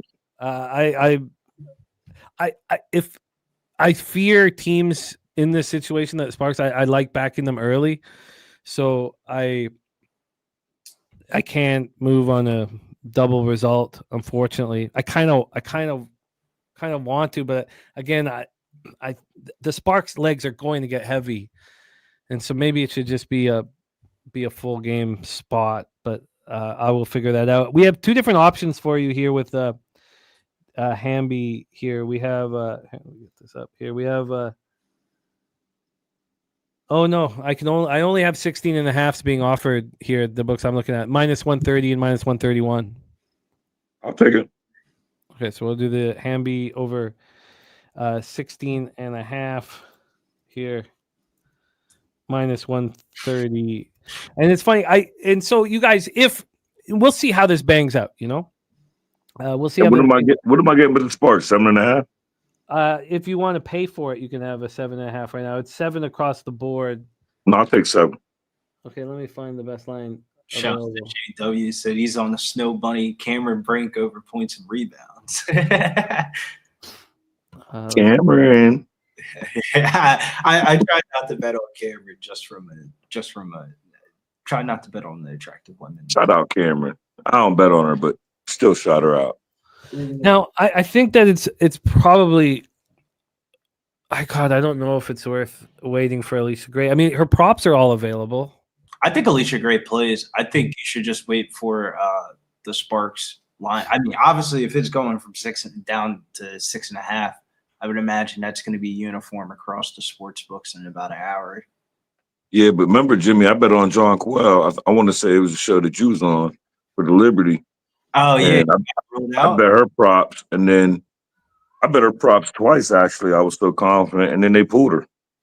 I bet on what's that girl's name for Dallas? Paige. I bet on Paige. 4 minutes before the game, you should get ruled out. So, Brizzy, you think it's going to be a 6.5? I think it's going to be 6.5. What did I get? What did I get 7 at? We can get you a 7 with regular VIG -110. I'll take it. Like, I'm seeing 6.5 at ESPN Bet and BetMGM. So I would imagine like FanDuel's going to move soon. They already have the LA at -106. I think they might know something. They're going to move. I don't know. I just think there's too many variants for this. And this is my team. The total's the only one that's like getting steamed in this game. Opened up at 166.5 all the way up to 170. That's because the Sparks probably going to score 90. It's funny. I'm trying. Like I mean, this is just a horrific spot for the Sparks, the way I see it, and the one game road trip to Connecticut from Atlanta. I mean, that's really easy. I mean, this team, they probably enjoyed it, because they were home. Atlanta was home. Remember, they had that horrible stretch of games, tough spot, and then they're home. They've been home. They flew home on Wednesday the 20th. Yeah, they had a 4-game road trip, a 4-game home strip, and then they went to play Connecticut. Well, it's part of the fun. I'm going to be on the other Absolutely. side here. What is the so that you got Hamby over 69 points minus 130, Sparks plus 7 at minus 110, and that's for Justin. And then Brizzy, what did you get on the total? I have a 2-leg parlay that we will get into with the second leg. Some drama happening in the WNBA. But so are you on the over though officially? Yeah. Yes, over 163.5, and we will talk about the second leg. Did this total drop? No, drastically. I outlined the total just for the second leg. No, but I'm looking at 165 on the screen. Total's at 170. Oh, okay. I wanted to say I thought it was like 168. Nah, total went up to 170. Okay, so you altered it down to 63. Yeah, total Okay. 166.5. This is for FanDuel. Opened up at 166.5. Just went up to 170 about why we've been doing this segment. Okay. Wow, it's going to add a lot of fun. I I'm cannot about to watch believe. this game now. Yeah, that's going to add a lot of fun. All right, let's roll on to the second spot on the board. Connecticut, Chicago. Connecticut Sun 10 and 34 and 16 on the road. Chicago Sky 9 and 35 and 15 at home. We're at Wintrust Arena in Chicago, Illinois. It really hurt. Really hurt Connecticut. Watching Connecticut just fall apart. You know, I loved the spot. They were up at halftime comfortably, and then they just show nothing. It was their second straight loss. They scored 28 points in the second half. They were scored 51-28. And it's one of those shitty, that horrible feelings when you expect the worst to happen and then it happens. God, they played bad. They shot 11.8% from three. I know they can play better than that. It was just astonishing how bad they were, the Connecticut Sun.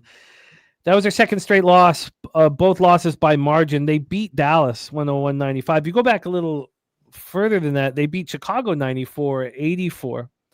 The Sky won the first game of the 4-game series 78-66 back on June 15th. And then on August 13th, the Sun, as a different basketball team now, took out Chicago at home by 9 and then followed that up 10 days later by winning by 10. But they've lost 3 of their last 4. Sky have lost 4 straight, but they're playing much better basketball, playing teams tough.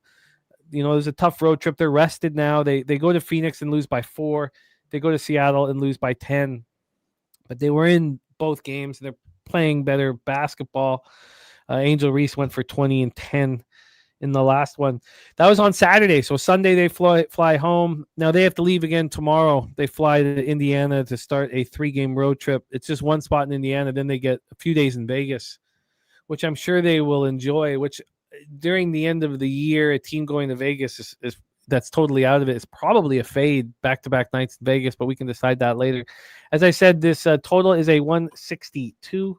There's been no movement on it. Well, 6 cents towards the over.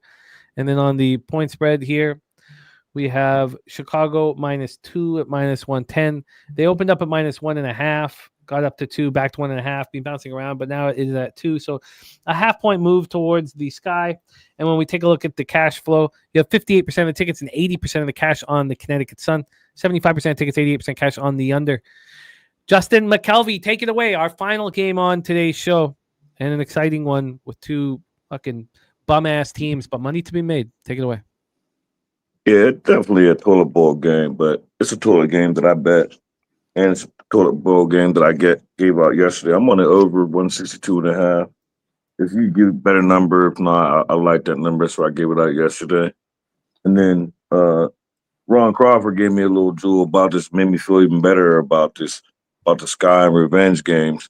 But I just think ever since Angel Reese been back, they've been playing faster, they're scoring more. Neither teams play no defense.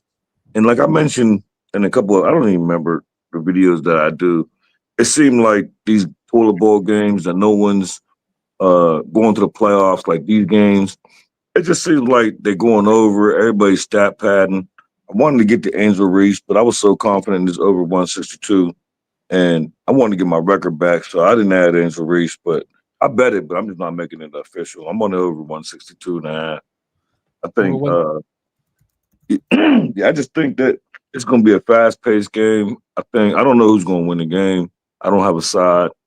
I do have Angel Reese props, but I just think with Angel Reese back playing fast, Connecticut playing or Scott playing in revenge, who might not win, up pace. I think this game flies over. I should see like 170 points. Both teams dealing with a guard injury. Haley Van Lith out for the Sky. Bria Hartley out for Connecticut. JW says under 162.5. No Hartley for the Sun. That's a third of their production, says JW. Let's hear from Brizzy. We got, by the way, locked in 162.5 minus 110. And nice work, Gorky cashing with Felix and Turkey. I love it. Nice work, Gorky. Congrats, man. Get that cash. Let's hear from Brizzy. Sun, Sky. Yeah, from a side perspective, it's hard to get a good read on how this game is going to turn out based off their recent form. I mean, the Sun have looked a lot better. They've gone 6-8 ATS since the R-Star break, while the Sky have gone 1-9 ATS.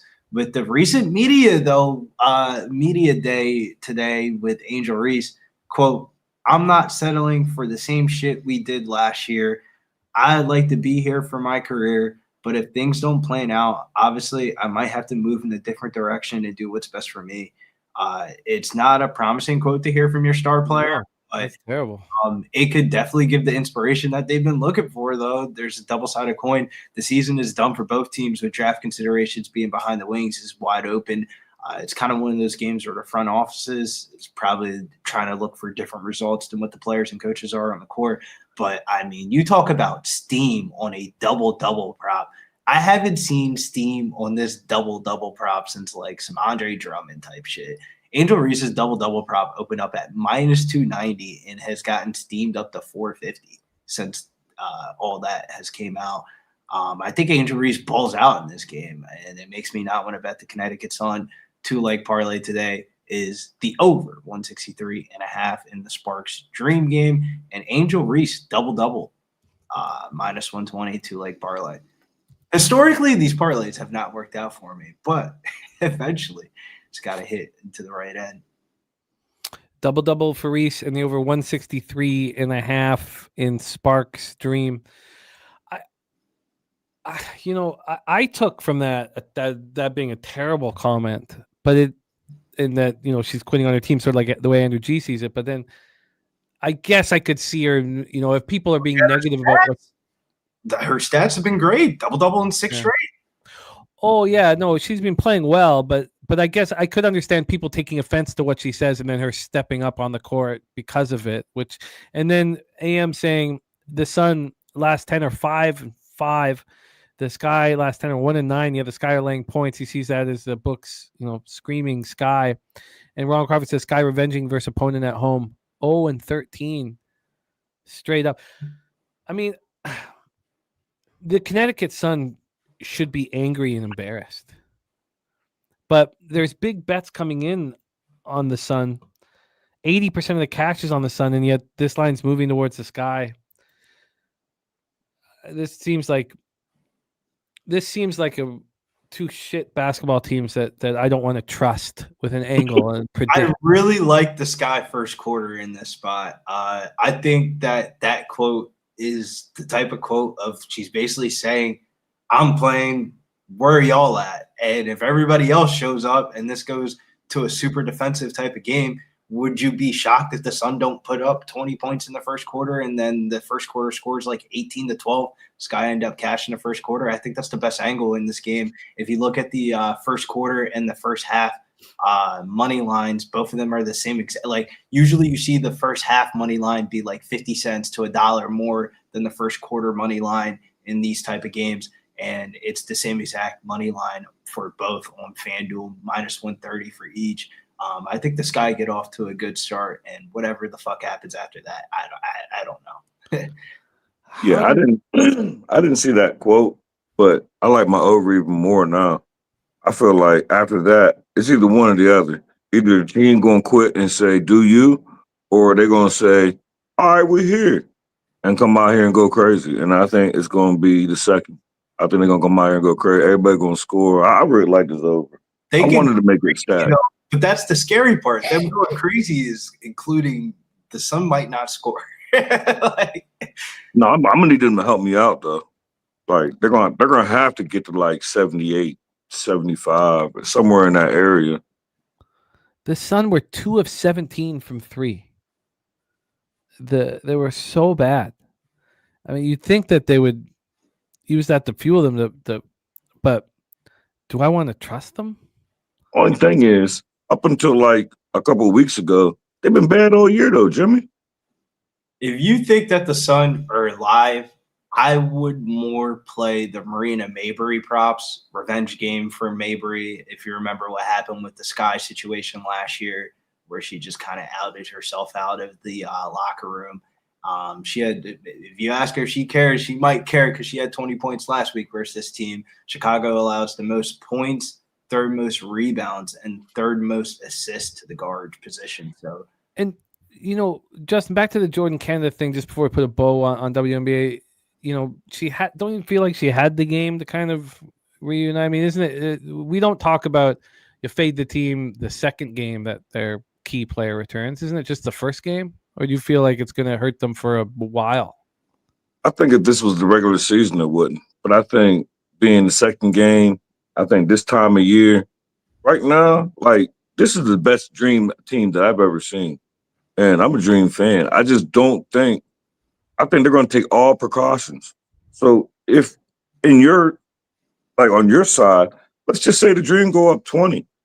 At what point do you think Gray in Canada, if Gray plays, the first person they're going to pull, they're going to say, hey, Jordan, yo, come on, we need you. She coming off the court.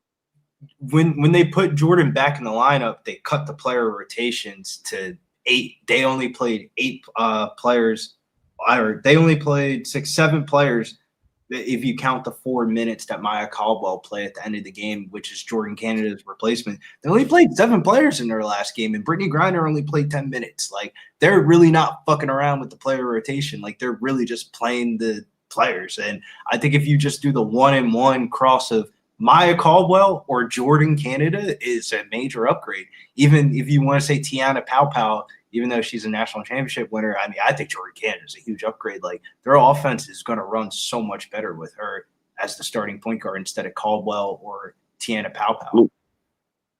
But we need Jordan if we're going to make a run. Oh, yeah. Jordan Canada is the X factor for this team's championship. We're not beating none of the major teams, the Aces, the Lynx. We're not beating none of them in the series without Jordan.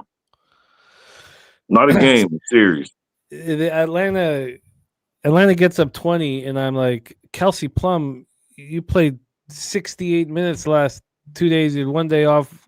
Come to the bench and fucking rest, man. You went 5 of 18 from the field. You need a fucking break. You need a rest. But they can't quit. If they lose, they're in trouble. They're probably done if they lose. Don't you think that second seed is so glorious compared to the 4th seed for the Dream? The second seed is like but the second seed don't mean win by 8. The second seed means win. That's true. That's why I'm not sprinkling the money line, because the Dream have to win, but the Spartans need to win. If they lose, I'm almost sure they're probably done.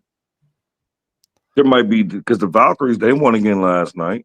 That's what I'm saying. They got to win one of these. The Sparks have to win one of these 2 home games in Atlanta. Yeah, you can't get swept by the Dream both games. And I'm not even asking y'all to win.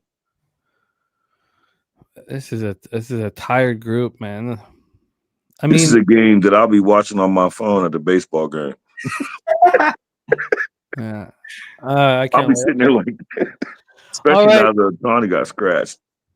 Let's put a bow on the proceedings. We have Justin McKelvey on the Sparks +7 at -110. Dearica Amby over 16.5 points -130. Brizzy has a parlay, the over 163.5 alt line for the over in Sparks Dream, and Reese double.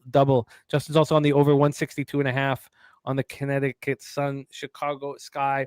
And Justin's heading off to Tony's Picks to shoot the 2-3 zone alongside Ramon Scott and Ron Crawford, 2 great friends of the show. And the spreadsheet play of the day, I'm so locked in with this action. I agree with it completely. And this is my first 5 full game spot. that I was talking about, whether to use a double result or not. I love what Ron's on. This is a corner of Spreadsheet and Bag Boulevard. New York Yankees tonight for Ron Crawford, Spreadsheet play of the day.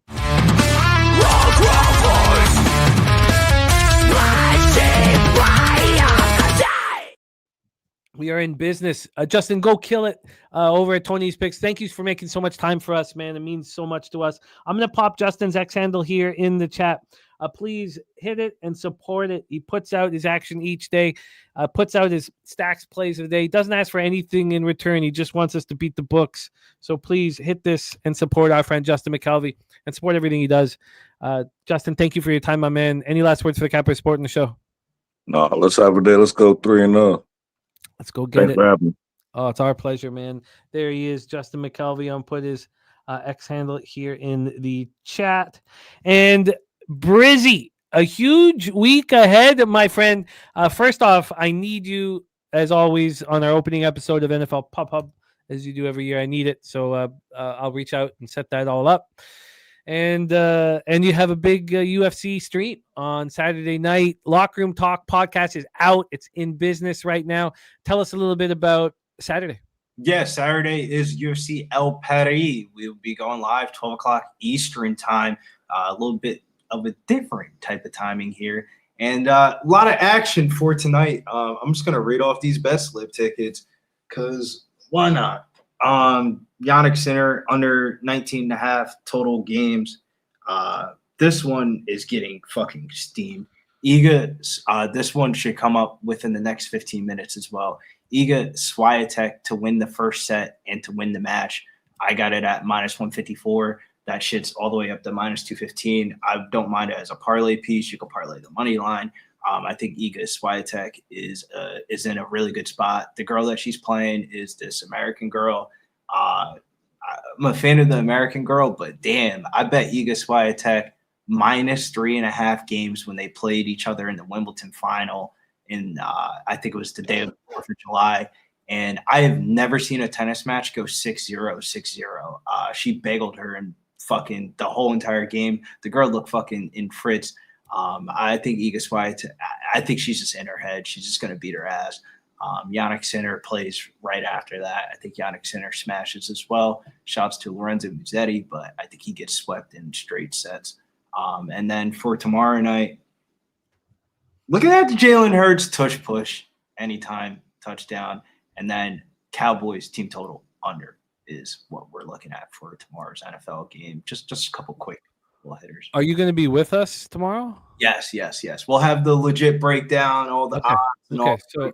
So we'll track. We're tracking your college football. So anytime you want to add, and now we're tracking your NFL too. We can track you on Thursdays as well. So we'll have you let us know. And we'll track that. Excellent stuff, Brizzy, my man. Go get it. Shout out to the Locker Room Talk podcast, the whole squad. You guys are doing great stuff, man. Crush it and kill it. And thank you for making time for us here. It means a lot to us, man. And NBA just around the corner, my man. I'm excited. Shouts to Nasty Nate. He said, I never seen a tennis match in my life. I'm telling you, man, it is a little bit easier to catch. If you know who you're watching and what the fuck's going on, tennis is not like rocket science. Like it's two people hitting a ball over a net. I would imagine if you saw the two people play, you would have an idea of who's the better one. Much love, Brizzy. Thank you for rocking with us, my man. And AM, yes, last 2 years, it's been really fun. We had Jeff buy us in to the Circa Millions.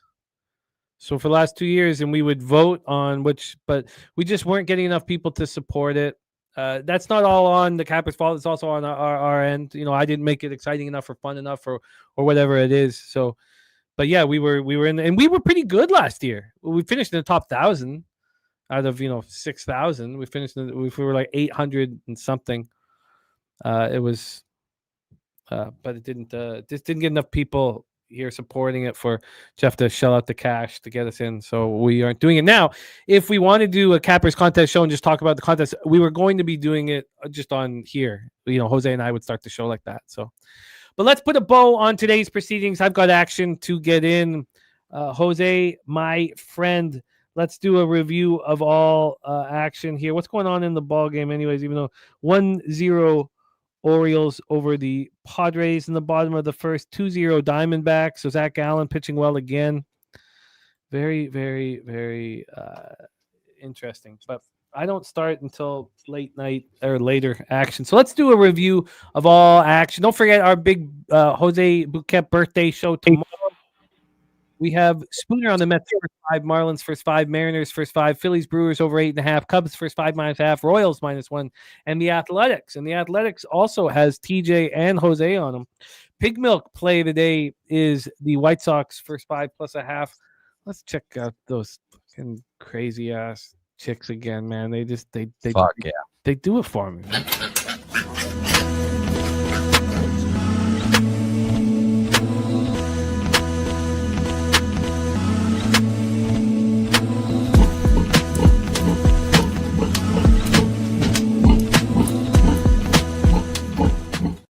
Stacks play today number 1, Machado over 1.5 bases +105. Stacks play today number 2, Jackson Churio over 1.5 bases at +104. Fat Win gave us the stroke of luck at 3-1. He put it on a silver platter for us, and I didn't bet it. Justin Biller on the Dodgers -1.5. Hopefully that wasn't action, so you can get rebet it, with Sheehan instead of Ohtani. But it still might work. But Ashcraft is a danger. Talk Sports with JT. He cashed the under in the Tigers game, right? That closed at 8. Yes. Again, people see 35 runs in the first 2 games and just expect the same thing to happen the next game, and it doesn't work like that. JT bet against it. Also, Torres under 1.5 hits, runs, and RBIs. Turnbuckle Tommy on the Brewers first 5 makes me uncomfortable. I expect to be going up against that. He's on the over 9 in Brewers, Phillies, and flank stake play today is the Blue Jays run line. Flank stake representing Montreal, Guardians money line, Seattle Mariners money line, and Padres double result. The taint play of the day. Yeah, that's what we missed. The taint play of the day. Thank God. How did I miss this? I forgot about it. I've got it here in my taint play today is the Kansas City Royals. The Kansas City Royals double result. Because he's right. The Angels aren't hitting. I want to go back to that setup here for the Royals Angels and just take a look at it once more. Taint play of the day is here, and that's the Caden Dana start against Berger. It's interesting. I mean, it's very strange seeing the market or the sharp action sort of move towards Caden Dana here, the 21-year-old who not pitched well in the minors. But we've seen pitchers do this, have a 5.5, close to 6 ERA in the PCL league, and then come and pitch well. Shout out to our guy, Matty Ice. Taint play of the day.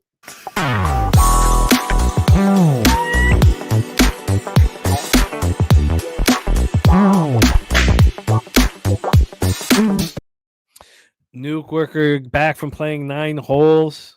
Show still on. I love it, Nuke. Wow. Look at that. So taint play of the day.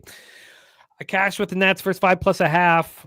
And that's it for the early games for me. By the way, Wine Time gave Iowa +3 in the first half, under 20.5. He gave us Kansas +7 and Virginia Tech money line. He also gave us the Diamondbacks that are up 2-0 right now. Zach Allen having another good start. Some of these older pitchers are starting to pitch better after a very rough season. And he's also on the Tampa Bay Rays. Jose's going to go over his action. For me, I expect to be on these bets. And I'm going to go over everything again, and then I will bet them and then post them after I do. Guardians first 5 +1/2. The over in Seattle, Tampa, and the Mariners first 5. The Braves first 5 or 3 +1/2. I'll study that. And first 3 under 2.5.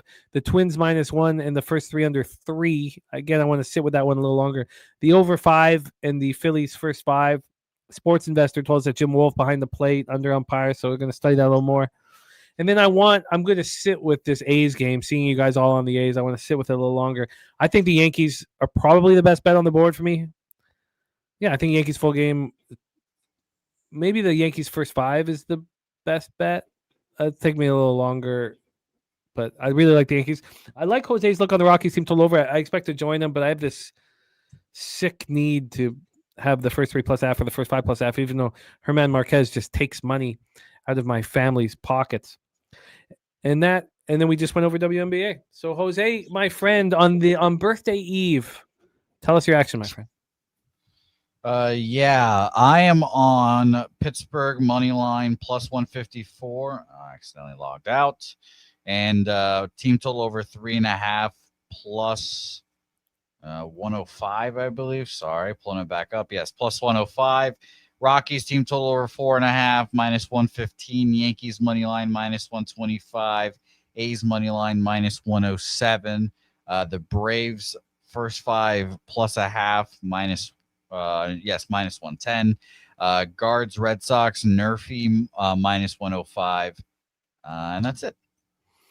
I'm excited about the evening's action. Lots of work still to do to get the action out there.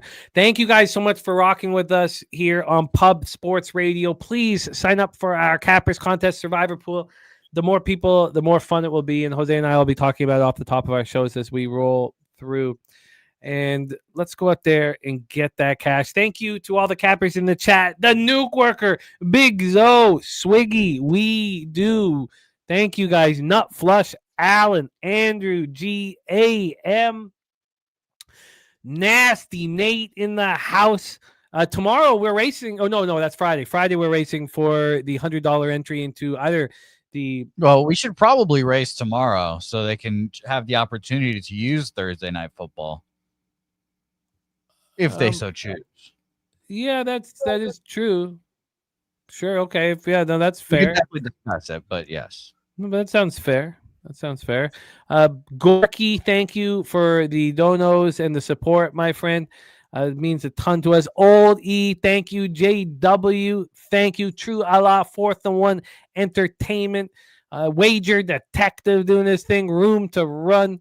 Very, very fun capping with you guys and Talk Sports with JT. Now we have to succeed. Coin, thank you for all that you do. Ronnie Crawford, Irish King. Thank you guys. Now let's go get that cash. Jose, can you please bless our action and lead us into the future?